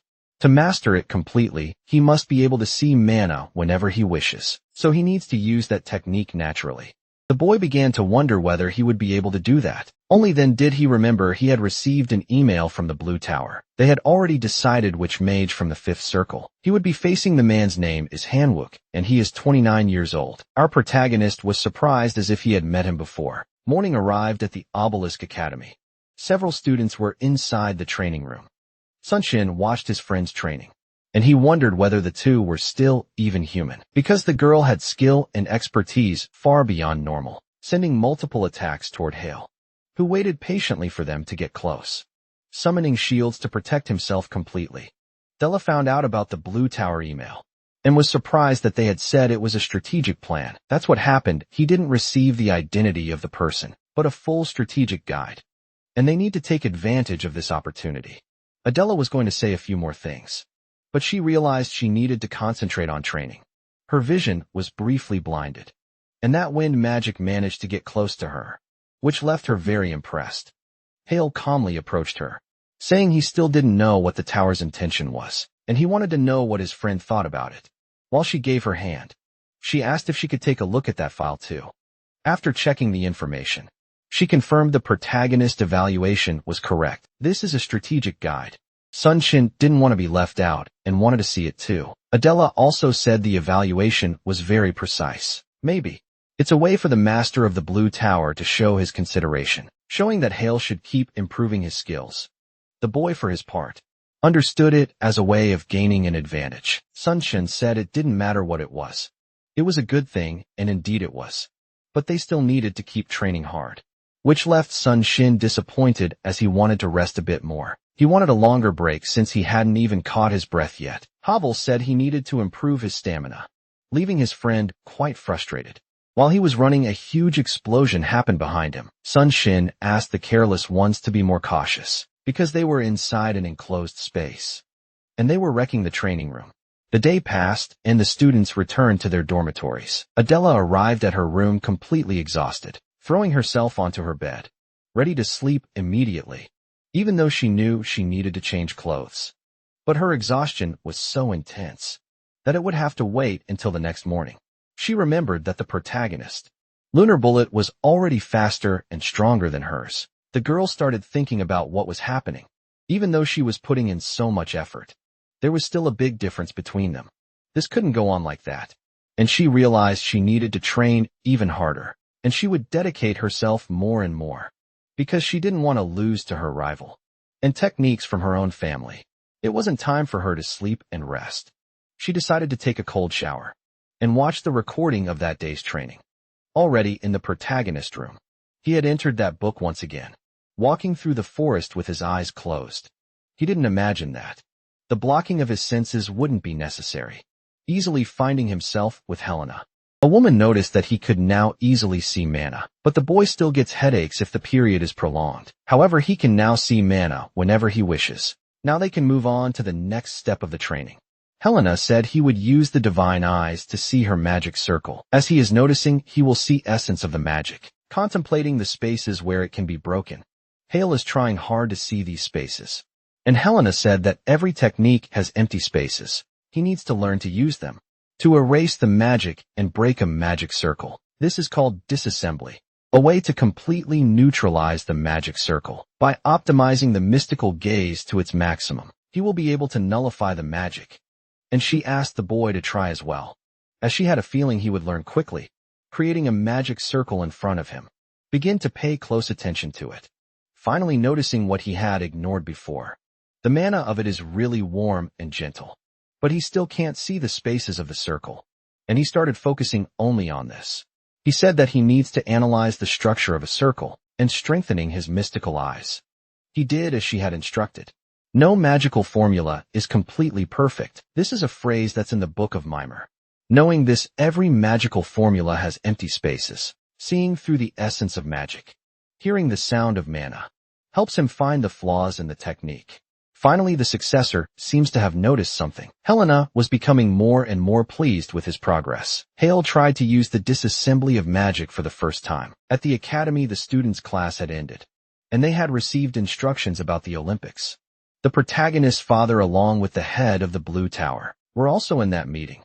Outside, the two met once again. Kim wasn't expecting him to show up personally at that meeting, and the patriarch of the family didn't expect to meet him, saying that he had no reason to be there. And the man said he was participating only as a sponsor, which intrigued the patriarch.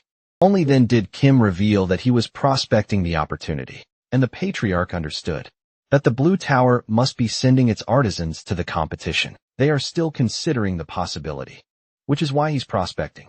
But the patriarch already finds it surprising that he's considering this, since the Blue Tower is not in a position to send its artisans to the Olympics. Kim said things were going very well, and that this year's Olympics are worth the investment, which made the patriarch even more curious, until the leader of the Blue Tower revealed that, with Hale leading the team, the Korean team could win a gold medal.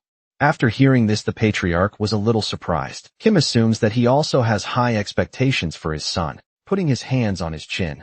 He soon realized that his son must have made a proposal to that man. As well, Kim couldn't hide that it was exactly what happened. The patriarch wants to know what was promised him, and the leader of the Blue Tower remains silent for a moment. The boy promised that he would win the gold medal, and asked for the tower's artisans as his engineers, and asked what he said to the patriarch. The head of the family said that the boy promised victory, and asked that he offer protection until that happens, recognizing that his son had changed a lot in the last year, becoming a very confident person. Kim asked if the patriarch accepted this proposal, without any counter condition.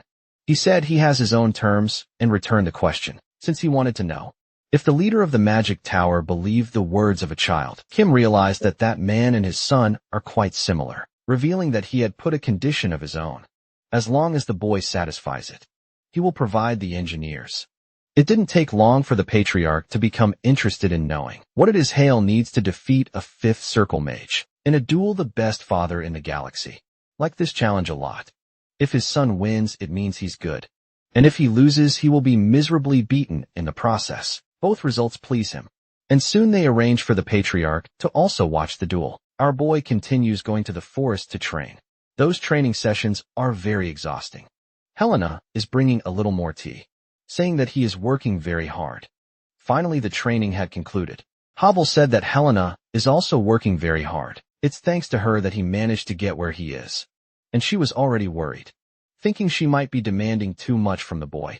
But it's thanks to the master's cloak that he's able to handle all of this. Even so, she offered him tea to ease his fatigue. In that regard, he is very different from the master, who hated anything physically exhausting.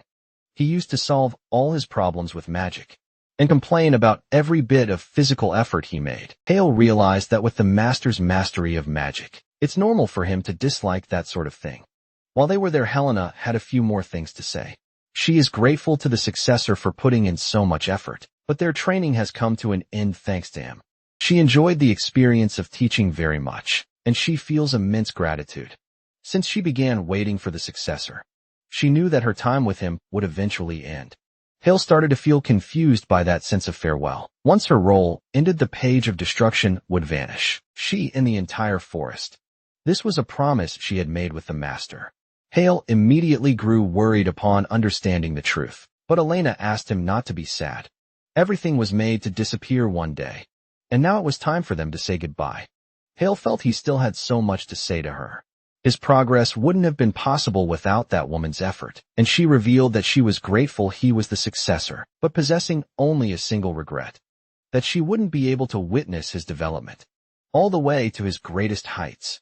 As she faded away, she told him not to falter in the face of difficulties and challenges, and never to give up. Helena's hands were no longer sensitive to touch. She asked him to take care of Mimer because she gets lonely easily. Hale promised he would do as she asked. This was an eternal farewell, a pain he had never felt before, a grief hard to overcome. Her final words were, "Congratulations," because he had reached the third circle, and finally she disappeared. Her page no longer existed in that book. He was sent back to his room, and the first thing he did was check if the page was still there. Despite the farewell, he is eternally grateful to Helena. You will always treasure the days of training in the forest in his heart. Inside the Blue Tower, they were already gathered at the training field. There wasn't much time left before the duel would begin. Son Shin, who was also there, couldn't hide his anxiety, and the patriarch asked what the odds of his son's victory were. While the leader of the Blue Tower was speaking with the patriarch, Son Shin wondered how he ended up between those two people. It would be much better for him if Adela were there, but she was closer to the arena to provide moral support. The two were discussing the battle, and the leader of the magical tower recalled the patriarch's question. For him, the chance of victory was only 10%, because he knew the abilities of the person he had chosen. That probability was different from what the patriarch had imagined, which made Kim curious. The best father of the year believed that his son's chance of victory was negative, and he used all the optimism he had to reach that conclusion. After hearing his opinion, Kim asked what Son Shin thought would happen.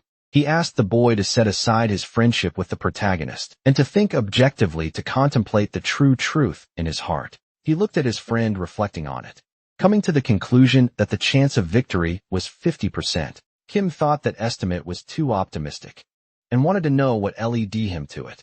Duncan revealed that there wasn't anything in particular, but he was sure that if his friend went all in, those would be the odds, because he had been developing at an impressive speed and had never shown his full power. Kim became very interested in the statement that Hale had still never gone all out. The secretary said that the protections had been properly checked, and the match would now begin. They would start fighting soon. The man chosen to be his opponent remained very calm. Adela returned to the proper place to watch the match, finding a Son Shin who looked like he was about to have a heart attack. The opponents were calmly analyzing each other, and the secretary instructed them to take their positions. Man said he hadn't expected to face a prodigy, and our protagonist asked him to go easy on him. Finally, the duel would begin. The man gave the advantage of the first move to the protagonist, who kindly accepted the offer. In one hand, he prepared his wind magic, and in the other a fireball. He is determined to put all his power into this first attack. That man is impressed, as this is the magic that the rumors have been talking about.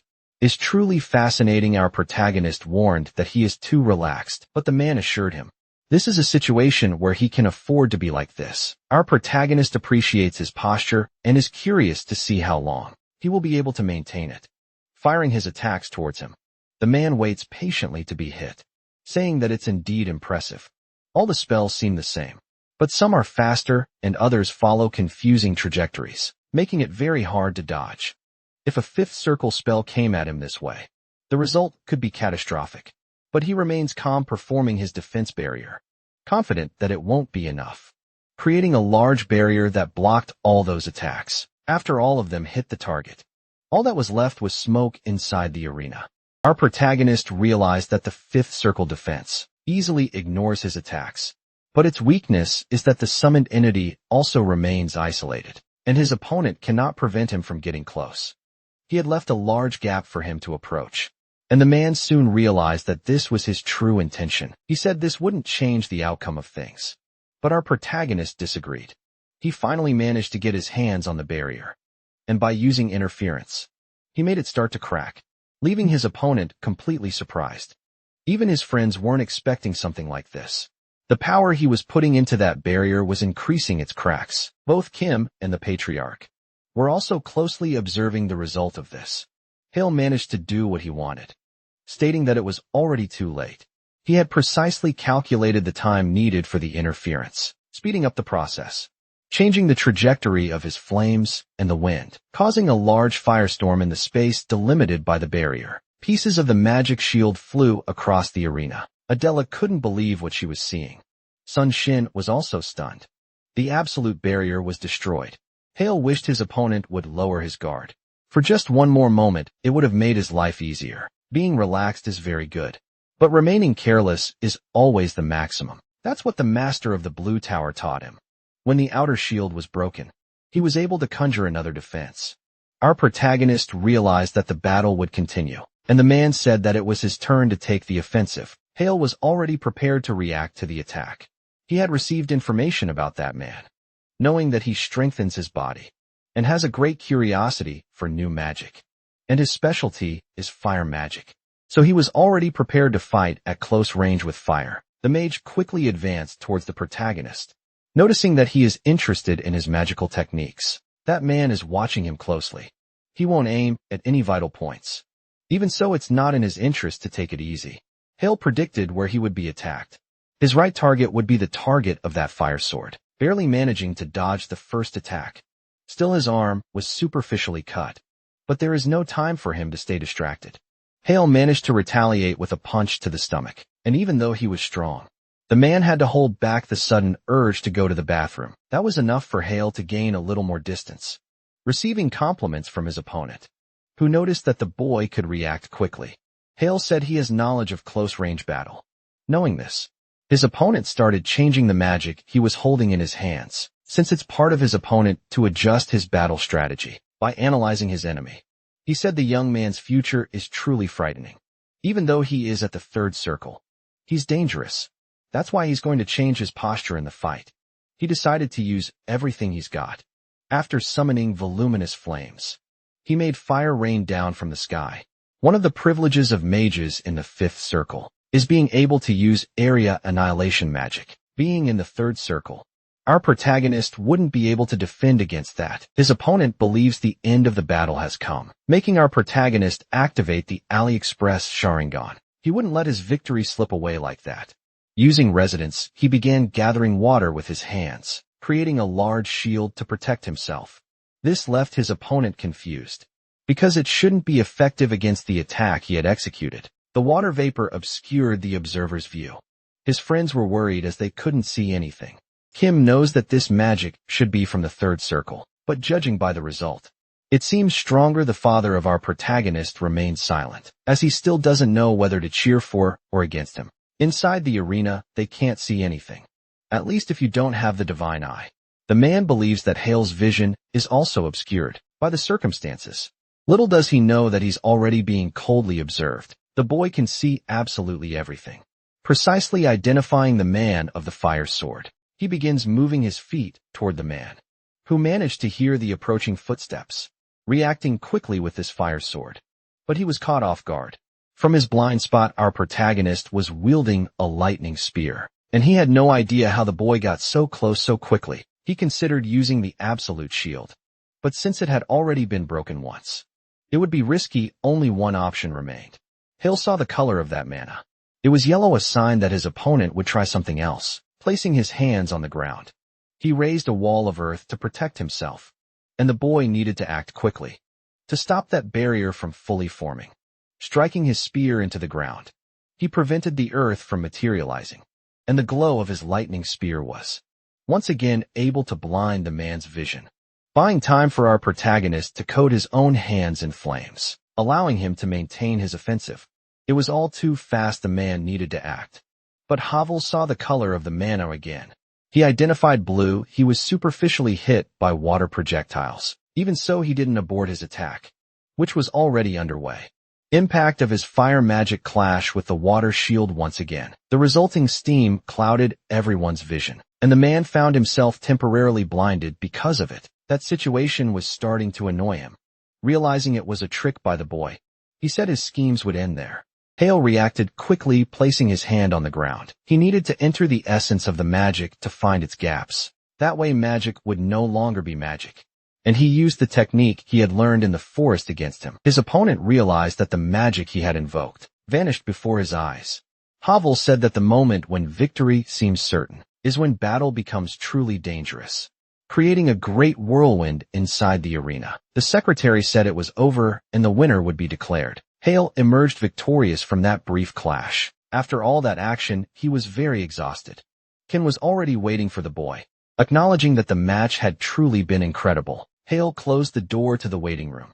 He didn't want to talk right now, but Ken opened it anyway, saying he had no words to express how pleased he was. Understood that the boy's strategy was to nullify magic. It was like watching a chess match, and he got chills just thinking about it. He really wanted to know what that final spell was, and was curious how he managed to get around the limits of memorization. Hale asked if he would believe that he did it using alteration. We know that's a lie. Kim said he believes that version. He can even understand everything up to the third circle, but from the fourth circle onward, things changed completely. He didn't improve his memorization. He completely eliminated its flaws. It's an impossible contradiction which left our boy speechless. To summon something that quickly is truly masterful. In addition, he was able to cancel out his opponent's magic, which made Kim even more curious. The boy is permanently hesitant to reveal the truth to him, so he needs to make up some story. At the Blue Tower headquarters, Kim remains deep in thought. He's in his office with his secretary. They're deciding which artisans will be the engineers for this year's Olympiad. His secretary is in charge of that task. The priority is not to delay current projects. He asked her what she thinks about all this, but the woman didn't understand the question. Kim can't stop thinking about our protagonist, and he's starting to believe that a gold medal is a possibility. She said the result isn't impossible. He reminded her that just the day before, she barely believed in a bronze medal. And his secretary said things had changed a lot in just one day. Ken realized that she's also very impressed while focused on her work. She said it really was amazing. He said she even forgot she was the referee of the match, and the woman asked him not to tease her. Despite the jokes, Kim keeps trying to understand what kind of magic the boy uses. The woman asked if he had watched the match using the ruby eyes. He had. Even so, he still wasn't able to understand everything. The mist hid some things from him, or there should have been some kind of protection. It's a bit scary if it's true. He tries to accept what happened, but he still can't understand how he was able to destroy that magic. Circle's secretary became thoughtful and worried. Even the ruby eyes couldn't see everything. Kim is so curious, he directly asked the boy in the waiting room. It was when they met earlier. Handel said he had already told him last time, but he also has his own secrets. He can't reveal everything about his magic, and he was advised to figure it out for himself. The secretary asked what he would do if it were something illegal, but he is sure it's not. The structure and purity of the mana corroborate his point of view. There's just one thing out of place in all this. The boy said he had perfected memorization with transformation magic, and you sure the boy doesn't use this? Still, the Olympics this year will be very interesting. Quickly changing the subject, he asked if the woman would like to go out to eat. While smiling him, she asked if he would consider that. Overtime inside the academy dormitory, the boy's alarm clock wouldn't stop ringing.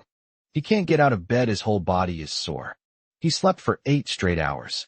And maybe he feels like this because he used disassembly on the resident circle. He can't use his own mana to resonate. making the master's cloak useless. He acknowledged that he needs to be more cautious. And he continues sitting on his bed. Only then did he notice what was on his phone. He had received a message from his father at that very moment, wondering if the boy must be exhausted.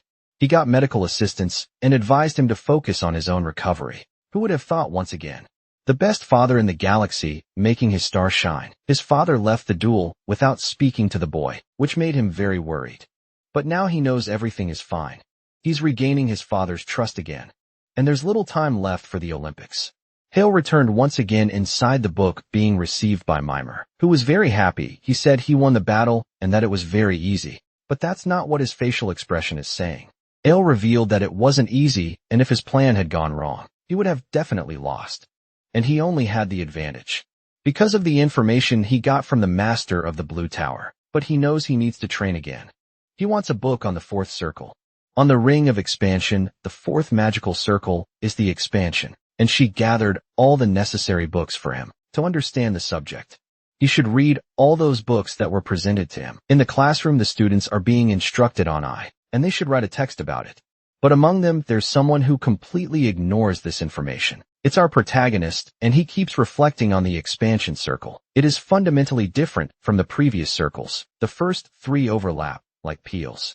But the fourth circle envelopes them all, making the previous circles more stable in shape. This significantly increases the efficiency of magic, even removing the disadvantages of the deliberation circle, reducing mental exhaustion, and increasing the duration of residence. Its penalty is also reduced, which makes disassembly easier to use.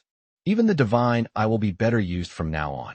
But since it's a completely new structure, joining all these circles won't be an easy task, and currently this is his biggest challenge. Because according to one of the books he had read, it will take at least a year to master all of this. He already knew it would be hard, but he didn't expect it to be so time-consuming.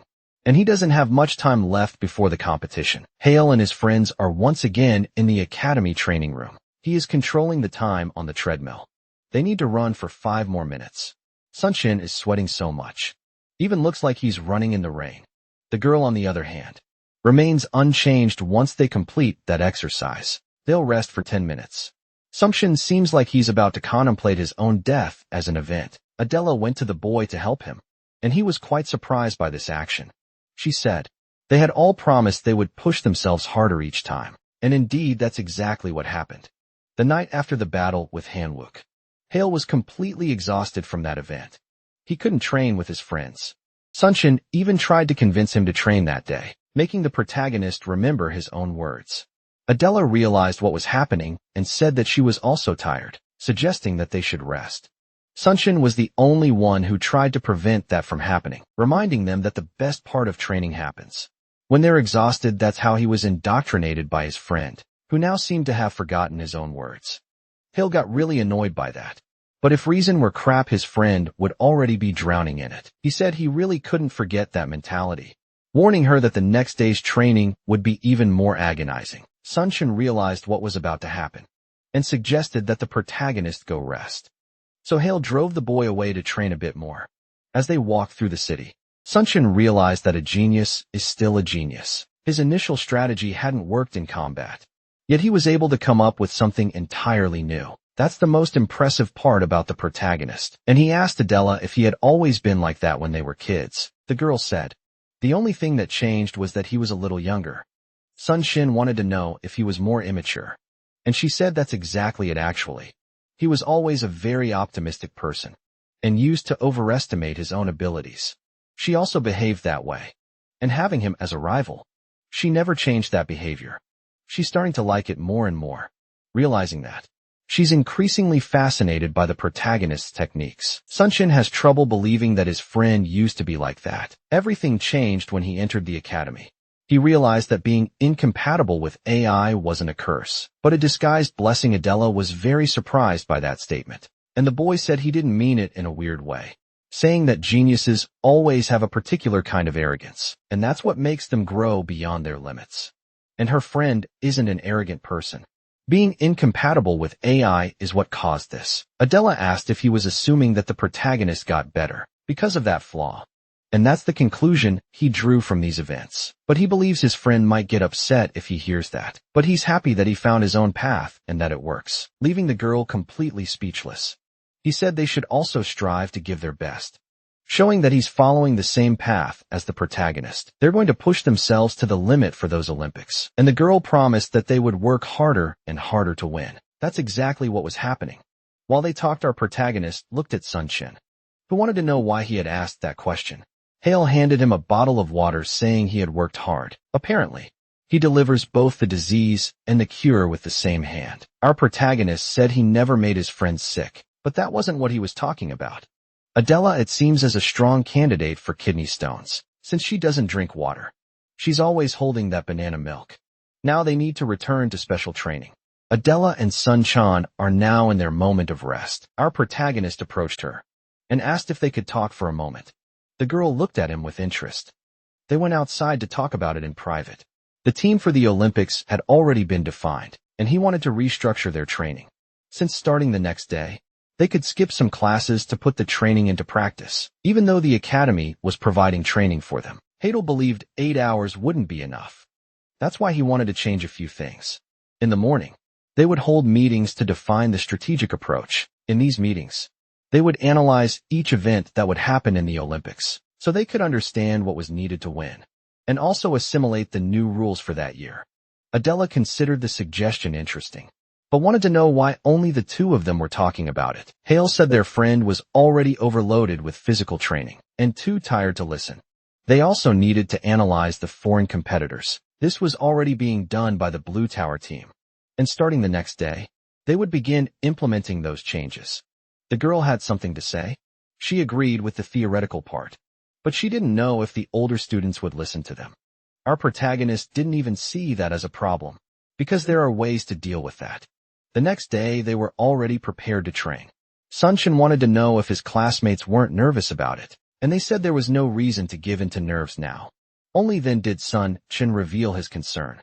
Aside from the three of them, the rest of the students were third years. But his colleagues don't care at all about this. Adela said she would show them who's going to win. And a girl heard this, saying that she is more arrogant than the rumors say. The rest of the students had gathered to train as well. Among them is a guy with silver hair named Kong. A generic guy with glasses who looks like that kid from Digimon. But his name is Jin Suk, a girl with red hair. Possibly one-eyed. Her name is difficult, so let's just call her one-eyed. This same girl approaches the protagonist group, wanting to know how they plan to beat them in the competition. She asked Adela to repeat that in front of her, saying how she was going to beat them. And that's exactly what she did, saying that there isn't a single third-year student capable of beating her, which made Shin quite worried. He started apologizing on her behalf. He said his friend was crazy, but Adela said she was speaking the truth. That only made the situation even more tense. Our protagonist tried to act friendly and apologize for the commotion they were causing, asking if it would be okay for there to be a friendly match between the two teams. He knows he needs to master the whole team if he wants to lead them during the Olympics. The silver-haired guy realized where he was going with this. It will be 3 from his team against the protagonist team. The one-eyed girl wants to be included in this, as she wants to teach the protagonist's future romantic partner to be more humble. Only then did our protagonist say that they hadn't quite understood his proposal.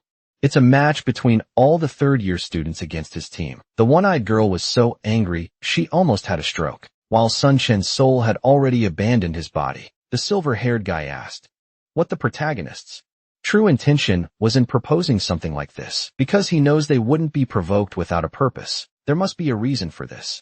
Hill had seen that guy a few times during his childhood. He's from the Shurmu family and remains as cautious as ever. Our protagonist has said he has no reason, but it's the best way for them to get to know everyone's abilities. Married with glasses got very irritated with this, saying that the newbie wants to try to finish them off. Using his abilities, the silver-haired guy realized that the protagonist's intention is to establish control over them.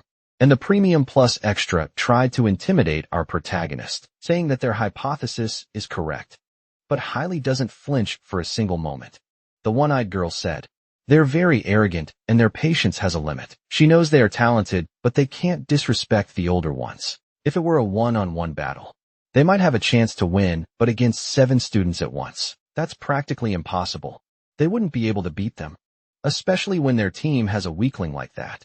Those words hit the bottom of the eagle of our poor, tired friend. While the protagonist and Adela remained unshaken, the one-eyed girl said it would only be okay once. It just had to apologize, and she would ignore this. And the silver-haired guy warned that they had crossed a line and shouldn't have done that. But our protagonist didn't care about those words. He said they're too loud. Being constantly watched by the silver-haired guy, the protagonist, best friend, is already completely scared by all this interaction. Hale told them to shut up and start writing immediately, because he was going to show them a few things. So the video ends here. If you don't want to miss the next part, activate the notification bell, and see you next time on Tob's channel.